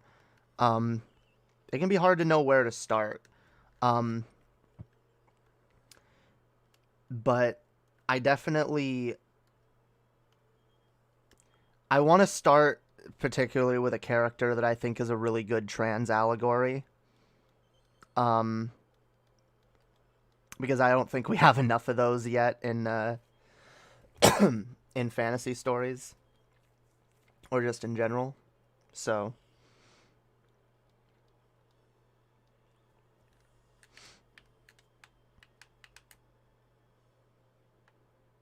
I ate crap too, but always a low caloric deficit. Yeah, I don't know. I don't know. It's hard to not eat crap. It's expensive to not eat crap.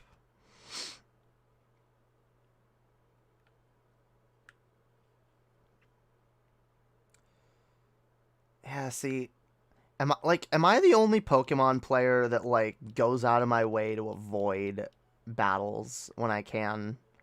Like I don't like the battle system. I just don't.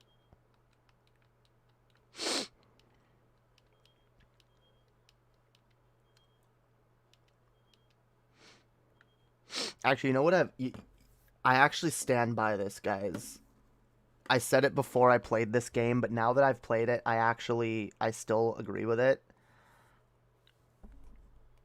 I wish we got Pokemon Let's Go Sinnoh instead of this. I really do. I actually like Pokemon Let's Go because you don't have to I actually like that the battles... I actually like battling in that game, believe it or not. Yeah, I actually do. Interestingly, I do. Because it doesn't force you to battle every 5 seconds. Is my dieting bad for me? I don't know. I don't care if there's chicken eyes in a McDonald's nugget. I'll eat it. I don't know. Like I said, I wish I could afford to eat better, but I can't really. So I just kind of put up with it for now. Jamie, you say it's never too late, but it won't stop me from wishing I had just stopped being a depressed little kid and actually learned some skills. My parents bought me a guitar years ago, and I would be able to play it now had I actually took the time instead of wishing I were dead. Fam, I get what you're saying, but you've also got to recognize... it sucks that you didn't take advantage of that in the past, but you can spend the rest of your life regretting the things you didn't do, or you can do them, okay? I'll be honest, for a long time, and this is so fucked, but like, it's the truth. For a long time, my biggest reason for not transitioning was because I believed that it was too late for me. My biggest reason for not accepting myself as trans, not trying to move forward with any of that was, and I remember thinking at like 20, 24, 25, that like, yeah, I'm too old now, you know? Maybe if I was a teenager, maybe if I could have transitioned when I was a teenager. But like, nah, it's too late for me. Fuck that. Never too late, okay? Never, okay? Don't let your regret of not doing things in the past keep you from doing them in the future. Just do it, all right? You didn't learn guitar in the past, all right. That sucks, but you have two options now. You can either learn guitar now, or you can feel the rest of your life feeling sorry for yourself that you never bothered to learn guitar, right? So go learn guitar. There's a million channels on YouTube dedicated to teaching you that. Go do it. It's nice Dawn can have different skin tones in this game. Yeah, but one of the amazing upgrades. I'll be honest, I was actually gonna go with a different skin tone Dawn, but then I was like, I kind of just, I picked one of the different ones, and it just looked weird, and I was just like, whatever, I'll go with the classic version. I'll go with the classic image, because what I wanted was like one of the darker skin tone Dawns, but then to be able to change her hair color. But you can't. Apparently you can't change your hair without changing your outfit in this game, which is a really atrocious step backwards. Yeah, lol, just learn guitar. What are you, 75? Life isn't over yet. Yeah, okay? Go learn guitar. Look, I wish I learned too, okay? I had a guitar. When I was living in New Mexico, I had a guitar for a whole year while I was living there. Didn't spend as much time learning to play it as I should have. I did a little bit, but I didn't spend nearly as much time as I should have, and I wish I did. And I had to leave that guitar behind when I moved, and I'm sad about that. And if I had a guitar at my disposal, I would absolutely be learning to play it right now. I have a keyboard now again, which so that's something I'm trying to learn. I don't want to waste that. Hell yeah. That's dumb. It is dumb. More customization than Omega Ruby Alpha Sapphire, though. I'm sorry. I know you don't love those games, Annie. But Omega Ruby and Alpha Sapphire are infinitely better than this. They just are.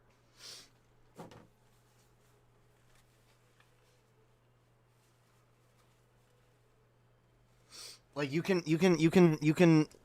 nitpick all the things that are wrong with Omega Ruby Alpha Sapphire. They're still so much fucking better. Yeah, okay, it sucks. You can't change the characters' outfits. You can't, I mean, to be fair, you can, you can change Pikachu's outfit. Look, see? Yeah, you can change Pikachu's outfit. Yeah, at least Omega Ruby and Alpha Sapphire, added shit. Like, yes, I want the nostalgia of Diamond and Pearl, but, like, there's a reason I haven't gone back and played Diamond and Pearl all these years. They're boring. Add something. Add something. I'm sorry, yo, like, some people really hate the primal forms. If you hate the fuck you. Fuck you. I love the primal forms. I love them. I love them. They are so cool. Look at them. Look at them. Like, as if Groudon wasn't already one of the coolest fucking Pokemon ever. Like, giving him that upgrade. And Kyogre. They're both... Look at... Okay. These are already really, really cool fucking looking Pokemon, okay? Really cool Pokemon. Okay?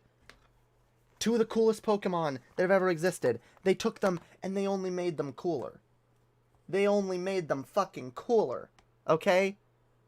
I love their new designs. I love them. And I love that they don't get forced on you necessarily, or that they or that they're only active while you're in battle or whatever. Like that's cool. I like that. I like them. They're cool. I like the whole Mega Evolution shit in general. I wish they didn't scrap that. Because, oh my god, like, for me, this game would be more fun even if they just added Mega Evolutions. Like, something new. I finally completed Teenage Dream on Omega Ruby Alpha Sapphire the other day. Successfully caught a shiny Phantump in the forest. I bet my friends that I'd name it Osama if I got it on the 9/11th encounter. Oh my god. Nice. Can you play as Ash? I want to make Ash Hispanic or indigenous. I mean, the closest in a modern game you come to playing as Ash is, I guess, Pokemon Let's Go.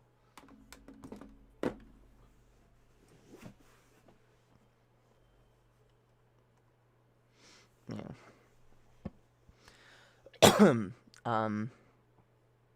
hot take, Pokemon sucks, Digimon is supreme. Pokemon is better just because it has better monsters and a better collecting aspect. But generally I agree. I think Digimon gameplay is better. Like, I really like the Digimon battle arena games. Or the Digimon, like, I like the 2D Digimon fighting games. There were some good ones on the GBA and on the GameCube that I remembered really liking. And yeah, those games are more fun. The battles are more fun than Pokemon. But again, I don't play Pokemon for the battles. I play Pokemon to catch Pokemon, to collect them all. That's why I play Pokemon. And to LARP as the most OP 12-year-old in the world. Like, again, like, that's what Pokemon is about, okay? Collecting all the Pokemon and LARPing as the most powerful 12-year-old in the entire Pokeverse. Like,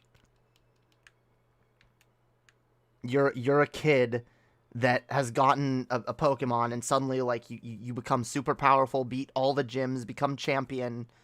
Like,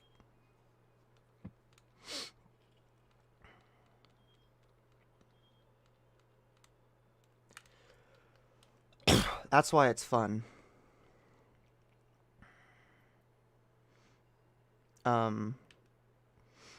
Jamie, are there any conspiracy theories that you believe in or suspect might have a nugget of truth? Yes, of course there are. I mean, okay, the idea that all conspiracy theories deserve the same amount of derision and dismissal is one of the biggest, honestly, I believe conspiracies in and of itself, okay? The conspiracy to make us not pay attention to conspiracies ever. And I do view, by the way, people with ridiculous conspiracy theories as maybe not a part of this conspiracy, but as useful tools.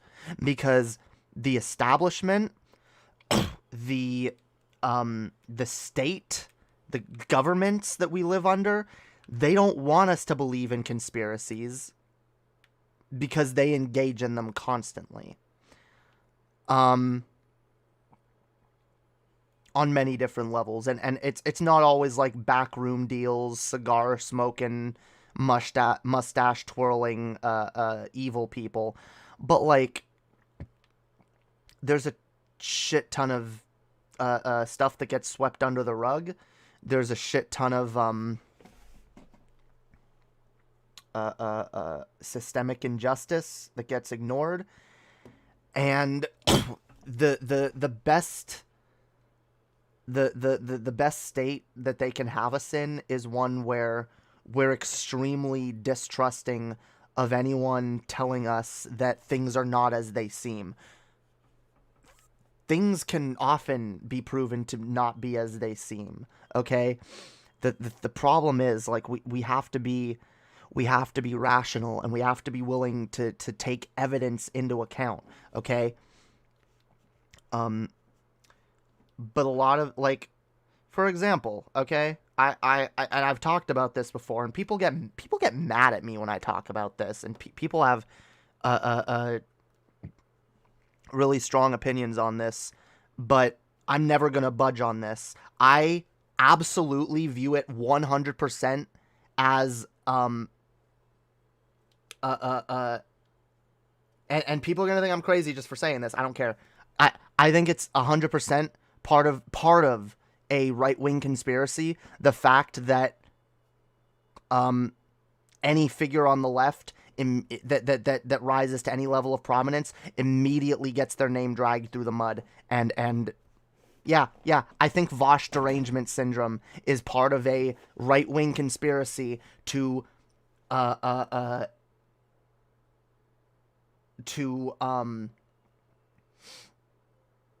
cause us to distrust lefties.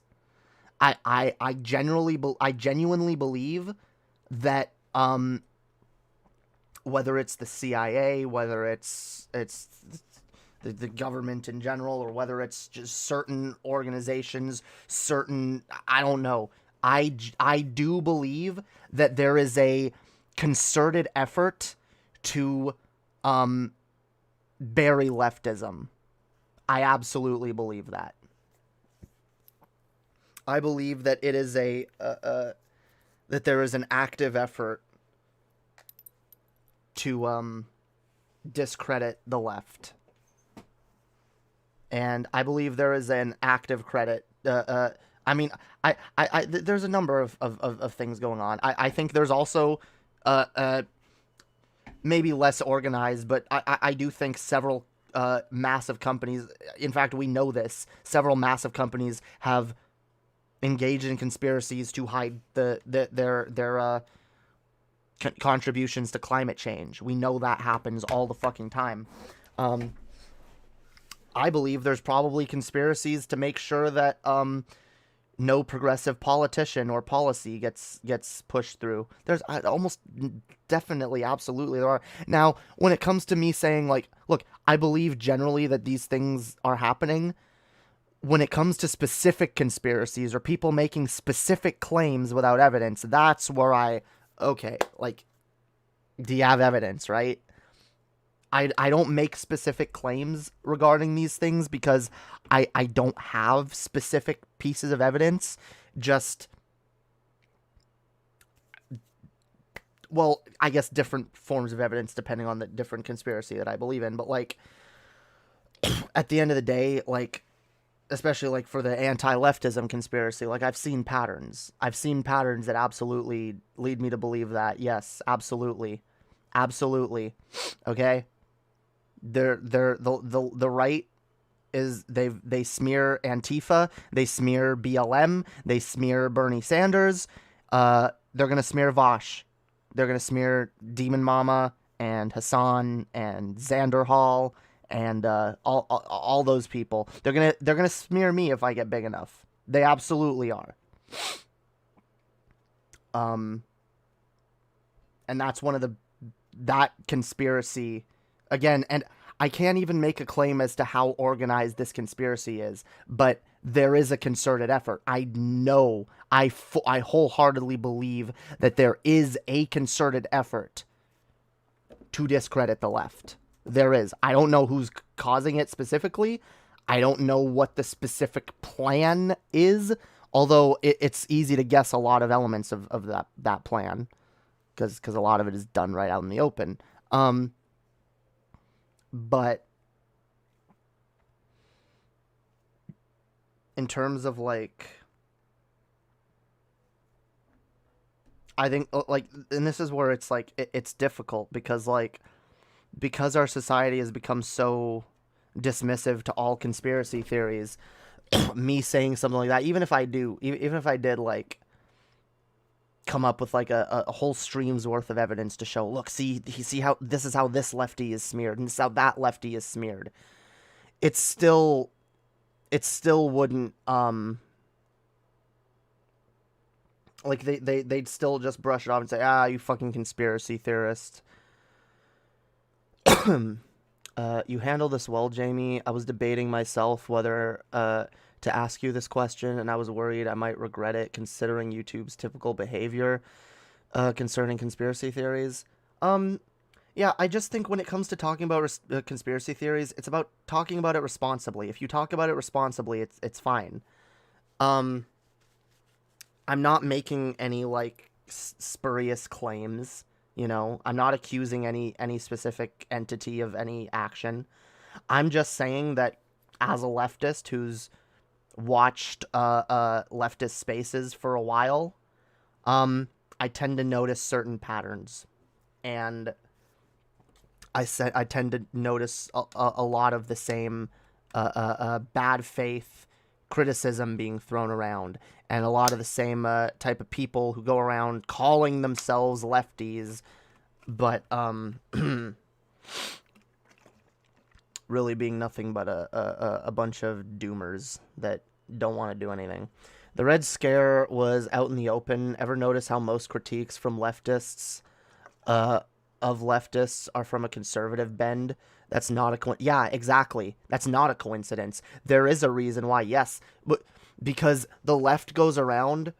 The right goes around attacking the left constantly, and a ton of I'm sorry, I believe 100% for a fact there are absolutely people who call themselves leftists who are not. There are people who call themselves leftists and absolutely simp for the state and for the status quo and whatnot. And there are fascist right-wing extremists out there who pretend to be lefties so that they can poison the discourse and destroy all conversations about these things. Absolutely. All right? I will never stop believing that. Because I know it's true. I see it. I see it. And that's the thing. You can't accuse specific people, all right? Like, okay, Jimmy Dore, for example. I can't know that, and I can't make a claim that Jimmy Dore is a right-wing grifter. I mean, I think he's a grifter no matter what. I can't make a claim that he's a right-wing grifter. Can I suspect that? Maybe. Although, maybe my bigger suspicion on Jimmy Dore is that he just says whatever he thinks will make him money, and I don't think he cares. Like, maybe he believes it on some level, but like it's more about the money. Yeah. Same reason people like TJ are leftists. It's like, okay, like, I'm not actually gonna fight for it, and in fact, if I have a conversation on anybody about actual policy, I'm gonna just shut down all of their ideas and act like they're an idiot for even having them. But like, oh yeah, I'm totally a leftist. Donate to me, guys.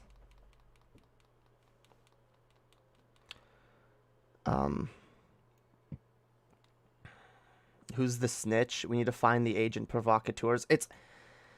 This is the thing. We won't know. We won't know who's the snitch, who's the grifter, who's this, who's that. So it becomes difficult because on some level, like, we kind of do need to amend our rhetoric and our behavior to be adaptive to any scenario, no matter who's listening to us, no matter whether the person that we're talking to is in good faith or bad faith.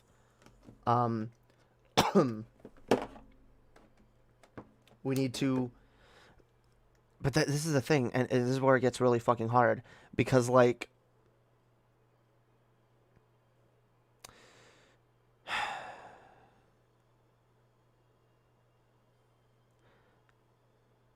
Like, we want to be a better example. We want to not let the right-wing agent provocateurs, we want to not let them get a foothold in what we're doing. We want to not let them defeat us. Not let them clip us out of context and, you know, smear us and lie. But like... The problem is there's so much dishonesty coming from every single fucking direction that it becomes impossible to it becomes impossible to completely be on your guard in every area, right? To cover all your bases. So at the end of the day, like, we have to just say what we believe is right and hope that we convince people. Some people will convince, some people we won't. Some people will be determined to find the flaws in whatever we're saying or whatever we believe. Some people will be determined to... you know,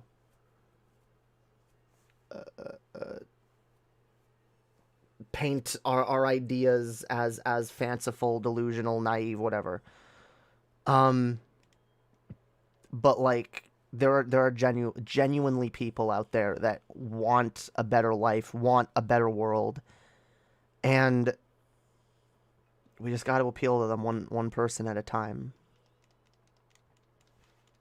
Changing hearts and minds one person at a time, all right?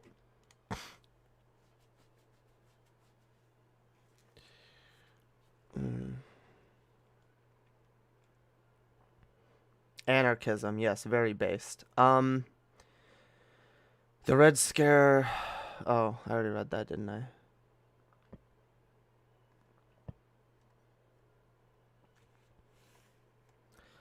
I?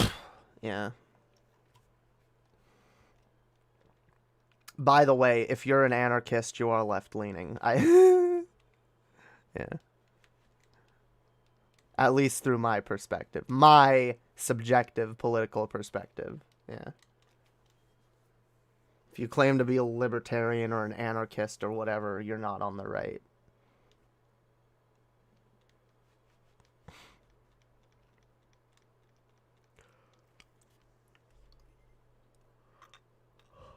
Unless you're an authoritarian and you do that, then you are on the right. And you don't know what libertarianism means. Just a question I have to the anarchists. When you finally achieved anarchy... See, that shows a fundamental misunderstanding of anarchism when you say, oh, how will you secure that another power won't just rise? That's not what anarchism isn't. We just get rid of everything. Okay? Now, look. I don't go fully anarchist. Like I said, I'm a little anarchist leaning, okay?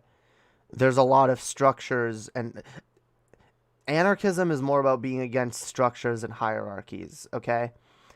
And I'm against most hierarchies. Some of them I think still need to exist, so I'm not a complete anarchist.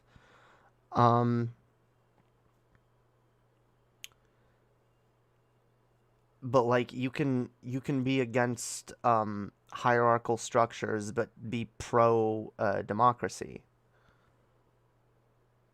You could still have like a democratic system, but there's no hierarchy. No one's on top.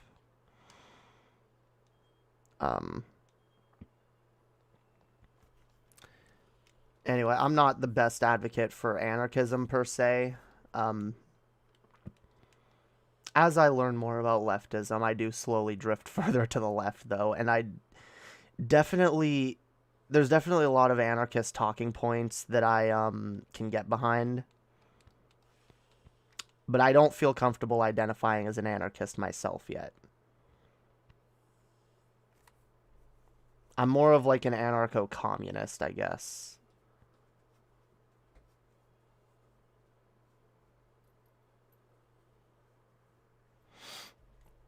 Yeah, I don't know.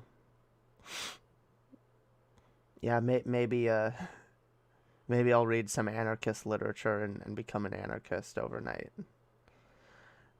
I do. I need to brush up on my reading. I need to read theory, yo. I need to read all the theory.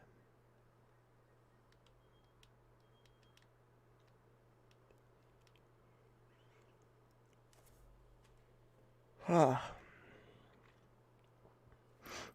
yeah, anyway, okay, I'm getting tired. I think I gotta wrap this up, guys.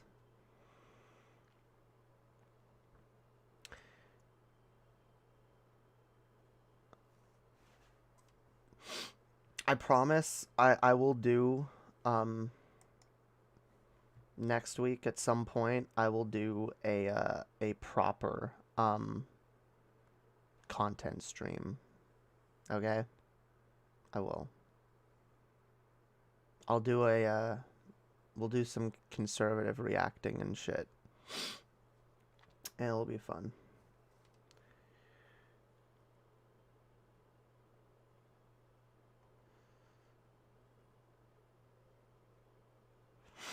I was waiting for the other two to answer. Yeah, Betty White can answer if she wants. But also, Jamie, what if the people vote someone into power? Wouldn't that create a hierarchy? I mean, look, again, I'm not super well versed on anarchist theory. There's arguments that appeal to me, um, but generally the idea isn't just like, oh, let's get rid of everything and like ideally like you'd have a society where there's still rules and there's still like, but it's more down to like we all like adhere to a social contract. Holy shit. I'm too tired to like get in depth on like anarchism right now. It's okay.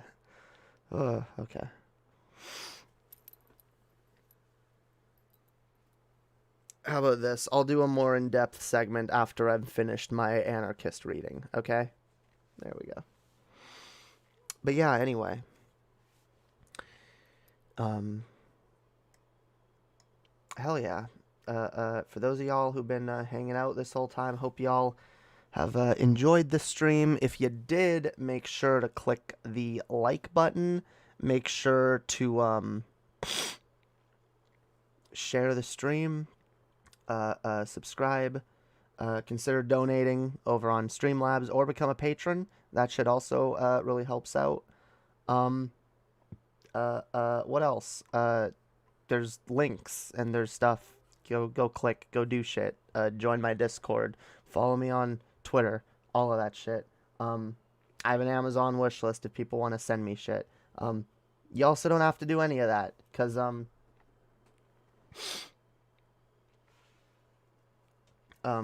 words, cause yeah, at the end of the day, you guys are awesome, and I just appreciate y'all being here and being cool and hanging out, and hope to see you guys next time. So until next time, have a wonderful night, peace out, and